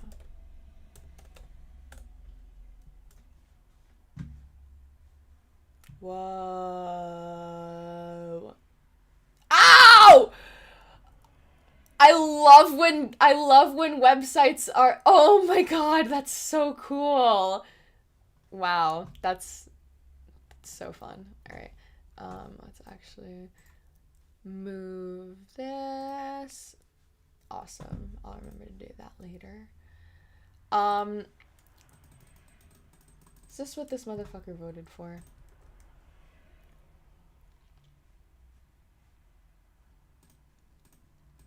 What the fuck tab was I on before? I was on this.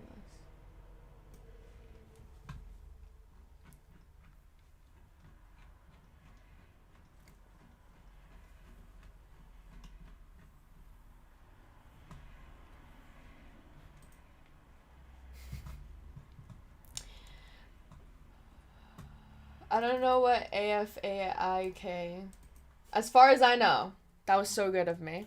Persons is when you want to distinguish the idea of multiple individual persons from a collective people. Oh! I love linguistics! That's such a good distinction. Okay. I like learning like hyper-specific words like that. They help articulate thoughts better. Like that's such a good distinction. Okay. Thank you. I appreciate that. Let me just fact check you so I don't go out into the real world and sound stupid. Oops.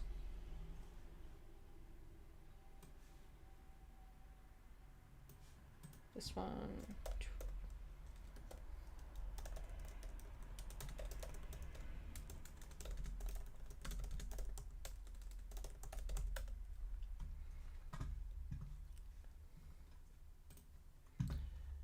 People should always be used when referring to a collective noun.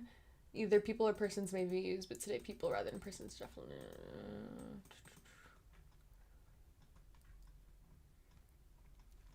Okay, solid.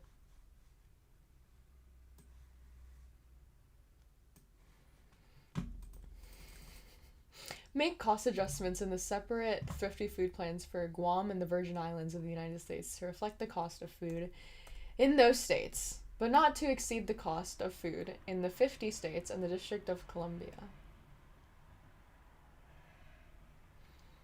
This is such a stupid provision. This doesn't even do shit. You're gonna make it more you're gonna adjust the cost of the more expensive food in Guam and the Virgin Islands because it costs more to get it out there, but not compensate it any more than you would compensate the states. But the whole reason why it's more expensive is because they have to travel it out there, right? Like that doesn't even do anything. On October 1st and on each October thereafter, adjust the cost of the thrifty food plan to reflect changes in the computer price index for all urban consumers for the most recent 12-month period ending in June.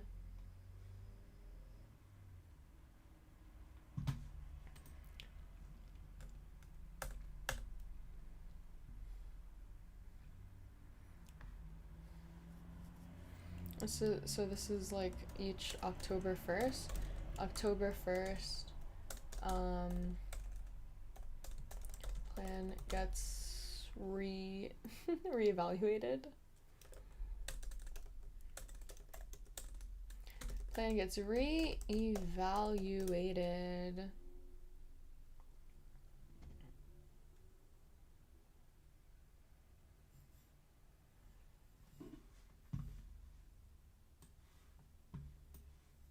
Hey, that's just absolutely fucking strange. Super, super strange. Insanely weird. Insanely strange.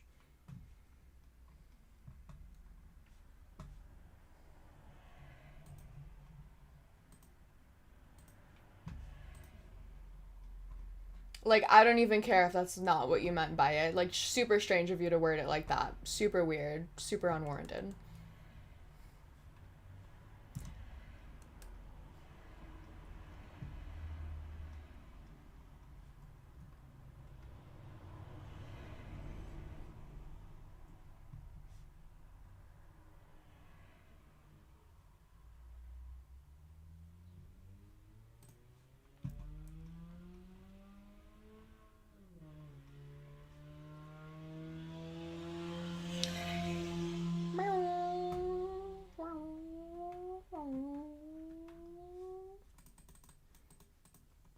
The secretary shall not increase the cost of the thrifty food plan based on a reevaluation under this paragraph.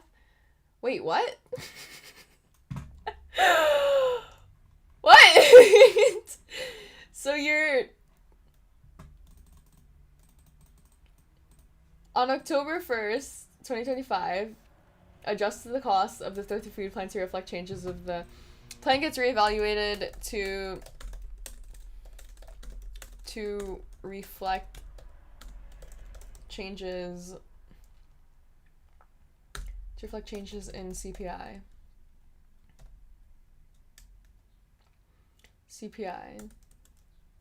But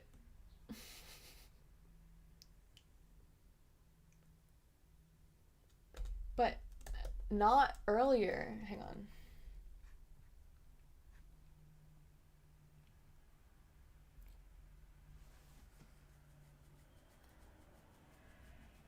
Am I missing something? Are these not, like, entirely contradictory statements? On October 1st, 2025, adjust the cost of the thrifty food plan to reflect changes, but not earlier than October 1st, 2027, the secretary may reevaluate the market baskets of the thrifty food plan based on current food prices, food composition data, consumption patterns, and dietary guidance.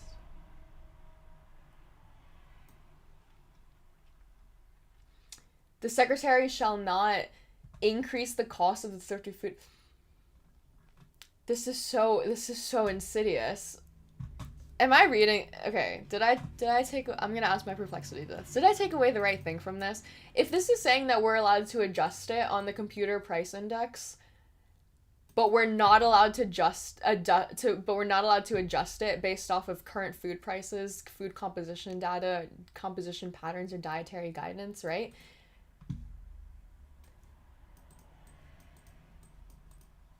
Is this making it, like, recession proof?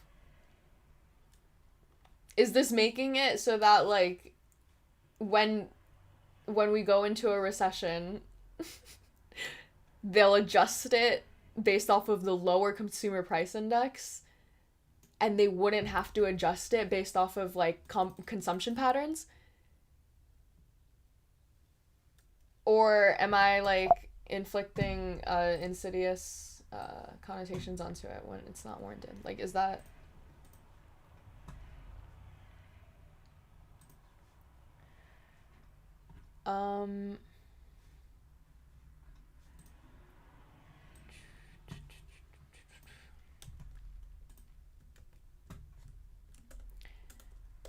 How are the above clauses not contradictory?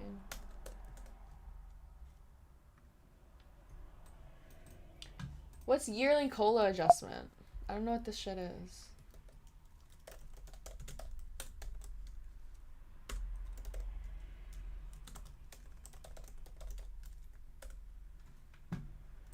Oh, cost of living. I'm so dumb.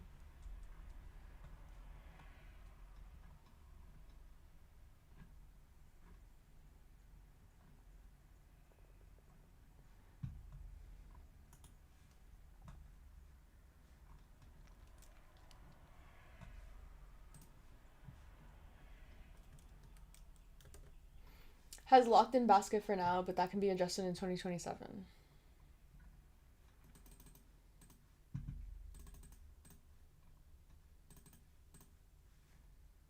Sorry. This ensures that the... Okay.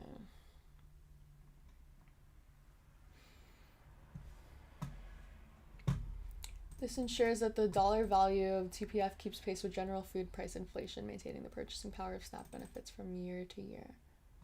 Okay. This is a mechanical adjustment. Only the cost figure is updated, not the The cost? Is that like the overall, like, amount that they would spend on it? I'm thinking too hard about this because they don't think at all about this. I'm giving them too much goodwill. Okay.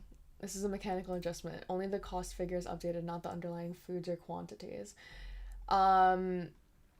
Market basket reevaluation. Not earlier than to reevaluate market baskets. This means reviewing and potentially changing the food quantities, nutrition. Okay, yes. This is a substantive update. So they're not allowed to substantively update it until 2027. These clauses are not contradictory because they're different functions. Okay.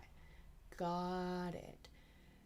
The law intends to prevent frequent, potentially costly changes to the TPF's composition while still allowing for regular inflation adjustments.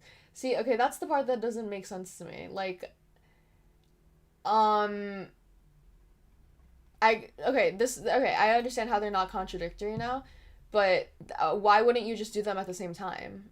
Why are we not reevaluating what's in the baskets now? Like, why are we waiting until 2027?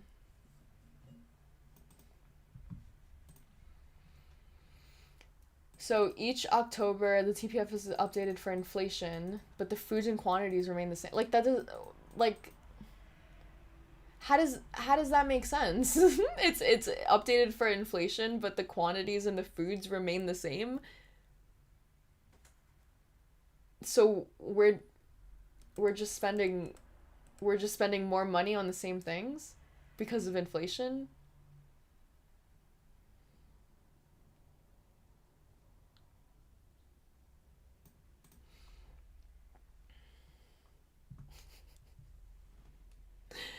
Because you're adjusting two dials. One is the cost of items in the basket. The other is what items are in the basket.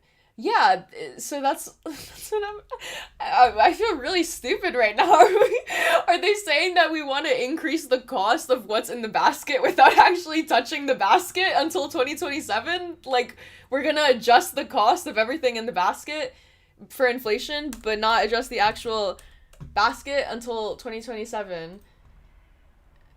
That's just confusing. Just why? Why? I don't... That doesn't make sense. Why? Okay. I don't know.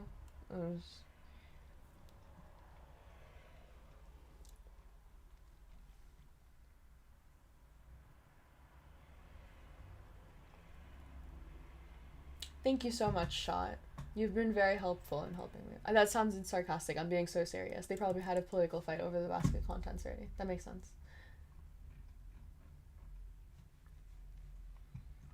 A chicken is worth one chicken. Okay. Okay, October 21st, 2025, to 2027, plan gets reevaluated to reflect changes in CPI. This adjusts costs of goods in baskets, or the food plan stuff. Okay. In baskets according to inflation, and then October 1st, 2027, plan gets re-evaluated to reflect changes in food, which is adjust the actual goods in the baskets. According to, what is it? Food consumption? Food composition. Composition, data, consumption, and pattern, and dietary guidance. Okay, this is so... Oh my god, this is what I mean by, like, I like being super autistic about these things. This is such a good counter to bring up to people when they start talking about the fucking RFK, like, oh, but, like, hang on, let me organize this thought for a second, okay? There is this running theme of poor people are eating a lot of junk food because it's cheap and because they're poor, right? That's why Mom Donnie wants to have state-run grocery stores to fix, like, food deserts and stuff like that. There's this growing sentiment of RFK is gonna help get all of the red dye 40 out of the processed foods and help lower processed foods and all of that stuff. and it's gonna help people. It's gonna end up helping. It's gonna end up overall helping people because it'll be healthier, right? Because they want to help people be healthier. Okay, that's not at all the case, because what this plan is doing is making it so that they're not even adjusting any of the dietary restrictions from the Department of Agriculture's like food plan. This is literally like this is a report that gets constructed to find out exactly what diet is required to healthily feed a family. This is the same side that is saying, oh, but big all of these I'm going down my big meat conspiracy again. Oh my gosh, all of the big pharma companies are making us all malnutritioned, and they want us all to die and be weak. But your government also doesn't want to listen to the food report that gets written every year that says exactly how many nutrients are needed to feed a family of 4. Like, they're not willing to adjust the amount of food allotment based off of like the current amount that people need to eat. But they're supposed to be caring about your children and about the red dye 40 in them. Like, what the fuck are the priority? That's not a priority. Like, what the fuck are those priorities? Like, it doesn't make any sense. It's a good counter. I'll do that as a little call out. Talking point. Talking point. Okay.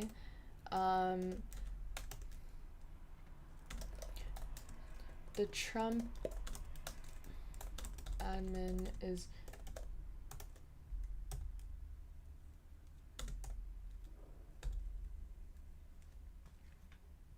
the plan gets evaluated every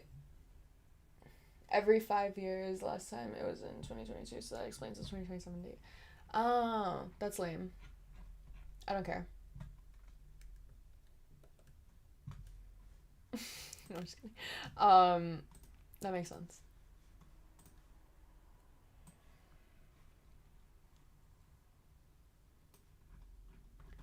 Is this not an annual report that gets put out? I feel like that should be then. Like, this is not an annual thrifty food plan.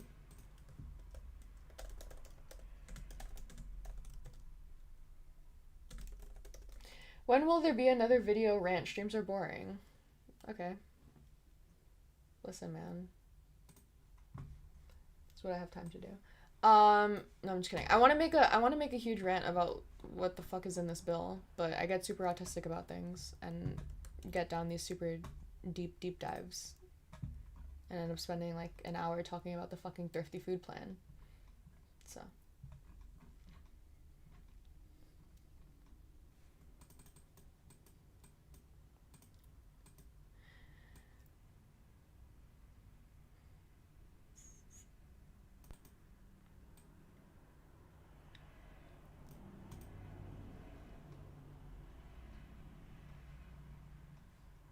The real evaluation process for the Thrifty Food Plan was guided by the goal to create market baskets that contained a variety of commonly consumed foods and beverages that are low in price and higher in nutrition quality. Like, do people know that this is even a thing? I feel like this is a lot of like what MAGA is like gets upset about, like, a lot.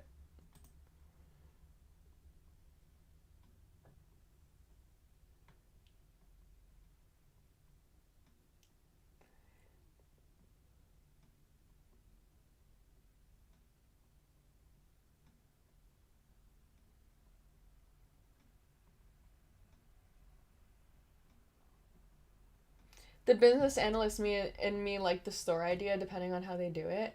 The store idea doesn't seem like it would be like the most feasible like solution to the problem that they're proposing, though, if that makes sense. Like the way that he paints it is like poor people need to be healthier, and so we're gonna have state-run food grocery stores, and that doesn't that doesn't really track with me.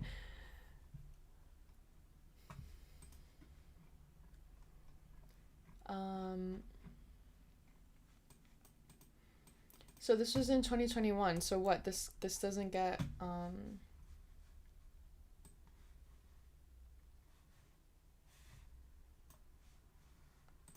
This doesn't get reevaluated, or like.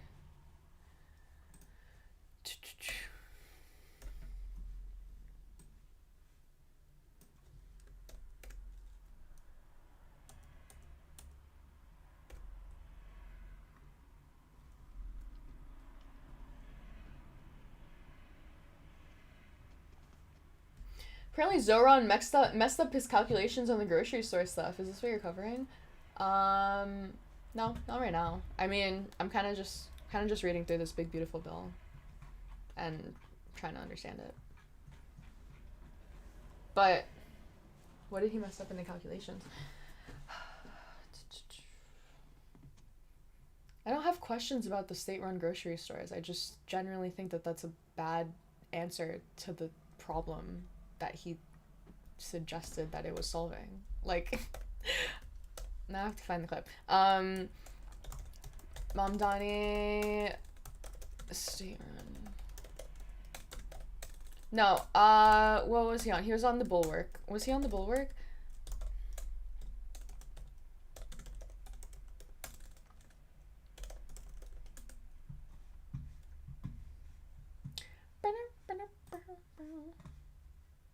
Honestly, I'm just glad that Cameron can't run. It's too late. It's too late. Why not go down to the Zoomers? Okay, if we're gonna do a young millennial, why not a Zoomer mayor?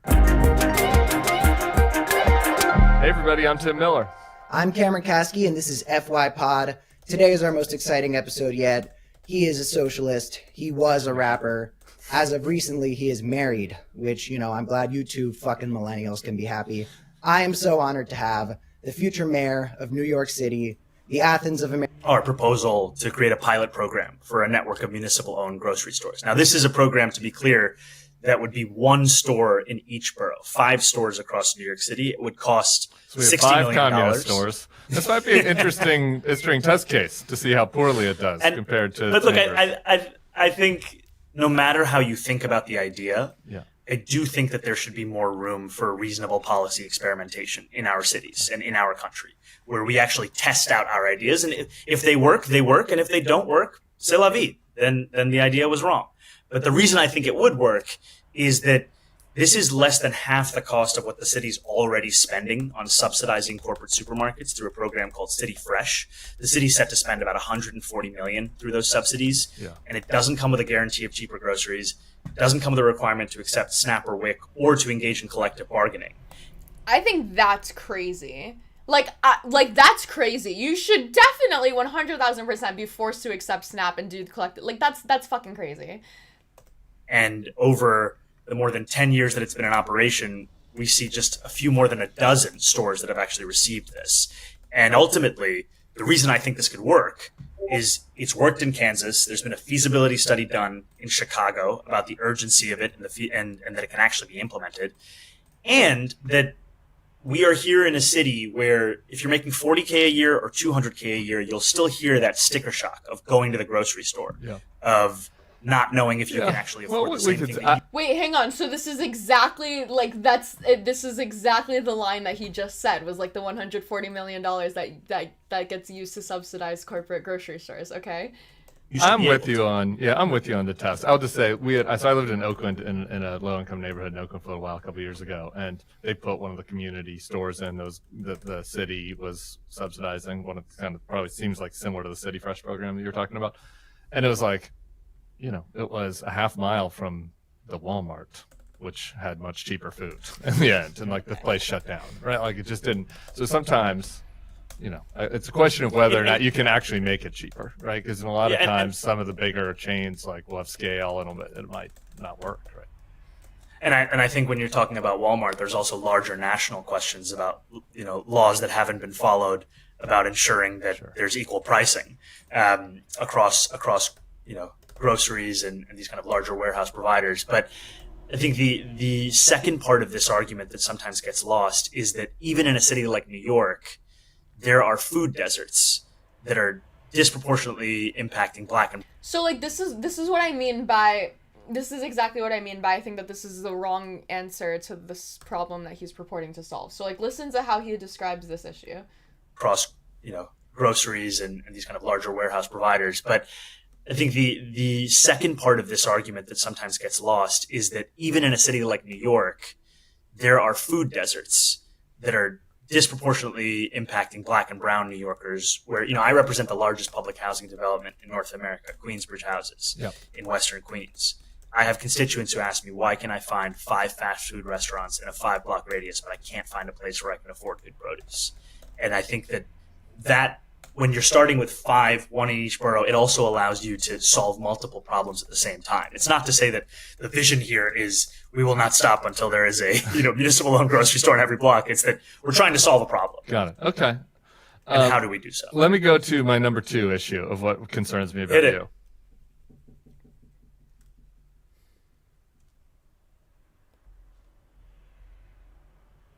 I don't know. Like, I don't.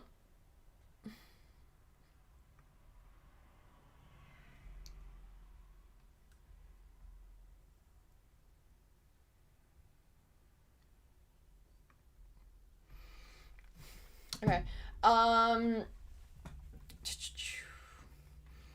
The food retail expansion to support health, City Fresh, is a bundle of tax breaks and special regulatory relief for grocery stores that open up in so-called food deserts, poor neighborhoods where the city has concluded that residents don't have adequate access to produce or other healthy foods. Subsidy includes some tax breaks. The City Fresh program can include some zoning and regulatory relief. Tax breaks have saved grocery stores from a few $1 million each year. All in all, the city has given about 30? According to the city's estimates. Oh shit. That's a crazy miscalculation. Damn. That's over 6 years, or that's in the past year? That's all in all?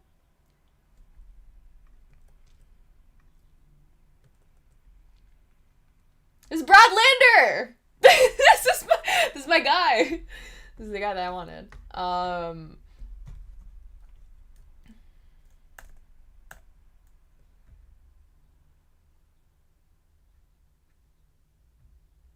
My king. Sorry. Yeah, he didn't even explain how the problem is gonna... oh my god, I feel like he just said, like, black and poor and then finished. Am I lying? I feel like he literally just said, like, yeah, it affects black and poor people, and then just ended his thought. Providers, but I think the second part of this argument that sometimes gets lost is that even in a city like New York, there are food deserts that are disproportionately impacting Black and brown New Yorkers, where, I represent the largest public housing development in North America, Queensbridge Houses, in Western Queens. I have constituents who ask me, why can I find 5 fast food restaurants in a 5-block radius, but I can't find a place where I can afford good produce? And I think that when you're starting with 5, 1 in each borough, it also allows you to solve multiple problems at the same time. It's not to say that the vision here is we will not stop until there is a municipal owned grocery store in every block. It's that the program itself is small, distributing 3 to 4 million per year in tax breaks. That's nothing. We're trying to solve a problem. Got it. Okay. What problem? Let me. Oh my god. Oh my god. Oh my god. I try. I do. I try. I give so much goodwill. I give so much goodwill. Black and brown. There are this. I'm so sorry. I just need to read through it. Okay. When does he start talking? Here? Walmart. There's also a little bit. It might not work, right? And I think when you're talking about Walmart. Excuse me. Where am I? Oh, okay. And I think when you're talking about Walmart, there's also national questions about, laws that haven't been followed about ensuring there's equal pricing across the, groceries and these kind of larger warehouse providers. What? The question was, sir. I feel like Donald Trump right now. Sir, how are you going to make sure that the state-run grocery stores are actually cheaper than the big corporations? Because the big corporations a lot of the time are able to make things cheaper because they have the money to make things cheaper. Right?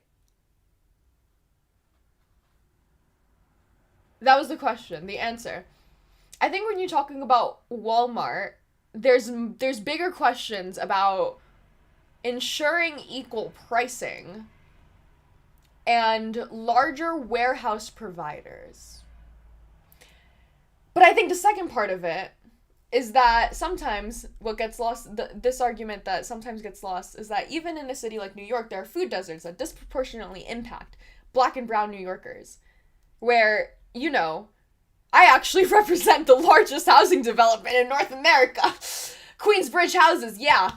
In Western Queens, I have constituents who, ask me, they come to me with tears in my eyes, sir, why can't I find 5 fast food restaurants in a 5-block radius? But I can't find a single place where I can afford good produce. And I think that that's when you're starting with one in each borough. It allows you to solve multiple problems at the same time. The multiple problems being the fact that corporations are illegally, this is gonna solve the problem of Walmart. This is gonna solve the problem about Walmart doing equal pricing, larger warehouse providers, and also solve the problem of food deserts that are disproportionately impacting Black and brown Americans.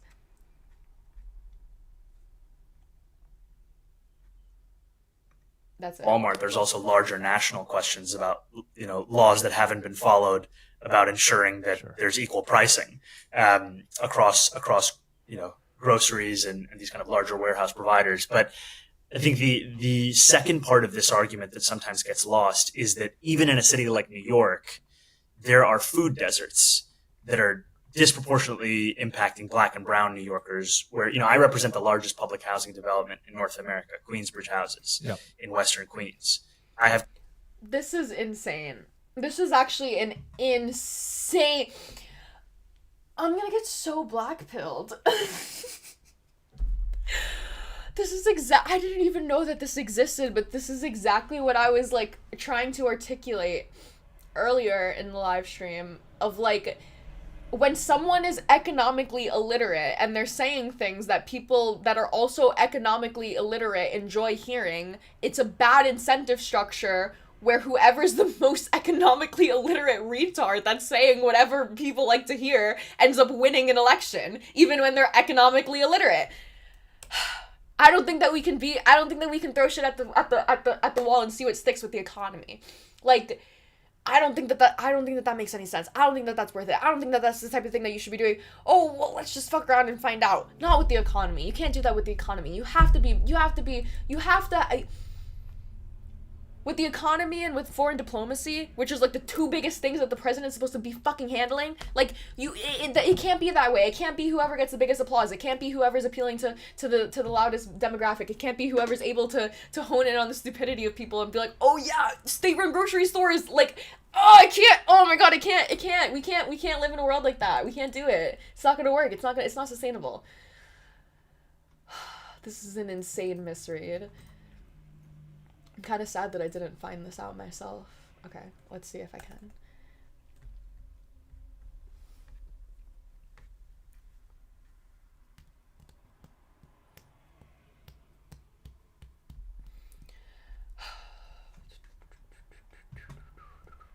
Fresh was established in 2009 following a Department of City Planning report which highlighted the lack of neighborhood grocery stores providing fresh food options. Since the program's inception, at least 53 fresh stores are opened or are under development. Zam! Fresh operates as 2 separate programs. A tax benefit administered by New York City Industrial Development Agency, which itself is staffed by and housed within the New York City Development, and a zoning benefit program administered by the Department of City Planning. This seems like a good 2 separate approach. Okay, so they do zoning benefits, I guess, by making it easier for grocery stores to be built in these lower income neighborhoods or these food deserts that need it, right? And then tax benefits to help the groceries that end up getting built. Okay, To be eligible for benefits, a store must reach several minimum floor area requirements. I think it's weird that one of the requirements isn't like they have to accept SNAP. I think that's strange. I think we should definitely like revamp that, right?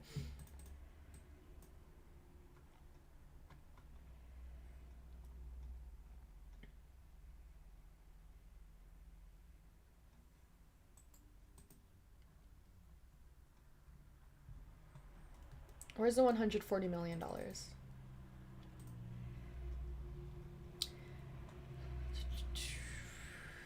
2022 study examines the association between fresh supermarket subsidies and local childhood obesity. Students who resided within 5 miles of fresh supermarkets show small but statistically significant decrease in BMI in the 3 to 12 month period after a fresh store opened. That's honestly, I feel like that's impressive because I feel like that's exactly what you would expect. Like if it were some type of crazy, like, oh my god, you saw all of these kids losing an insane amount of weight, like I would be suspicious from that based off of just diet, just based off of like healthier access to food. But like seeing a small statistically significant, right? Like I feel like that should.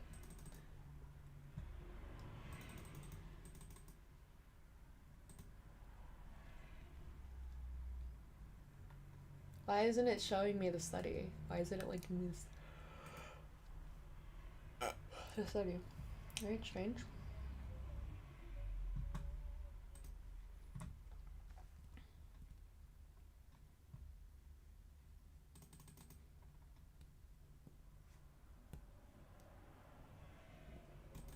Oh, and here's a study that showed the opposite. Okay. Fine too, I guess.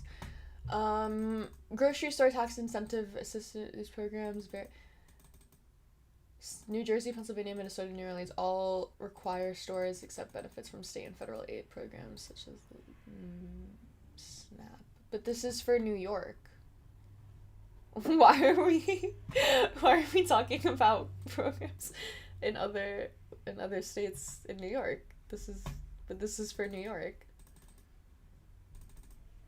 But this is in New York, no? This is New York City. Why are we... Okay. Strange. Alright.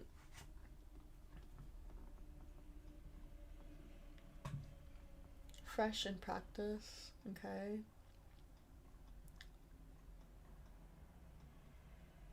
Program cost. Woohoo! It remains a small program. Fresh expenditures reached a maximum of $4 million a year. It's nothing. Jesus Christ.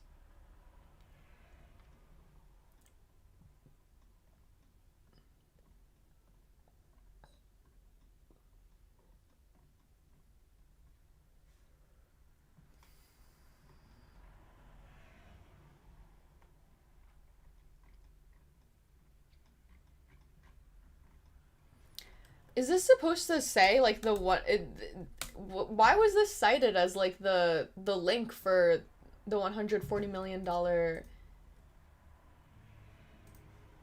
Like where did this actually come from?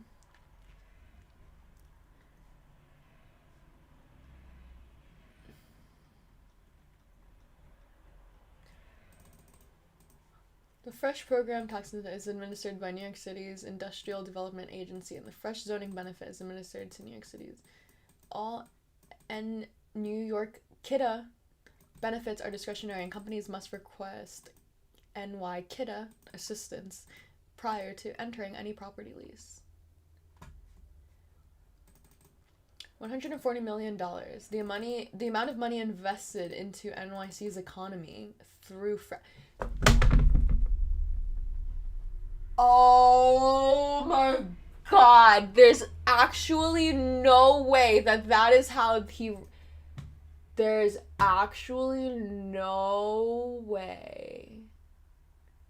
There's actually no way that's how you read that. There's actually no way.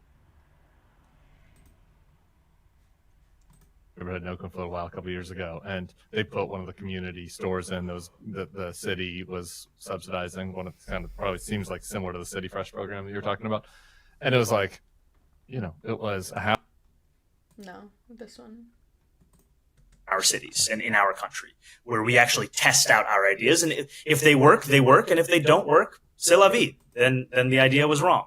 But the reason I think it would work is that this is less than half the cost of what the city's already spending on subsidizing corporate supermarkets through a program called City Fresh. The city's set to spend about $140 million through those subsidies, and it doesn't come with a guarantee.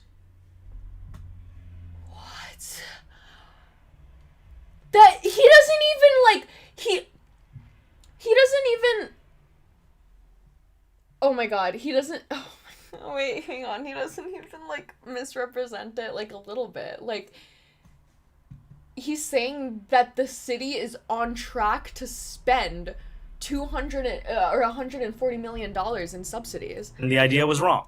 But the reason I think it would work is that this is less than half the cost of what the city's already spending on subsidizing corporate supermarkets through a program called City Fresh. This is what they're already spending.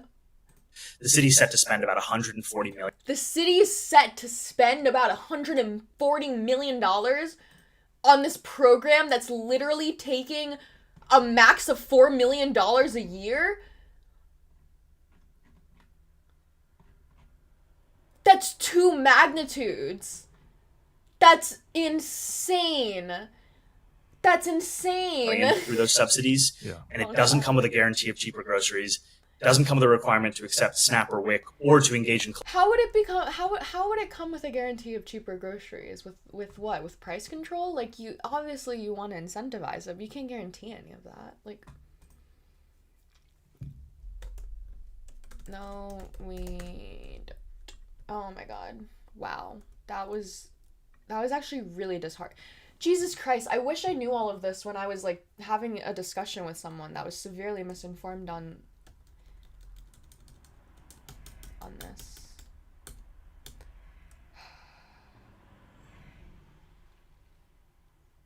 This is gonna be my next rant video, for whoever asked. It's gonna be about, oh, my camera died again.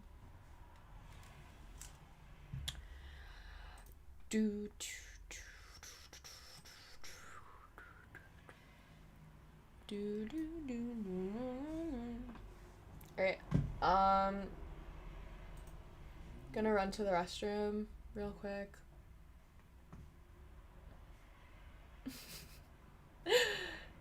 Did I took away your Minecraft.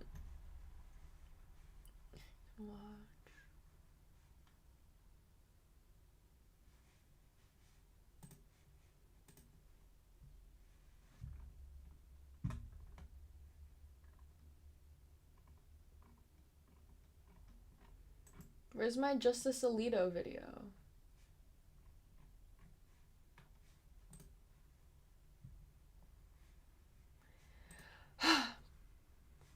BRB.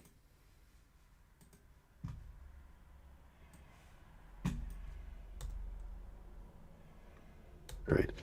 After the Civil War, the 14th Amendment forbids states from denying citizens the equal protection of the laws, and then the 15th Amendment declares the right, quote, to vote shall not be denied on account of race, color, or previous condition of servitude. We get the Jim Crow regime of the 1960s, and then we get the Civil Rights Act of 1964 banning discrimination based on race in employment, public accommodations, and elsewhere. So the layman skimming through the history says, the founders wanted to get rid of slavery. The founders were uneasy about race from the very get-go. We see the way they handled it. I would even, if I could quote it from memory, I would, I can't. Frederick Douglass referred to the 3/5 clause as scaffolding that permitted the rest of the structure of the Constitution to be erected, but that was to be removed at the first opportunity. And again in our history, we get the assertion, no, we are not going to make judgments among our fellow citizens based on race.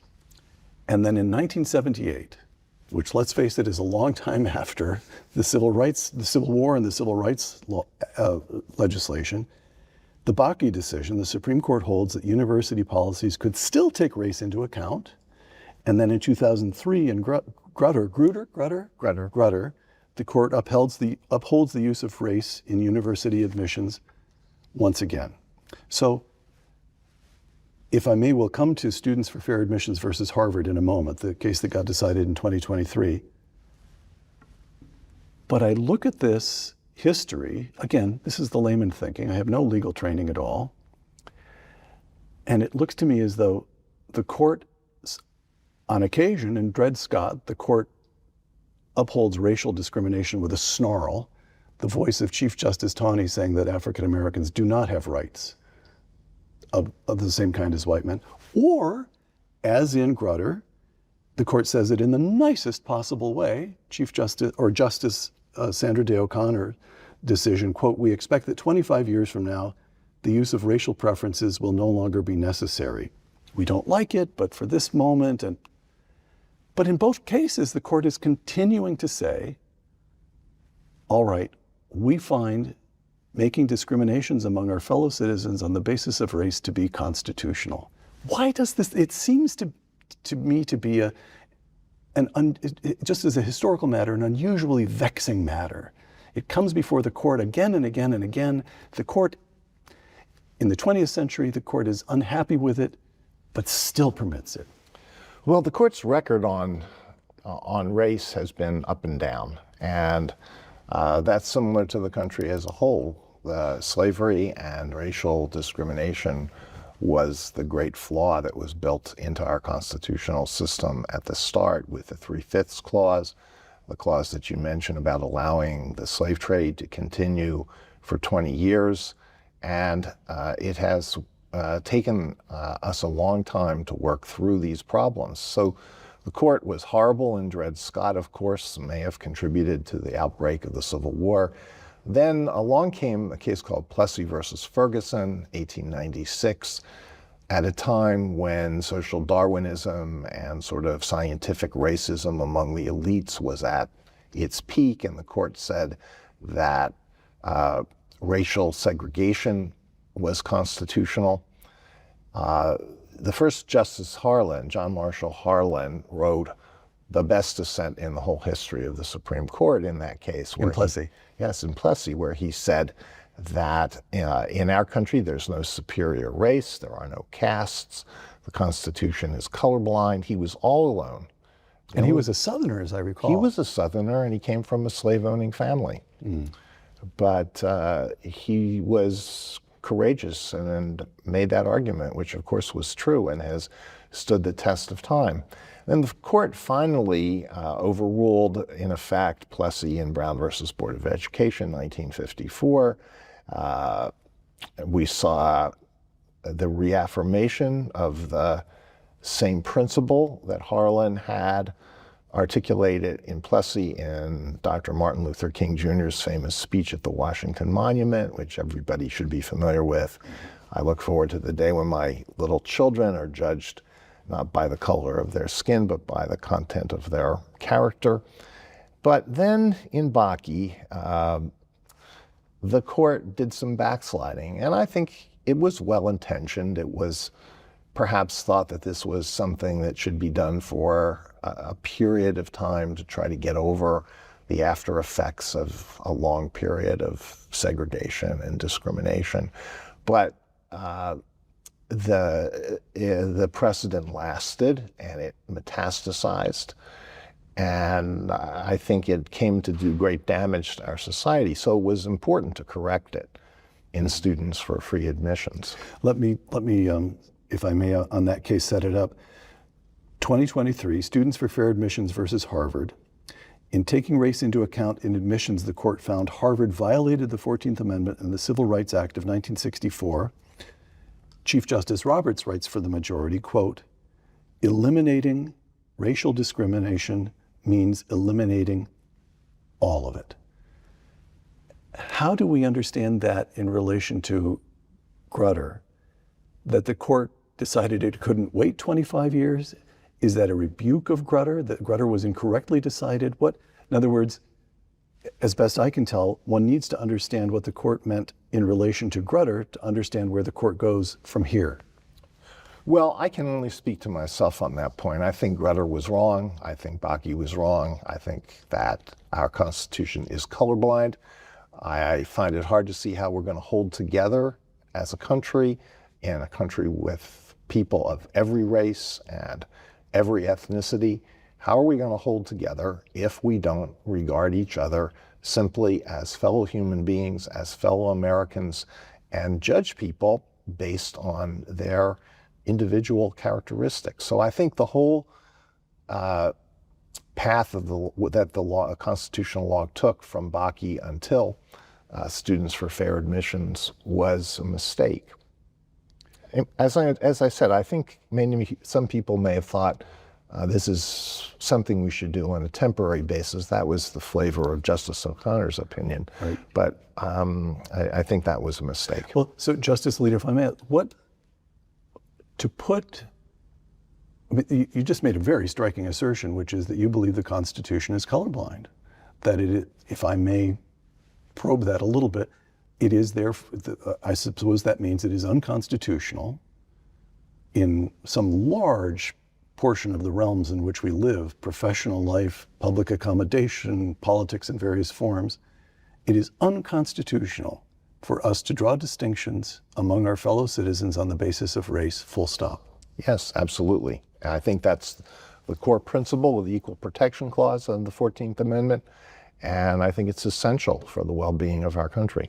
What work needs to be done to place that on a kind of, what work needs to be done to make Harvard, the fair admissions case, the permanent, to place it on a permanent footing? So that so the court doesn't backslide again, if you see what I mean. Well, I didn't hear all that. But I don't think the Constitution is... Is the Constitution colorblind, or are people just racist? I think people are just racist. I think the Constitution is... Wait, no, yeah. I think the Constitution is colorblind. I think people have just been racist. I feel like I would agree with that, maybe.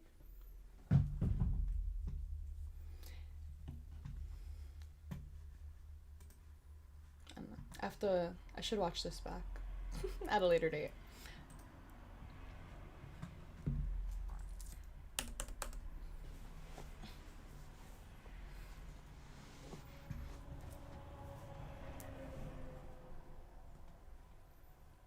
Yeah, I think I need to make a video. I think that's gonna be my... Dude, I haven't made a video in so long. I'd have to, yeah. Let that be my mission today. Map out a video, frame a video about why that's gonna be the title of the video. Why I'm scared Zohran Mamdani won. It's not because he's here. Okay.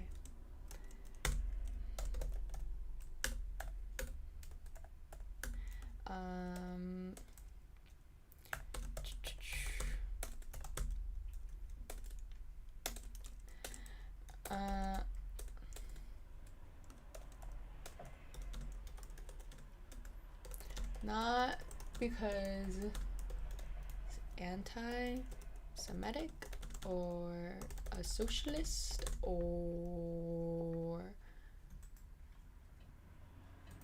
Fuck. Such a bad Mossad employee. Damn it. Not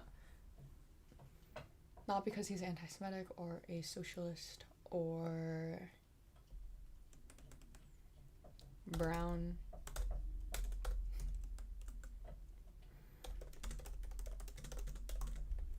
He is encouraging an incentive structure. That's the only way that I can word it. I don't even know if this is the best way to word it. Maybe I'll change the wording of this. But the only way that I can word it right now is he's encouraging an incentive structure that we should be moving away from in politics. Why should we be moving away from it?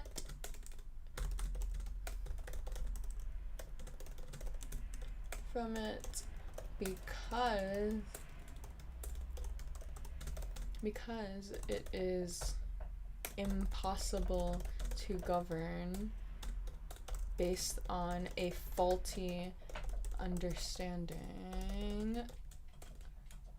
of the problems and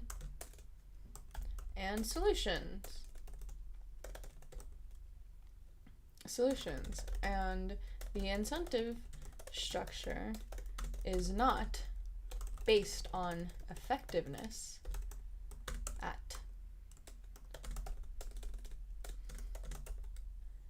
solving problems, solutions. The incentive structure is whoever can get the most viral video with the most controversial how do you spell controversial? Controversial ideas.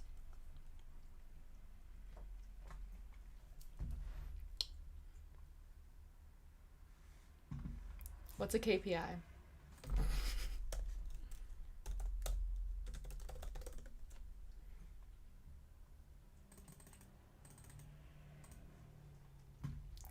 Key performance indicator.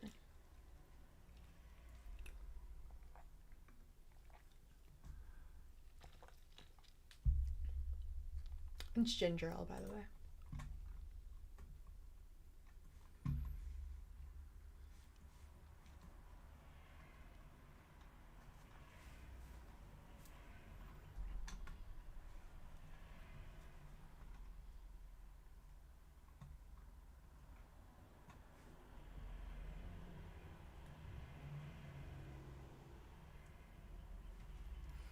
Specific, measurable, attainable. That's what I was looking for. Okay.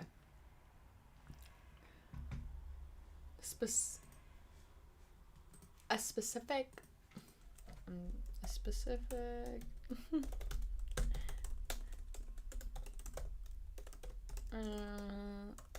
Attainable.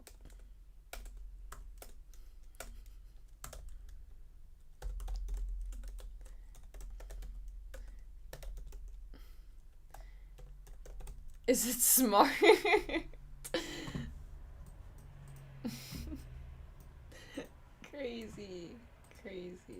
Crazy stuff.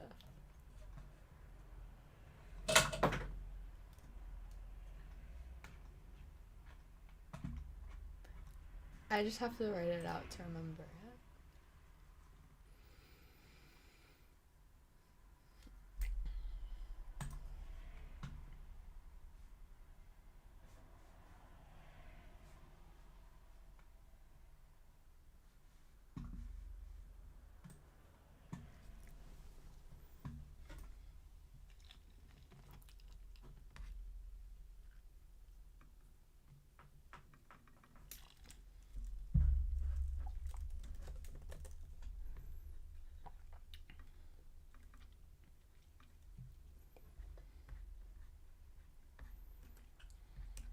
The incentive structure is whoever can get the most controversial ideas wins. Yay.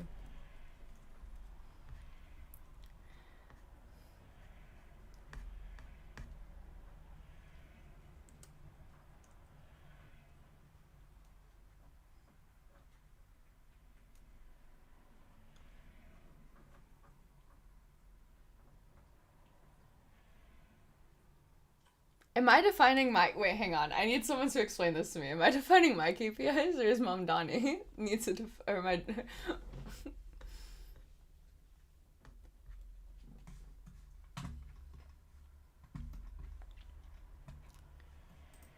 Okay, lower income neighborhoods voted for Cuomo. State-run grocery stores. We spend $140 million subsidizing... I don't need to see that. We spend $140 million subsidizing corporate grocery stores. No, we don't. Okay.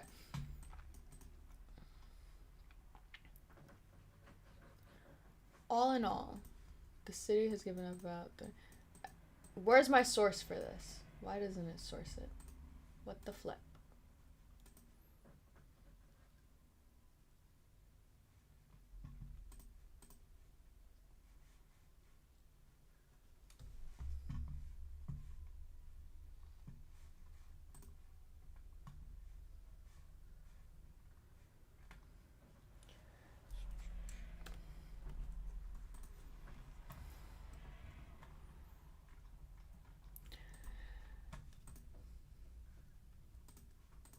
collective bargaining. The reason I think it would work is that no matter how you think, this might be an interesting test case to see how poorly it does compared to. But look, Did Tim actually fucking say that? that would be one store in each borough, 5 stores across New York City. It would cost So we have $60 5 million. communist stores. This might be an interesting test case to see how poorly it does compared to. But look, I think no matter how you think about the idea, Yeah. I do think that there should be more room for reasonable policy experimentation. This isn't reasonable. Yes, but this isn't reasonable. Yes, but like this isn't reasonable. That's the issue. That's what I hate. In our cities and in our country, where we actually test out our ideas, and if they work, they work, and if they don't work, c'est la vie. Then the idea was wrong. But the reason I think it would work is that this is less than half the cost of what the city's already spending on subsidizing corporate supermarkets through a program called City Fresh. The city's set to spend about $140 million through those subsidies, and it doesn't come with a guarantee of cheaper groceries. It doesn't come with a requirement to accept SNAP or WIC or to engage in collective bargaining. And over the more than 10 years that it's been in operation, we see just a few more than a dozen stores that have actually received this. And That's also not true, right? Because I thought it said 53. ultimately, the reason I think this could work is it's worked in Kansas. There's been a feasibility study done in Chicago. Today's like topic of the day is just food, I guess. Like just focusing on like food, grocery stores, SNAP, food. 28 projects approved to date. So that's already more than a dozen. I thought this other one said that there was like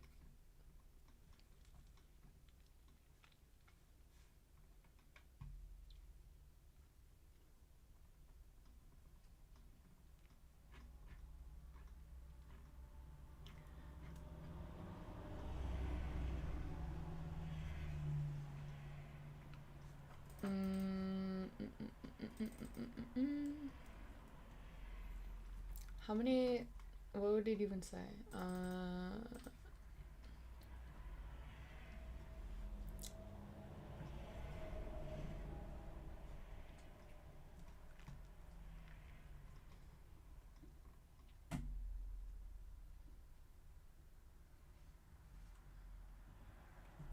So, tax incentives, zoning incentives,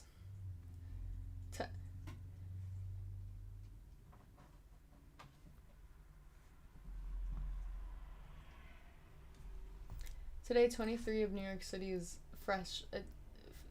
am I misunderstanding this? Is it not all of the grocery stores that are in these zones, like, it get tax incentives?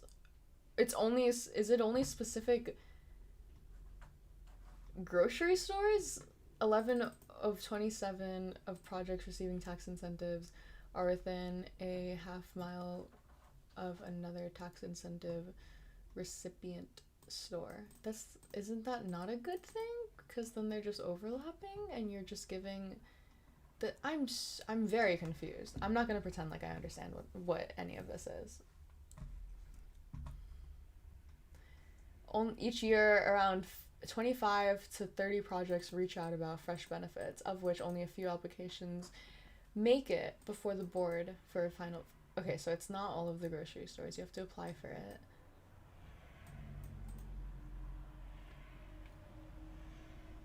And only a few make it out of 30 projects that qualify each year. A total... Oh, this is what he means. A total of 27 grocery stores have benefited from fresh tax subsidies since the program's inception. That seems a bit insane. What is...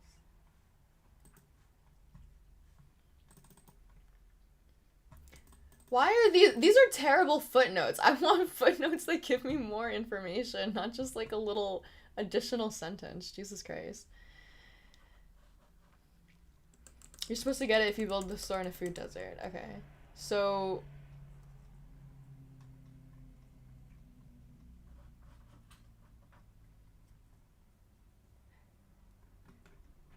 So these are brand new grocery stores that are being built.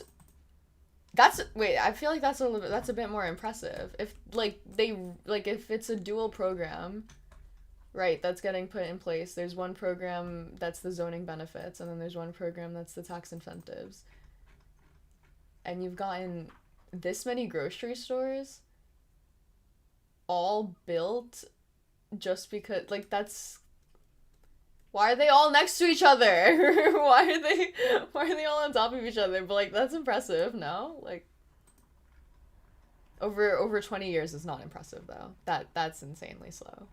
If this started in, 2011, so, 15 years? It's kind of crazy. About the urgency of it and that it can actually be implemented, and that we are here in a city where if you're making $40K a year or $200K a year, you'll still hear that sticker shock of going to the grocery store, of not knowing if you can actually afford the same thing. I'm with you on the test. I'll just say I lived in Oakland in a low-income neighborhood in Oakland for a while, a couple of years ago, and they put one of the community stores in those that the city was subsidizing. One of the kind of probably seems like similar to the City Fresh program that you're talking about, and it was it was a half mile from the Walmart, which had much cheaper food in the end, and the place shut down, right? It just didn't. So sometimes. It's a question of whether or not you can actually make it cheaper, right? Because in a lot of times, some of the bigger chains will have scale, and it might not work, right? And I think when you're talking about Walmart, there's also larger national questions about laws that haven't been followed about ensuring that there's equal pricing. I still can't get over it. I still can't. Your audience is gonna hate you if you make an anti-Zora vid. That's the goal. Well, that's not the goal. No, it's not the goal to make them hate me. The goal is to get controversy so that I can get a lot of clicks. Duh.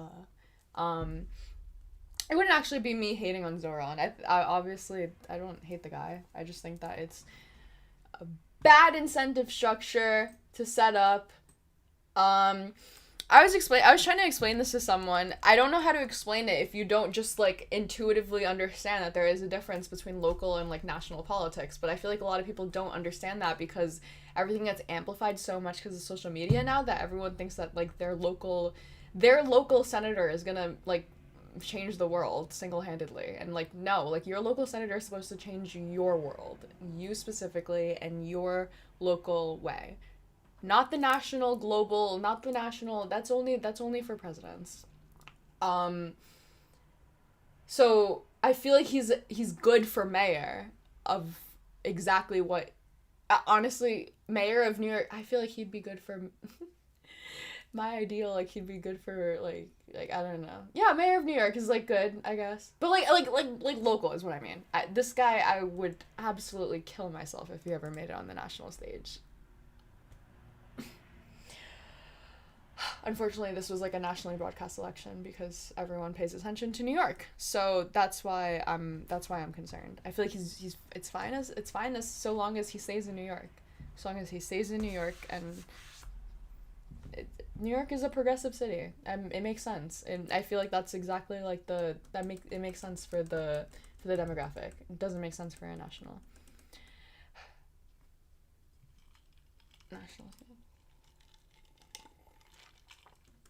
He might be a good housing or urban development director. I don't know exactly what they do, but I feel like a guy that wants rent control in the most expensive city in the world, I don't know how much I want him involved in my housing development. He's gonna make it so that all of my houses are dog shit quality and ever wants to invest in any fucking real estate ever.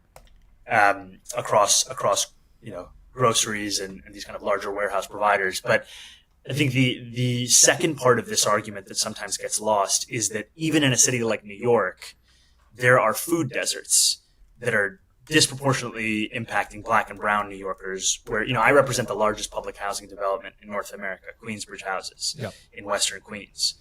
I have constituents who ask me, why can I find 5 fast food restaurants in a 5-block radius, but I can't find a place where I can afford good produce? And I think that when you're starting with 5, 1 in each borough, it also allows you to solve multiple problems at the same time. It's not to say that the vision here is we will not stop until there is a municipal owned grocery store in every block. It's that we're trying to solve a problem. Got it. Okay. And how do we do so? Let me go to my number 2 issue of what concerns me about Hit it. you. Other mayor.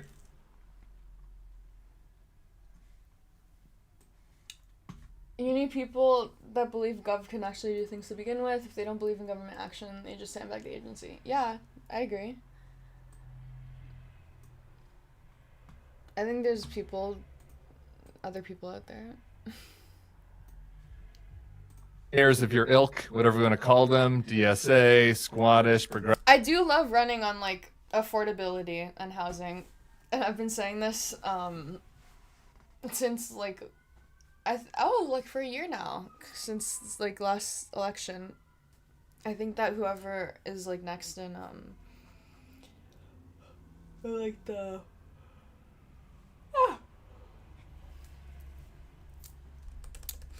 whoever's next in the stage on New York, in New York specifically. Actually, no, I was thinking about this. I was thinking about this more recently, because I was thinking about this when Chuck Schumer was getting fucked over because he supported that one bill or like something. I don't even remember that. I don't even remember the specifics of that. Jesus Christ. But everyone was like, "Fuck Chuck Schumer, we're gonna primary him." I was thinking about whoever is running for senator.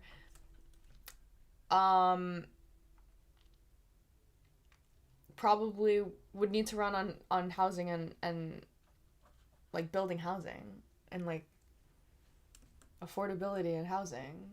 But the way that you make affordability in housing isn't by rent controlling housing. It's by making it easier to make houses. I'm gonna be a hardcore YIMBY right now. I get so excited whenever I see construction happening. I love it. I love it when I have to slow down and take a detour because of construction. There's this hibachi spot around here on Long Island that has been like a hibachi spot for as long as I can remember. And there's a lot of hibachi spots on Long Island. I don't know if I've even ever gone to that hibachi spot specifically, but I drove past it a lot, and it was a big lot. It was a fucking huge parking lot. And like, it's just a hibachi spot. Anyways, I think like a year and a half ago, no, probably like a year ago. Actually, no, less than a year ago, because it was after I had already, it was probably like, maybe like 8 to 10 months ago. The hibachi spot closed down, and I was driving there last week, and there's a new fucking like apartment complex there. Like there's like new like fucking like duplex housing there. It was so fast. And like I don't know how that happened so quickly. I don't know how they built that so fast. That doesn't compute in my brain. But like, it's really easy to build things. Very anecdotal story, but I love when I see construction. I love that it's going on. I love that I don't recognize the town around me. That's also something that, oh my god, this is something that I don't know how to describe to people without seeming like I'm like a sociopath to someone who doesn't understand it. But like like there are people that have like really really intense emotional connections to like the places around them and to like their like to their houses and like to what's it called?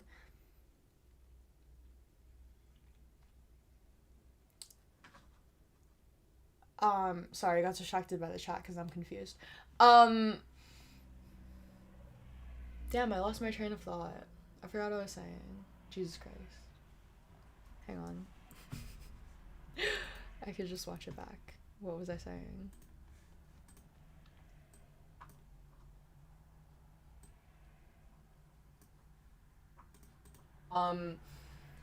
Specifically in your local way. Oh, this is so far behind. I forgot what I was saying. Like their like to their houses and like to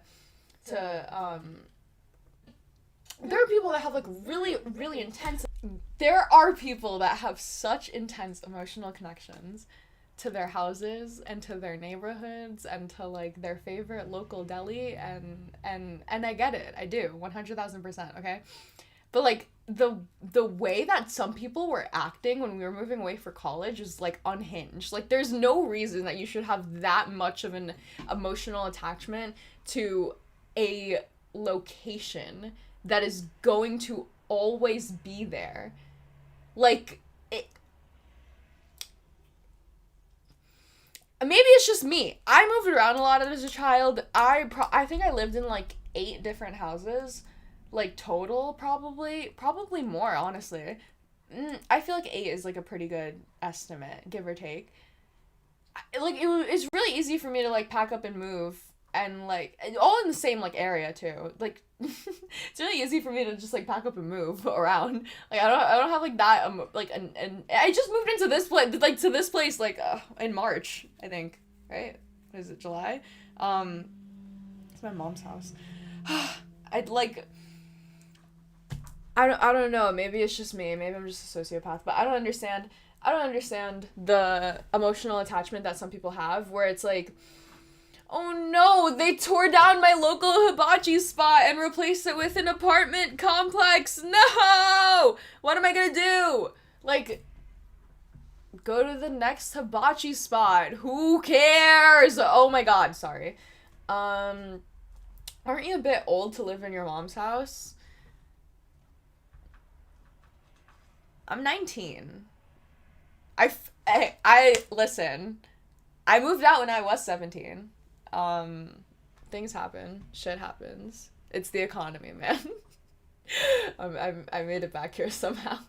But also I feel like 19 isn't that old to be living with your parents still, especially during the summer. Pretty much everyone in my age range that is home for college right now is home living with their parents. So. And I know a lot of people that are actually older than me that are not in school, that are still just home living with their parents. It's a strange, it's very strange. That's another thing that I don't understand. Why do people want to live in their childhood houses? Like, why is that I get the nostalgia of it, maybe. I don't know. No, I don't. I really don't, because I don't understand it. I don't have it, so I can't. I just don't get it. Like, people end up getting themselves stuck into neighborhoods that they can't afford because of the overall, like, increase in demand. Like, you end up paying way more in taxes. You end up stuck in a... I just don't understand it. Like, why wouldn't you just, like, sell your parents' house and then use the money to go to a house that you want to move to? That's, like, your dream house. Or, like, keep it as, like, a rental property. And then, like, use the income to like, fund whatever. Like, that doesn't... I don't know. It doesn't make sense to me. Progressive aren't exactly crushing it. Brandon Johnson is in Chicago. I've seen a poll this year with him at 6% approval and another one with him at 14% approval. So there's a lot of Democrats in Chicago that are pretty unhappy with him. That's not just the Republicans. What do you think about what Brandon Johnson's doing in Chicago? Do you have a model of a progressive mayor you think is doing a good job? I think Mayor Wu has been doing a very good job in Boston, and she's someone who has been an inspiration of mine, even just in my focus on fare-free bus transit. That was built out of, in part, the results we saw when she made a number of bus routes free in Boston. One of them was Route 28. By making it free, they decreased the dwell time at each bus stop by 23%. So it was showcasing, again, that you do this, it's not just economic relief, it's also the speed of this bus, the public safety. I've always thought about that. In Boulder, I go to school in Boulder, hopefully. They have free bus rides for anyone who's under 19, and they don't they don't do like, and also for anyone who's a student. So if you're a student, you can just like tap your ID card, whatever. But also, if you look young, they'll just like wave you on, and just like you won't even like, if you look young enough, they'll just like, come on, go in, and like you get away with it if you're over 19. If you look young enough, but like it's so speedy to get around, and I've always like appreciated and thought of that, especially like when I'm in New York and I see the fucking MTA like sitting there waiting for everyone to like put in all of their little quarters, or like swipe their cards or figure out their Omni shit, which is like, I'm sure that New York thought that they were doing something with the Omni. I'm sure that they really were proud of that one and that they were really innovative with that, but it's just like, I don't know if the rollout has gotten better, but last time I checked, like, no one knew what the fuck the Omni was. Like, how to use it. People were just trying to tap their Apple Wallet, not realizing that like Omni was like its own individual card and it couldn't just do like whatever Apple Wallet or whatever Apple Pay you already had set up with it, whatever. This bus, and to Cameron's point earlier, I am 2 years younger than Mayor Wu was when she ran for that same position. And I think when we're thinking about a new generation of leadership, having a model that works is important. The other point that I would make is that oftentimes critiques of someone on the left's administration is seen as if it is one that has to be, that is reflective of an inability of that ideological bend to govern. And yet when we have someone so proudly considered a centrist like Eric Adams, his failures are considered to be personal ones as opposed to political failures of his ideology. Like, Eric somehow is still more popular than Brandon Johnson, which is concerning, I would think, if you're Brandon. Eric is a very talented communicator. He's the mayor of the Tel Aviv of America. Okay, sorry. We'll watch it. Tel Aviv sensitive. We're going to get to Israel next. It's the last final topic. But just really quick on Brandon Johnson. I just want to give one specific example of something that worries me about progressive type mayors, right? Please. So we were talking about housing earlier, right? And so in March, Brandon Johnson tweeted that Chicago invested $11 billion to build 10,000 more units of affordable housing. That's $1 million a unit. Like, that's just way more expensive than market rate housing. And one of the reasons was, if you look at how they did the projects, they had these goals, and if you, to get a project, right? Okay, you've seen this, right? So it's like, you got 10 points if it's green. That's good. I like green. You got 11 points if it was BIPOC. You got another 11 points if there were women on the development team. I like BIPOCs and women building things, but like, you only got 3 points if you contained cost. And so it just feels like there's like this priority miss sometimes with progressive folks who are like so like want to keep everybody in the coalition happy over, I don't understand why the marginal transit dollar should be used on free buses. Spend it on things voters actually want, like faster buses or more routes. You can use the fares for high WTP projects. I think buses don't make sense. I think that I don't know. I think that I'm biased. I could be convinced otherwise. I'm just doing this based off of vibes and intuition. Like, use the subway money more, and I'm glad that people are enforcing the subway money more. I think that that's been like cracked down on more, and I agree with that sentiment for like the subway, but I think it like on above ground I don't know, I feel like it's really not worth the effort, and it's something that's like really cheap anyways that would make a lot of people just feel better, even if it's just like for like an optics reason. Like, a lot of I'm doing this based off of my own vibes, like from going to school where like all of the buses were free. It feels good when you're paying all of this money to go to school, and it's like, oh, well, at least I get my free buses.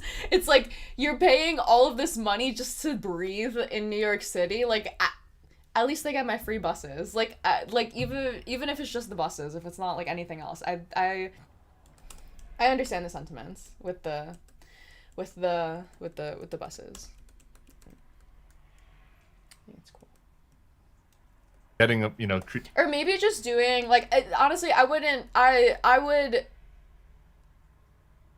need it to go that far for like all free buses, like free peak hour buses, like during like the main rushes when people are like just going like in and out of, when people are going on their way to work and on their way back. I feel like that would like just do like peak hour free buses, and then you just don't, you have the buses not like scan during those hours. I feel like that would be like a good, that'd be like a good middle. doing affordable housing or whatever for working class folks in the city. What do you say to that critique? I think that it is not a model that is working to its intent. The intent is to build as much affordable housing. And if that is the amount of money it costs to build, then you will simply not be able to build to the extent that's required.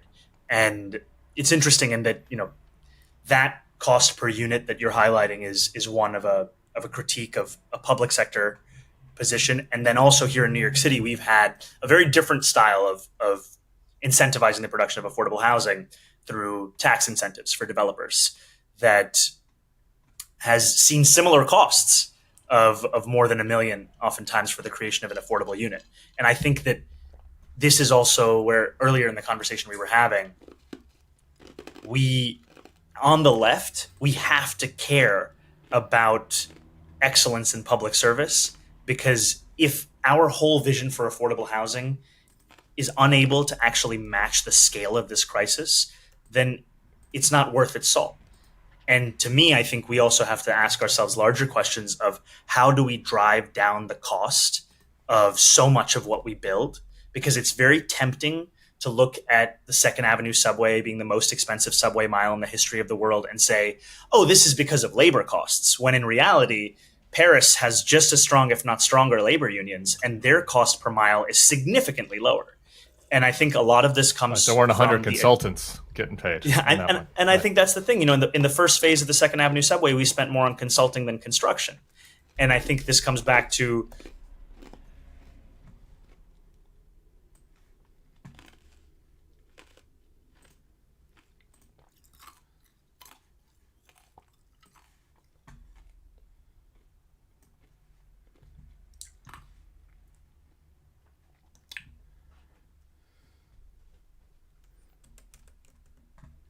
Did you vote in NYC?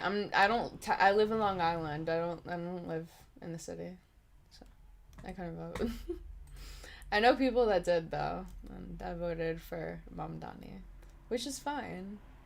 I just live on the Upper East Side, so.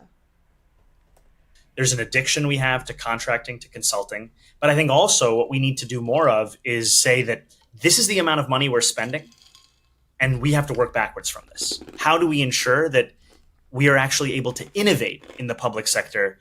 Because there are examples of that.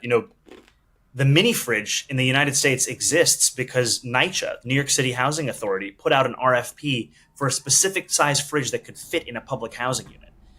That is also a story of innovation, but that story is lost when the larger story is one of betraying the hundreds of thousands of New Yorkers who live in that housing in substandard conditions. Right, last one, then we'll let Good Twink close it out. All right, so we get to the Israel. We mentioned the Islamophobia. We'll let the Good Twink close it out. Obviously, we also have to be worried about the uptick in anti-Semitism. And there's one thing in particular that frustrates me when talking with folks on the left, and that is like downplaying this conversation about how there obviously is anti-Semitism on the right, but there's anti-Semitism coming from the left and coming from these protests. And one example I think of is this phrase, globalize the intifada. Ouch. Which is a very popular phrase at protests on the left.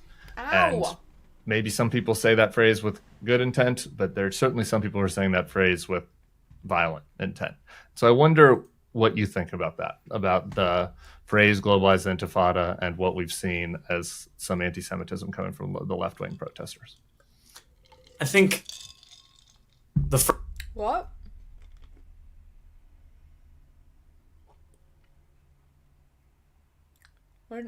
What happened?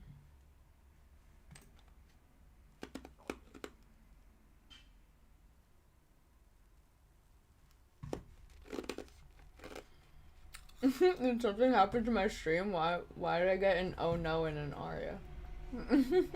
First thing, as you were saying, is anti-Semitism is a real issue in our city. And it's one that can be captured in statistics, the ones that you're citing. It's also one that you will feel in conversations you have with Jewish New Yorkers across the city. And I remember one conversation I had with a friend of mine after the horrific war crime of October 7th. He was telling me that he went for Shabbat services at his temple, and he was facing forward when he heard the door open, and he turned back with a chill going up his spine because he didn't know who was coming in. And that's more than a year ago. And then just a few weeks ago, I had a conversation with a Jewish man in Williamsburg who told me that the same door he would keep unlocked for decades is one that he now locks out of a fear of what could happen in his own neighborhood. And I think that this is something that has to be the focus of the next mayoral administration, is not just talking about it, but tackling it. And these are the conversations that have informed our commitment around increasing funding for anti-hate crime programming by 800% in our Department of Community Safety. And to the question of language that's being used, I am someone who I would say am less comfortable with the idea of banning the use of certain words, and that I think it is more evocative of a Trump style.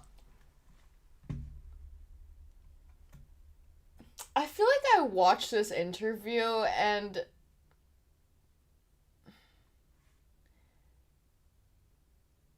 turn on all messages and chat filter. Why do I want to do that?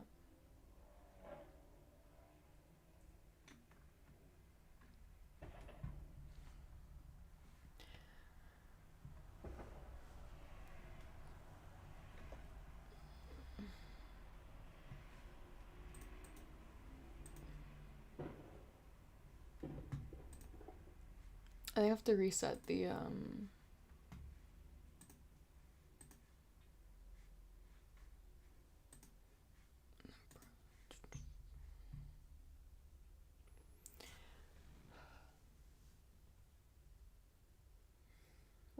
Wait, what the fuck is going on in the chat?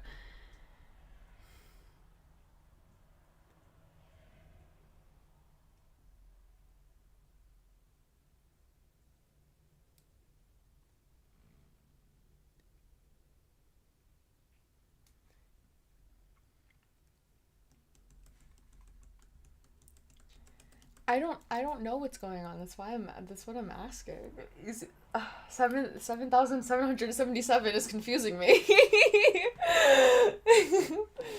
Style approach to how to lead a country, and I think especially when we've seen. Sure, but does that just make you uncomfortable? Like the phrase "globalized intifada" from the river to the sea. Does that make you uncomfortable, or do you think? Okay, those are different. Those are super. Different. They're not those are really like different genres. I'm sorry. I'm asking Zoran. Then they're not really different to me, and to some people, they're not different. I know people for whom those things mean very different things, and to me, ultimately, what I hear in so many is a desperate desire for equality and equal rights in standing up for Palestinian human rights. And I think what's difficult also is that the very word has been used by the Holocaust Museum when translating the Warsaw Ghetto Uprising into Arabic, because it's a word that means struggle. Sure. And as a Muslim man who grew up post 9/11, I'm all too familiar in the way in which Arabic words can be twisted, can be distorted, can be used to justify any kind of meaning. Yep. And I think that's where it leaves me with a sense that what we need to do is focus on keeping Jewish New Yorkers safe, and the question of the permissibility of language is something that I haven't ventured Cool. into. All right, Cameron, close us out. Good twink. Give him something nice.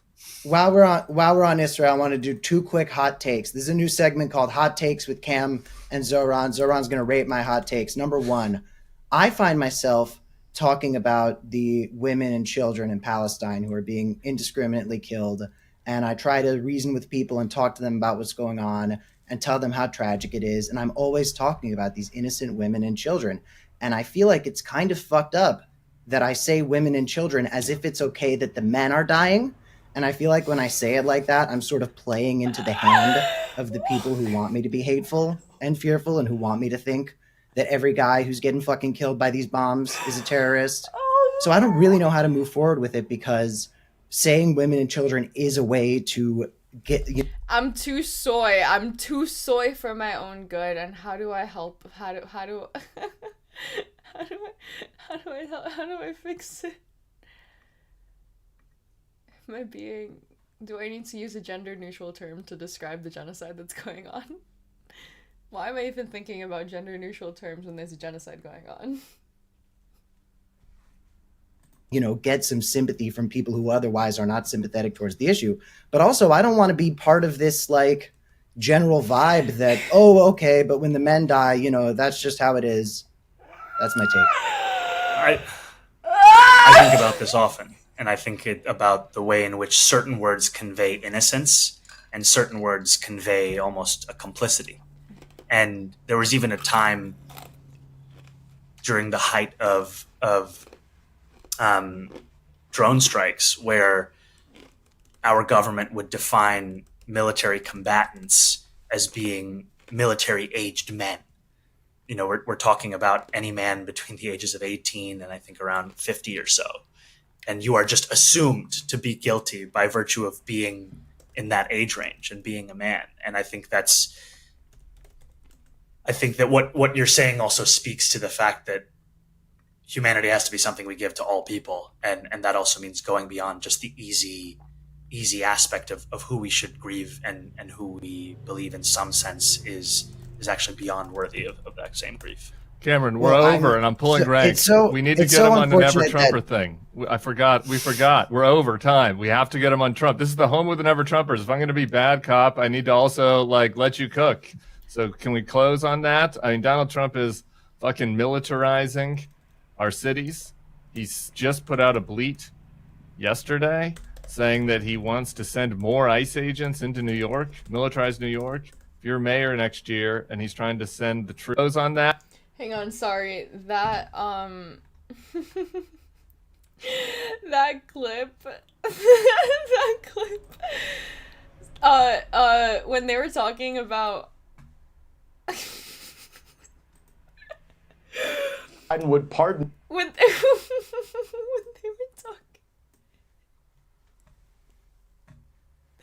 they were talking about how they're very careful about the types of words that they use. This is the only thing I could think of. We're promising that Joe Biden would pardon me. Obviously, I don't need a pardon. I'm not seeking a pardon. I've not done anything improper or wrong. We're promising that Joe Biden would. Oh yes. So much for coming on. Appreciate it. So this is obviously a serious. Pardon me. Obviously, I don't need a pardon. I'm not seeking a pardon. I've not. Allegation. Tell us what the truth is from your perspective.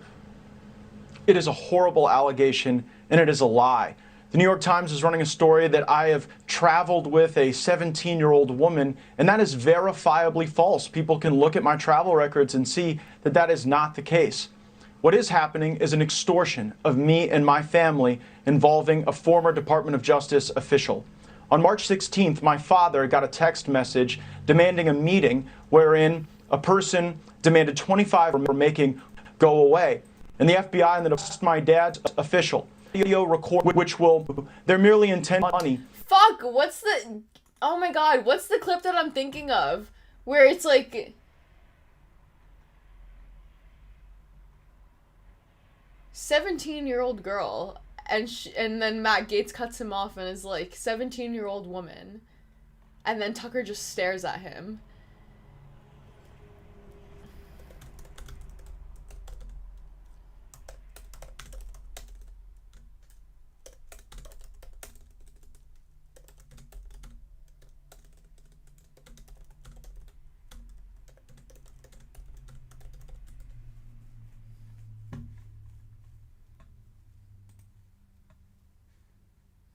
A 17-year-old girl. A 17-year-old woman who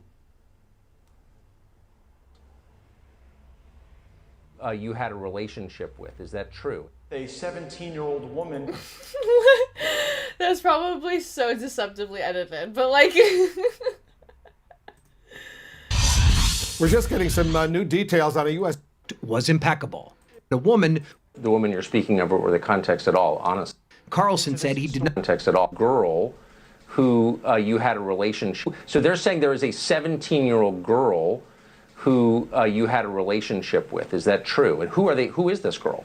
What are they talking Who is about? this girl? The person doesn't exist. I have not had a relationship with a 17-year-old. That is totally false. Even Carlson left the interview sounding confused. If you just saw our Matt Gaetz interview, that was one of the weirdest interviews I've ever conducted. Today, the most powerful Republican in the House, Minority Leader Kevin... Fuck, why isn't this showing the actual... Oh my god, I fucking hate Google. I will actually...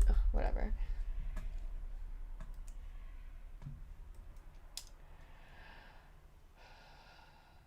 Can we stop with like the Christianism in my chat? What the fuck is going on? Weirdos.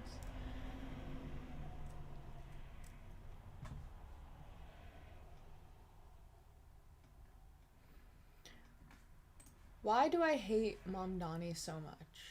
I don't. Why am I so scared? One in say -3. I'm gonna go make some waffles. I'll be back with Eggos. Well, I hope the court will not backslide. I don't think we will backslide. But I think that This is crazy. Much litigation. This is so crazy of him to be saying, knowing all that we know now. How dare he? Is probably going to be necessary to enforce this principle because there are a lot of people who disagree with it and will look for ways to get around it. In the last 2 terms, we've had 2 cases that illustrate this, and if you have a second for them, they're both cases involving the admissions criteria for public charter schools. One here in the DC area, one in 3 up in Boston. These are schools with very high academic standards, very tough admission standards based mostly on performance on a standardized test. And the students, Asian American students, did disproportionately well on these admission tests and therefore constituted a percentage of the school population in both instances that well exceeded their population in the school district or in the municipality in question. And in both cases, the school boards decided to change the criteria for the express purpose of bringing about better demographic balance, bringing down the number of Asian American students. Racial or ethnic balancing, Yes. explicitly. Yes, and the Fourth Circuit and the First Circuit. Fourth Circuit covers Virginia and states to the south. The First Circuit is up in New England. Those courts both said this is okay because even after the change in the admissions policy, the percentage of Asian American students admitted to these schools is higher than their percentage in the population, and that makes it constitutional. I think that's clearly wrong. I said so in opinions urging the court to take the cases. The court refused to take the cases. But that's the kind of thing that is going to come up, I think, again and again and again, because there's a lot of resistance to the principle that the court adopted in Students for Fair Admission, and it's up to the lower federal courts to apply that decision, and if they don't do it, then I think we're going to have to intervene as many times as is required to drive the point home. I see. Freedom of speech and religion. Here, first religion, this is you speaking at Notre Dame a couple of years ago, Notre Dame University. Quote, freedom of worship means freedom to practice religion in the privacy of your home, or in your church, or your synagogue, or your mosque. But when you step outside into the public square, in the light of day, you had better behave yourself like a good, secular citizen. That's the problem we face. Explain that. Well, I think it is the problem that we face because support for religious liberty, unfortunately, has cratered in the last 20, 25 years. The high point, I would say, was 1996 when Congress passed the Religious Freedom Restoration Act. Congress was upset that a decision of the Supreme Court had not gone far enough to protect religious liberty. So they stepped in and they said, no, we're going to do more. We're going to provide more protection. That law, RFRA, passed with a voice vote in the House. In the Senate, 97 votes, signed happily by President Clinton. That's the state of the situation in 1996. 2015, the state of Indiana tries and enacts virtually an identical law, and there's furious opposition. The NFL, the NBA, the WNBA, the NCAA all threatened they're going to pull games out of Indiana. States said we're not going to allow any official travel to conferences in Indiana. So the support has decreased, but I think that protection of religious liberty is required by our Constitution. And it's, again, like equality, it is essential for the well-being of the country. Two quotations. The First Amendment itself, Congress shall make no law respecting an establishment of religion. And here's a second quotation. Since you spoke at Notre Dame, I'm quoting the Notre Dame professor, Phil Munoz, writing just last year, the founders understood religious institutions have an important, arguably essential, sounds like Justice Alito, role to play in supporting American democracy. Government cannot and ought not be neutral toward religion. This is why religious liberty is and must remain Americans' first freedom, close quote. Okay, so this layman, I'm personally totally in sympathy with Professor Munoz, but the language of the First Amendment says Congress shall make no law respecting an establishment of religion. This was in the days, of course, when Virginia had an established religion, the Anglican Church, and the Puritan, various Congregationalist churches, I recall, was established in Connecticut, and on it went. Congress shall make no law respecting establishment of religion, which is to say, Congress won't impose a state religion. That's one matter. Phil Munoz is arguing, well, the founders understood that we actually need to support religion. I don't mean to put words in his mouth, but that's the way I read that passage. There's a tension there, is there not, or am I misreading this? Well, the two clauses need to be read together, and they do seem to move in somewhat different directions. The Establishment Clause is very tricky because it's hard to understand exactly what is an establishment of religion. The core is what you mentioned, having an established church. But it's been long agreed, and I certainly agree, that the prohibition goes beyond that. What we have done, and I think we've taken the right approach to this in recent years, is to look to history. And history is very informative about what was permitted, what was viewed askance. On the Free Exercise Clause, it is very important to note that the Constitution singles out religion for favorable treatment. Congress shall make no law infringing the freedom of religion. It doesn't say what the French Declaration of the Rights of Man said in 1789, just about the same time as our First Amendment. Right. They said, no one shall be disquieted, I think. Disquieted because of his opinions, including religious opinions. So it protected philosophical views. It protected views that were not based on religion, but on something else that people might think is very important. But our Constitution singles out religion per se, and gives it it gives it protection that is not afforded to views that are not religiously based. And what work needs to be done there? If public, I can't remember who it was who said that it's fair to expect the judicial system to ignore the politics of the day, but naive to expect the judicial system to remain unaffected by the politics of the era. Something like that. Mm-hmm. And if public support for religion, public practice of religion, if the support, as you just said, is cratering, what can the court do over the long term? Well, I think we have to stand up for the Constitution. There's a reason why we're not elected.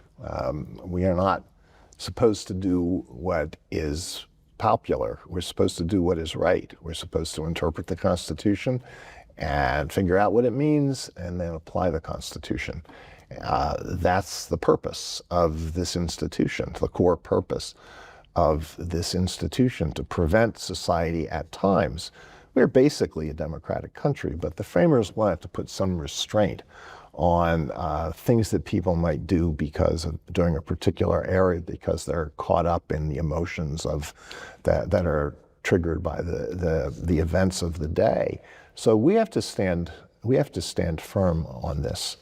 And I think we have done a pretty good job on it, but we have to keep it up because challenges will continue to come. Speech. Again, the First Amendment, Congress shall make no law abridging the freedom of speech. And here is Justice Alito in an interview with the Wall Street Journal last July. The First Amendment was not intended to prohibit any regulation of speech. All right, can you explain that one? Yes, it refers... I have a feeling you could. Yes. It refers to the freedom of speech. And the freedom of speech is a phrase with an established meaning, a phrase that had an established meaning when the First Amendment was adopted. The same is true of the Second Amendment, the right to keep and bear arms. As Justice Scalia said in his opinion in Heller for the court, that was a right that was understood at the time to have certain dimensions. These are both historically accessible to us today. Yes, they are. And so it was understood at the time when the First Amendment was adopted that there is no right, for example, to threaten people. Those are words, but you don't have a right to threaten people. You don't have a right to defraud people. You don't have a right to defame people. So these are all, there was no right, the freedom of speech was not then and still is not interpreted to protect what is defined as obscenity. So there were well-established limits on, historically established limits on the right. I see, all right. From your 2020 remarks to the Federalist Society, quote, one of the great challenges for the Supreme Court going forward will be to protect freedom of speech. Although that freedom is falling out of favor in some circles, we need to do whatever we can to prevent it from becoming a second tier. What is going on in chat?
-3 Democratic states around the country. I don't think that makes a lot of sense. What I do think makes sense, though, what does make sense, is the idea that voters can smell authenticity.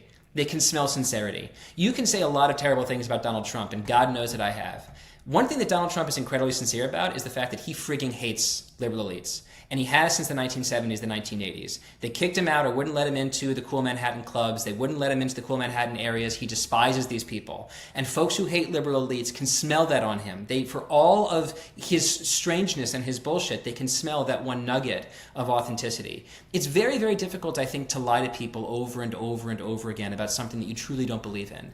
And so if you really do want to solve people's problems, if you do want to solve problems of affordability, right? Abundance has a theory of how to do that. Democratic socialism has a theory of how to do that, but at least there's a clear theory of how to do that, such that I want to go on leftist podcasts and talk about my ideas, and Mamdani wants to go on conservative podcasts and talk about his ideas, because he actually has what he considers a diagnosis and prognosis to the most important problem of our time. That is what's important to me, the ability to be specific and clear about ideas you have to solve the problems that people are actually feeling. Is actually beyond worthy. Mamdani kind of moved away from defund the police because it was a controversial term. He's faced a lot of blowback around this phrase globalize the intifada, which he has said he does not use. He does not embrace violence. He denounces violence, but he's sort of unwilling to critique the phrase in a way that has drawn a lot of negative attention. And I'm just curious as to what you think that means, like what you take away from that. What is it meant to say to his supporters? Why does he seem unwilling to kind of give there when on a phrase like, say, defund the police, he's been more willing to kind of move? Yeah, I mean, I think it's a really complicated dilemma. I think the reason why he's taken the position he has is because of Donald Trump's crackdown on anti-war, pro-Palestinian activists in universities and communities all across the country who are being picked up for op-eds or things that they've written or, protests they've attended, including people like Mahmoud Khalil, including professors and grad students at Columbia and Georgetown and other places around the country, that Zoran doesn't want to add to that sort of crackdown on people's free speech. He's also someone, I think, who I don't think he's used the term. I don't think he thinks it's a strategic term.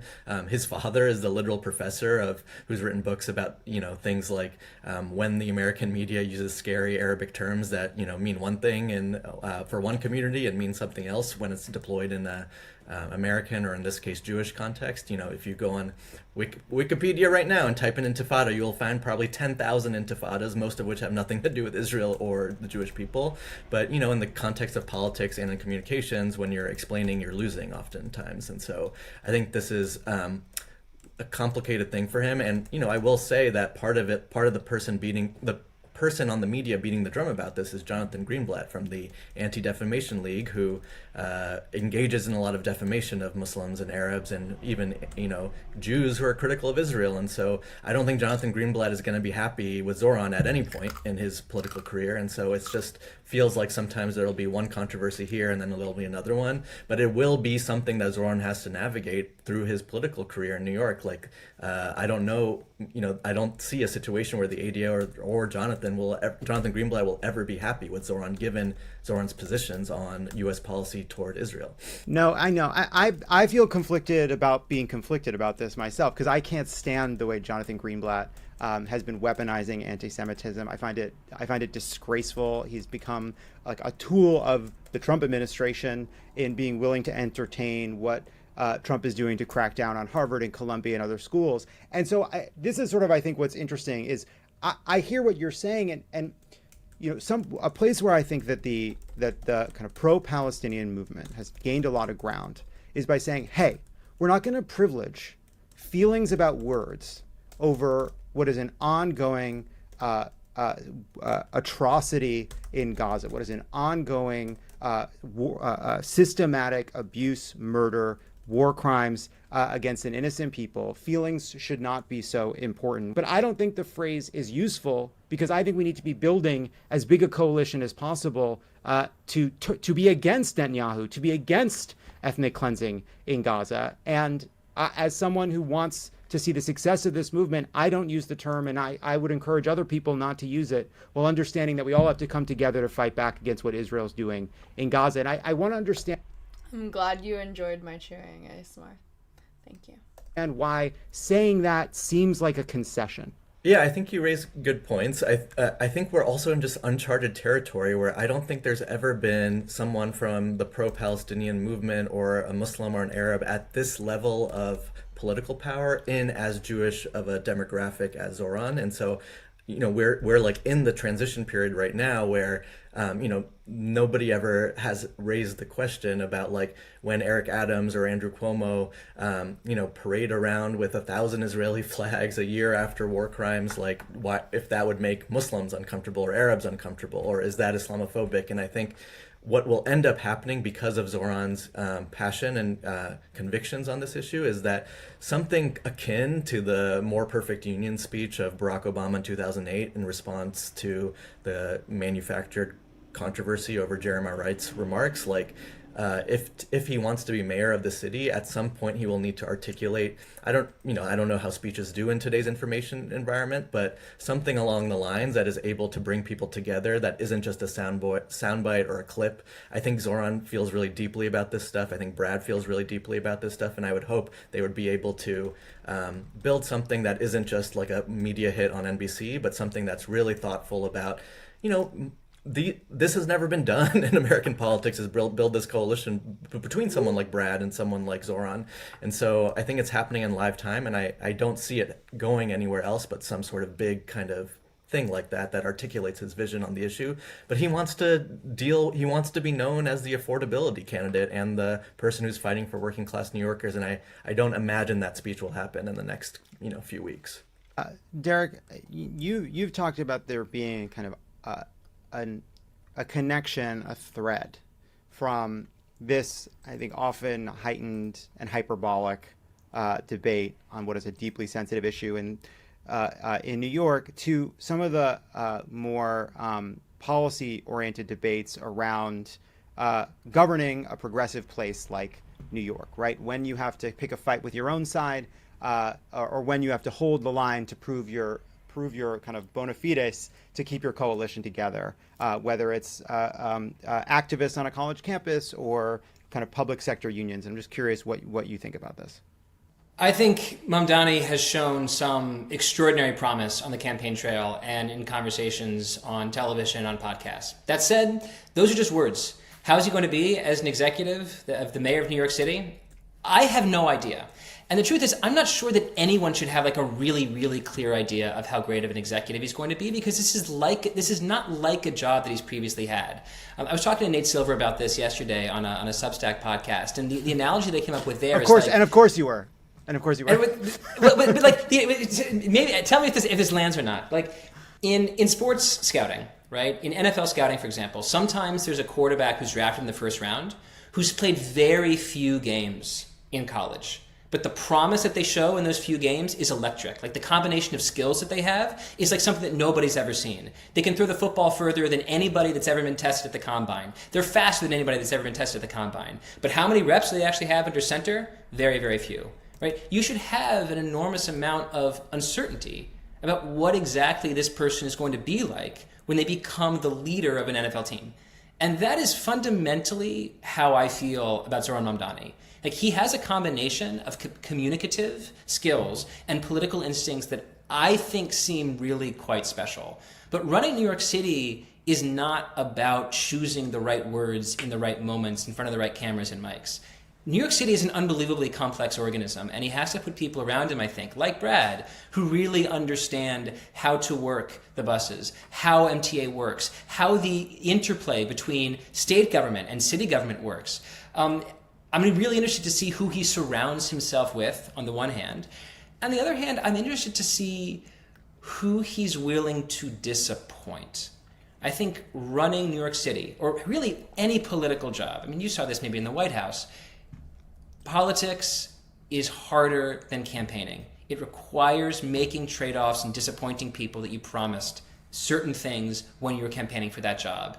And I do think Mamdani is going to have to ultimately disappoint some people, in large part because a lot of his policies are incredibly expensive, and they require a buy-in from state government that might not be forthcoming. They might require taxes that are very, very difficult to raise. I mean, already New York City spends more per capita than any city in the country. New York State spends more per capita than any city or state in the country. I personally would not go into a situation like this thinking that what ails New York is an insufficient amount of money being spent. I think it's more about the way the money is being spent, right? That requires a level of bureaucratic sophistication and understanding of the city's levers and buttons that I just don't know that he has. I will say this, though, that one of the risks, I think, of being very, very clear about dramatic promises like free buses or freeze the rent, which may happen and may not happen, one of the risks is that people are going to remember memorable slogans, and they might judge you on what you remember. And I think that if you're going to have a campaign that is fundamentally turning politics into meme, turning policy into meme, which I think Mamdani has done very successfully, the fact that you've created memorable policy means that people will remember it and they will judge you by whether or not you succeeded in what you said you were going to do.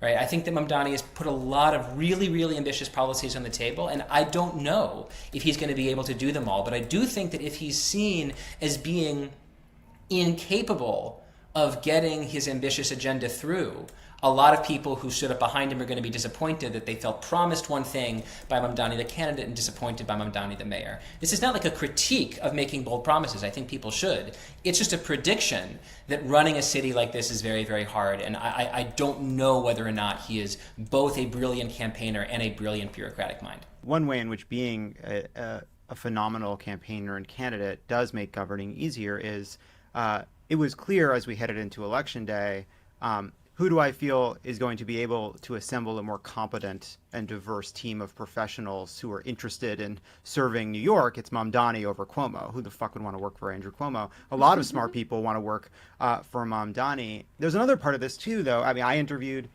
Zoran, and what I came away from that conversation thinking is, well, if someone with who's coming from the assembly, who's younger than me by too much, is going to succeed as mayor of New York, how's that possible? Well, he's really fucking smart, and he's going to have a great team of people around him.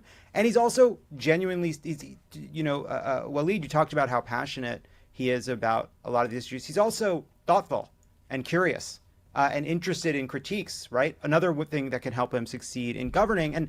And one thing people had noticed, I'm going to move on to abundance, is over the course of the campaign, he seemed to be more open to some of the ideas from the abundance wing of the party. He was talking more about the need to look at reforming the government, looking for places where money's being spent poorly. He talked about the need to build private sector housing. I asked him directly if he was abundance pilled. He didn't say yes, but he talked about how much he was drawing from some of the ideas in the book. Waleed, you wrote in The Nation this piece about how to kind of fuse these two sides of kind of the policy debate on the left together. But I thought I would just ask you first, what in your mind is, I'm presuming this audience has heard a lot about abundance. If that's wrong, put it in the comments. They're mentally ill. That's and we all are. And we all are. But the 5% of voters who know what abundance versus populism means. Well, they're all here. And they're all here. With Here us. we are. Here we are. But I just wanted to, just before we get to the way to bring them together, what in your mind is the kind of best good faith critique from the left of abundance? Yeah, it's a good question. I mean, there are people on. I mean, the online version versus the offline version, I think, is of this debate is can be commented on because a lot of the people in the abundance wing were taking a bit of a victory lap. But what I'll say about Zoran, to your earlier point, and then get to abundance, is just before Americans used the word electable to describe a politician, the word previously in the 19th century was available.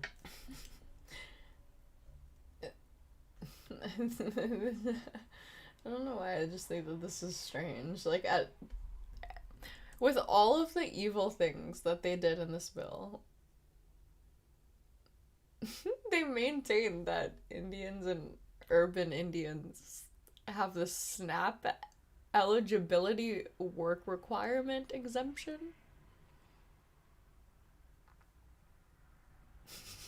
Okay. And I just think that's like such a good word to describe Zoran, is like, is he available to different kinds of factions or wings or ideology or constituencies, including abundance, including maybe Brad Lander's constituency. And I think that kind of describes his politics as like, I think he's trying to convey a sense of availability to different kinds of factions, particularly because he comes from, the socialist Bernie and AOC faction. To your point about abundance, this is literally DEI. Like, fucking hell, I'm gonna kill I hate DEI. Jesus Christ. Oh my god.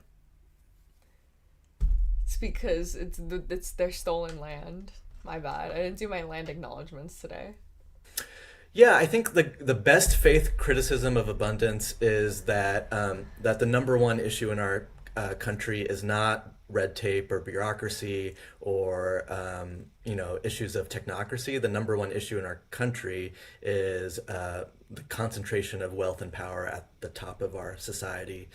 three men owning 50% of the wealth of 50% of the wealth of the country, and that like it is a philosophy that is going to be unable to deal with the actual huge power imbalances and wealth imbalances in our country, and that like it is fundamentally naive about that sort of stuff. I'm also sympathetic to some of the abundance critiques of populism as well, so that was part of my piece, is that I think it does a good agitation of where I come from, which is the more populist wing of the party. But like to me, you know, even being in politics, like whether it's Comcast in Philadelphia or Spectrum Internet in New York City or Amazon in Seattle, that there are all these kinds of corporate actors in blue cities, blue states, that are actively trying to crush the redistribution of wealth or power, and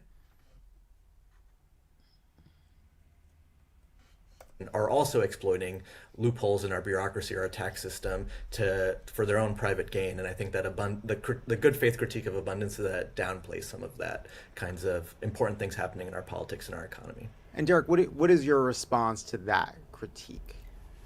My response to that critique is that I hear that critique coming from a political philosophy that I would think of as left populism or anti-oligarchy politics. And it is not my politics. I believe in a politics that's more oriented around a concept of liberalism that doesn't fear corporate power specifically, but fears abuse of power wherever it comes from. Right? Corporations build apartments that people live in. They also withhold wages. They do good and they do bad. They build solar power plants, and they also, if they're oil and gas companies, sometimes lobby against the construction of solar power, of solar farms, I should say. You look in politics. On the one hand, socialism seeks to concentrate significantly more power in politics, and yet we currently live in an environment where Donald Trump is also trying to concentrate power in the executive branch in a way that is allowing him to investigate the richest man in the world for possible deportation. That's an example of power situated in government being used against the oligarchy. You look at the fact that, for example, you would never necessarily think of like a group of people coming together to agitate for some kind of reform in their neighborhood as being necessarily bad, but yet NIMBYism.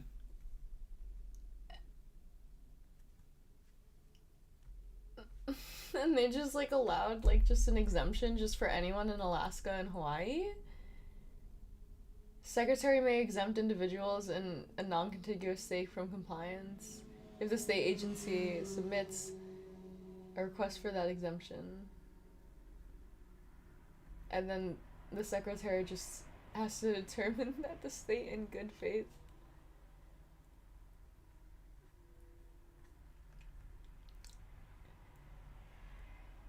Okay. Where it exists, the not in my backyard movement is precisely power located in a group of people, typically rich homeowners, who come together and say that we don't want changes in the physical world present in the world around us, and for that reason we're going to vote against or agitate for our representatives to vote against new housing construction in a way that drives up housing costs and forces middle and lower income people to move out of those cities. So it's not that I can't see corporate abuse of power, but rather I'm more interested in a political philosophy that looks for abuse of power wherever power is pooling. Sometimes power is pooling at the corporate level. Sometimes it's pooling at the government level. Sometimes it's pooling at the level of a bunch of neighbors getting together and saying, I just don't want more low-income people moving into this area, and so I'm going to tell my mayor or my city council no on new affordable housing development in the place where I live. That's how I try to see the world, as this really messy place where we should be sensitive to abuses of power wherever it accumulates. And that attitude, I think, requires letting go of this idea. This is so, like, pathetic. If this is actually... I would love to know when this got added to the... Do I care? I don't care enough to know. I don't care enough to research. I'm on a grind right now. But, like, if this is actually something that they added to get Murkowski's vote, like to appease her, like, they should have just fucking, like, said it in Alaska. Like, okay, if you're in Alaska, you get exempt. they made it so that she still has to submit a state agency and it's still subject to secretary approval. Do you actually think that they're gonna what I don't know. I feel like that's super dumb.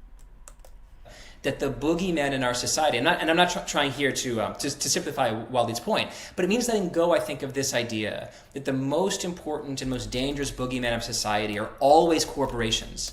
Sometimes they are, and sometimes they aren't. And I think seeing reality clearly means being freed of this idea, of this necessity to look at every problem and hunt and hunt and hunt until you find a way to blame that problem on corporate power. So it's interesting because I sometimes can't tell if what this is at root a disagreement of emphasis, right? Which is a kind of almost political and aesthetic disagreement, right? Like, this is a big part of Democratic politics. Like the aesthetics of Barack Obama and the aesthetics of Bernie Sanders are very, very different. Their emphasis is very, very different. But I'm trying to understand where the policies actually disagree. Like, Waleed's talking about the need to focus on the concentration of wealth. I saw a lot of kind of snarky comments, basically when, as you know, Republicans are about to try to pass this bill to undo a ton of renewable energy projects, and people are saying, "Oh wow, we really need to focus on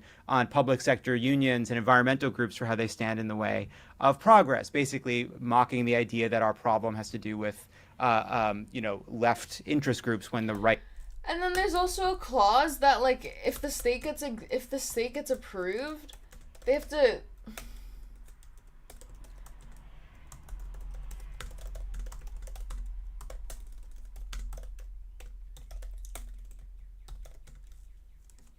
They have to submit quarterly.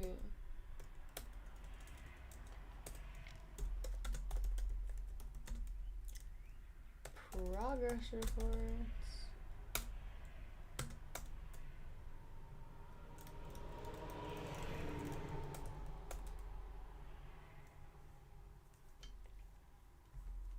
It's kind of crazy. Right is causing all of this pain, but when you drill down to it, and maybe Waleed, this is about what you wrote about in your piece. Other than emphasis, isn't most of this places where we could just pursue these agendas in tandem? People who believe there are certain problems where corporate concentration is the thing, and equality is the thing. There are places where that's just not true. The thing in the way of passing an affordable housing bill in New York was not the 5 richest human beings on earth. It was a bunch of different organizations, environmental groups, and others trying to stand up for this law. So I'm just curious what your kind of way of putting these two things together is.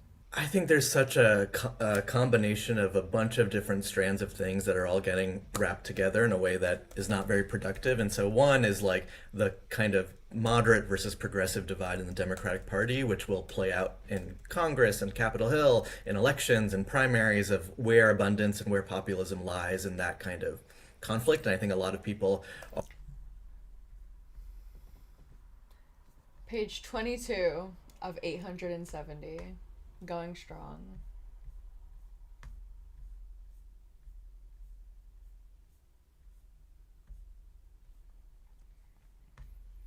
I'm actually gonna grind out this next entire title. Guarantee.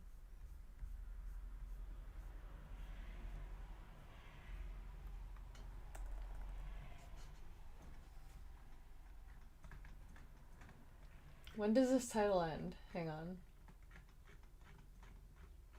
Jesus Christ.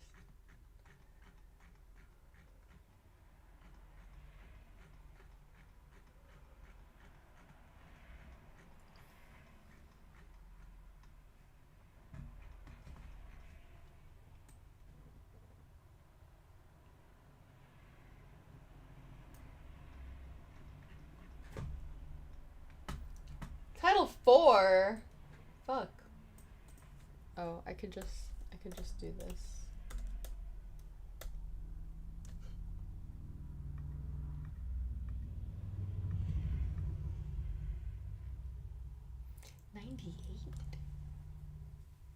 The first title is 100 pages. That's crazy.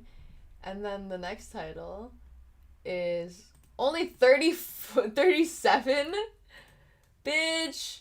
Why is this one so long? Fuck that. I'm gonna skip to the next one. Sorry. I'm gonna grind out this one.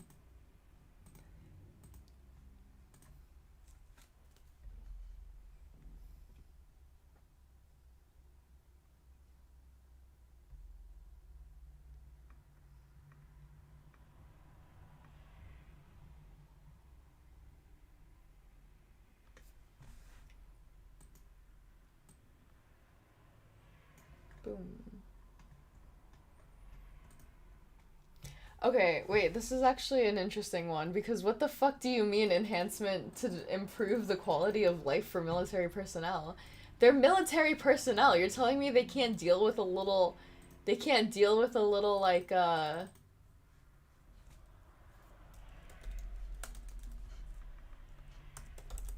little hardship? Armed forces.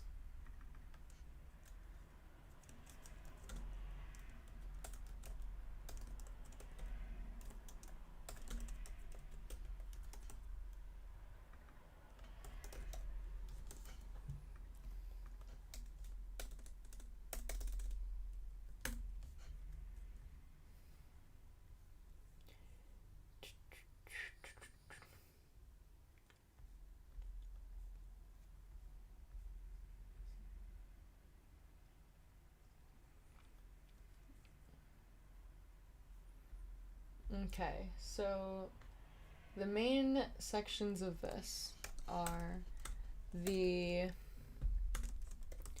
quality of life for military personnel. Okay, thanks.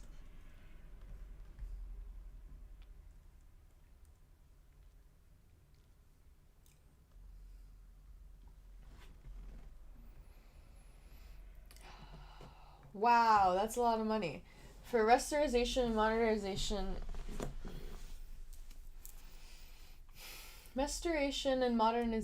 costs under the Marine Corps barracks in 2030. Base operating support costs under the Marine Corps. $1 million for Army Navy Forces Sustainment Restoration Defense Health Program. The basic allowance for housable to supplement the basic allowance for housing payable to members of the Army. For what? For bonuses, special pays, and incentive pays.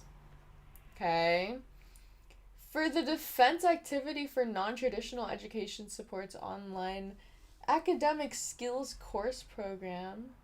For tuition assistance for members of the Army. Why is that being approved in here?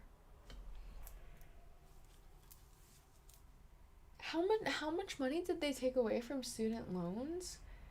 Hang on, actually, oh, okay. Alright, hang on.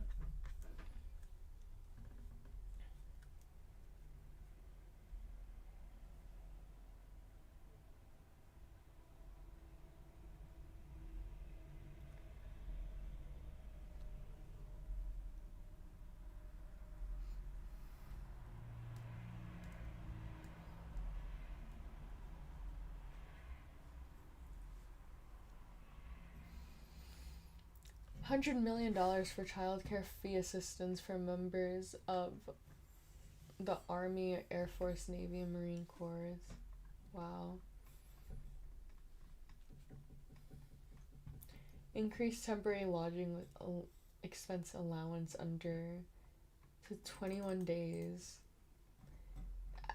I can't believe that all of these are necessary.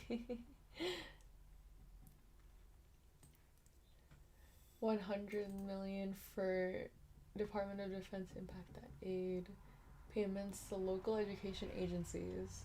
Like what? are upset about this Welcome Fest event, and some of the more moderate Democrats who tend to dunk on the left being also branded as abundance.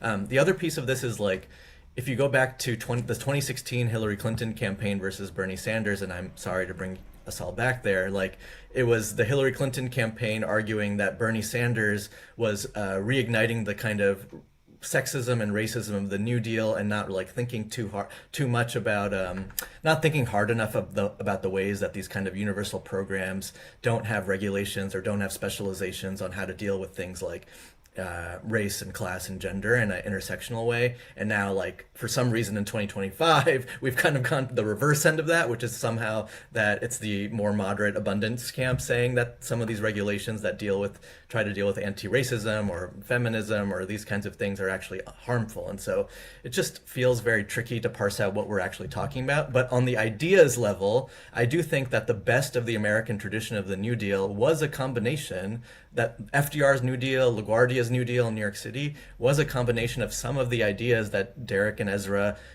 sorry, I'll just say Derek and Derek, it's because of Gavin Newsom, that Derek has put out in his book, and with like a populist critique of that there is a concentration of wealth and working people are being squeezed. I am fundamentally interested in outcomes for working people. You know, I've had friends who've worked in city government who say, like, part of what happens is that each individual city councilor in New York City wants to take a piece of a program and then go back to their constituencies and say, I got this one thing in this program which required them to do. This is kind of crazy. Taking away Secretary of the Navy to change it to just Secretary so that Pete Hegseth can do whatever he wants. Okay. Interesting. Maybe I'm putting a malicious spin on that. Maybe it's to make it so that it's not just Secretary of the Navy, it's also Secretary of the Army and Secretary of the Armed Forces and Secretary of the Space Force. Maybe that's also the case. You know, something in 30 languages, and that was like my little prize that I can now show my voters and say I got delivered on. Like, instead of the actual program itself, like that is like an abundance kind of critique that I agree with, and I've seen happen on the level. I just think that there is the way that this will play out in like factional donor electoral politics, I think is going to be interesting. But on the ideas level, I think they're not diametrically opposed to each other, that they actually can go hand in hand. Let me make an observation here, which is that I really do think, I'm a very agreeable person. I don't like fighting. That said, I do think that there are differences between populism and abundance liberalism that are worth fighting over, right? I don't want to freeze the rent. I would prefer to pursue a policy that I talked with Mamdani about that they're doing in Jersey City, where they're making it easier for private developers to build apartment units that also have below market units inside of those apartment buildings. But fundamentally, it's about removing blockages and expediting permitting to allow private development to build where it has to build. That's how I would prefer to deal with our housing shortage. There are people on the left who don't want to deal with it that way at all. They think one of the most important problems is the concentration of home builders, which is something I frankly do not think is a problem at all. They're often very critical of private development. They often want to create a much bigger role for public housing, for increasing government spending, which is not something that I'm against in the biggest picture, but also I think in a place like New York, which is already spending more than any city per capita, it's hard to say that what ails a city like that is insufficient spending. There are serious policy differences, I think, between the middle and the center, between the middle and the left, that are worth fighting over. That said, the schism that has most interested me in the last 3 months or 3.5 months since the book came out is a schism that I've called the poster politician divide. If all I did is just look at the response to abundance among left-wing posters on Twitter or Blue Sky, I would think that there is no one on the Progressive Coalition that's interested in working with me on these ideas. But when I talk to Mamdani about private development and the lessons of everything big liberalism that he wants to apply to his maybe future cabinet in New York, there's a ton of agreement.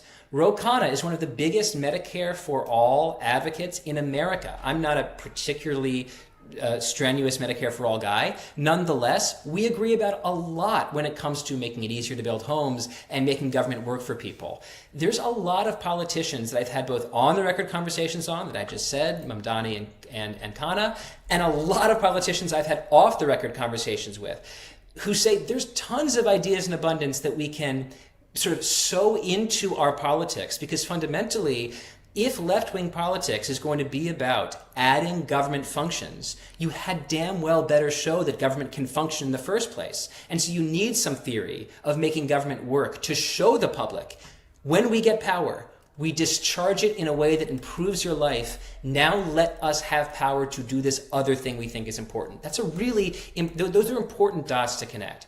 So I think it's important to say that while on the one hand, there are fights to have, there are debates to have, and I think some of those debates are like really, really worthy. It's also the case that the level of animosity that some people see, if they just pull up Twitter, does not reflect the kind of conversations that are happening off Twitter between folks in the abundance world and folks in the left at levels of actual power and electeds. Yeah, well, sometimes to the point you made earlier around you've never had someone like Mamdani in this position of authority before. Some of this does feel a little bit like what it means to go from being kind of a rebellion to being in power, and specifically on like an issue, say like public sector unions. When you're on the outside fighting an establishment that has tried to undermine public sector unions, make public sector unions a boogeyman for a long time, your posture is going to be, that's not our problem. Our problem are these corporate donors. The problem is a super PAC that's about to dump another $30 million on Mamdani's head.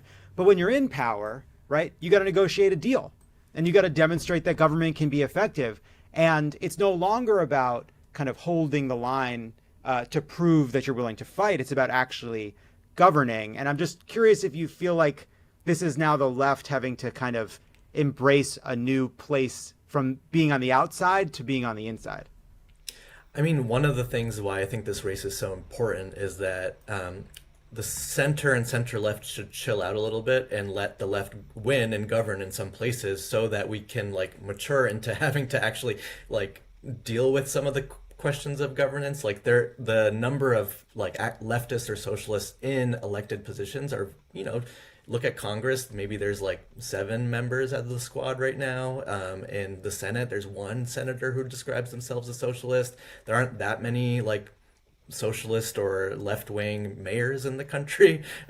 So I think like this will be in the same way that so many progressives and leftists went from things like Occupy Wall Street into the Bernie Sanders campaign in 2016. Like this is a growth of that trajectory of a maturing, mostly millennial generation, like entering the formal realms of politics and having to deal with the questions that you're describing of how to navigate their vision and their ideology and their values versus the practical and pragmatic senses of governing for everyone and not just the people who elected you or the ideas you believe in. And so,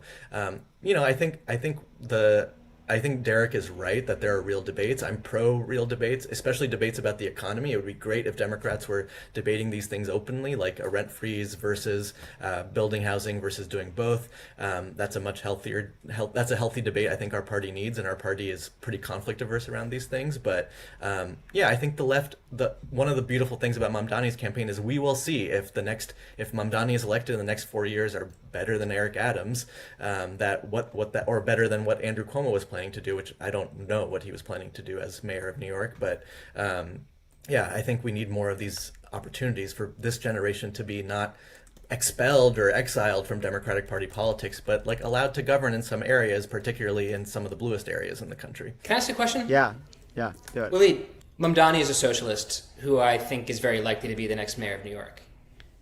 Do you expect him to govern as a socialist? I think some of the socialist things that he's ran on, like rent freezes or buses or grocery stores, I imagine he will do those things, but his coalition will have to grow. He is not going to appoint only people from the DSA to his administration, if that's what you're asking. And I also think like it'll be extremely difficult for Zoran to be able to agree with every single socialist position or DSA position in the next 4 years. Like that is not going to be one is an activist organization on the outside, the other one is trying to be mayor of a very diverse, complicated city. So I think we'll see.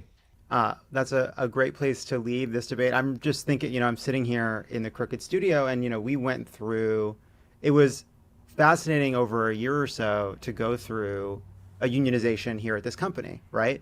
Which is something that starts out rhetorically, right? In both directions.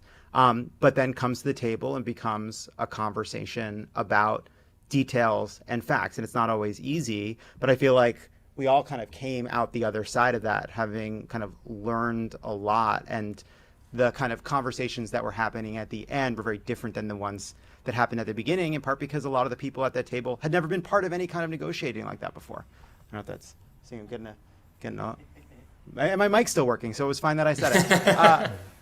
Before we go, You're getting the union to say you can't talk about our contract on air. I don't know. I never know what I'm allowed to do. I just, I know I'm not allowed to use AI unless nobody's looking. That's the one thing I know for sure. Before we let you go, it's July 4th. We want to end just with a kind of a debatable opinion. Where are we? Are we hot dog people or are we hamburger people? I make hamburgers from scratch with kebab spices in them. Hot dogs usually are often with pork in them, so I can't eat those as much. But I make kebab. This is Mamdani's New York now, so now I gotta spice up my hamburgers. You know what? It's Mamdani's New York, but Hebrew Nationals were here before, and they'll be here after. Derek, what about you? What about you? I make hamburgers from whatever the opposite of scratch is. I buy them as is and throw them right on the grill. But it's hamburgers for me over hot dogs, despite my Jewish lineage. Derek, Waleed, it was really good talking to both of you. It was a great conversation. Thank you so much for joining Center, Left. And we'll see. Center, Left. All right.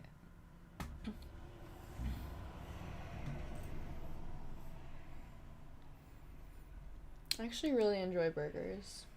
I'm a fan. Okay. Just want to finish these thoughts.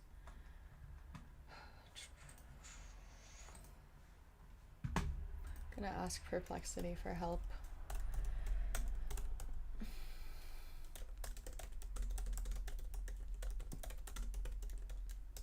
My favorite word. Comprehensive overview of Zoran Mamdani's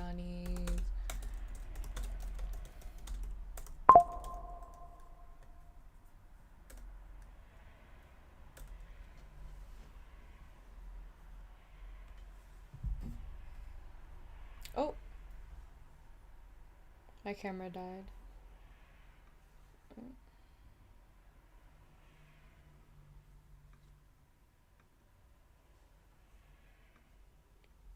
Did it?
Sorry, guys.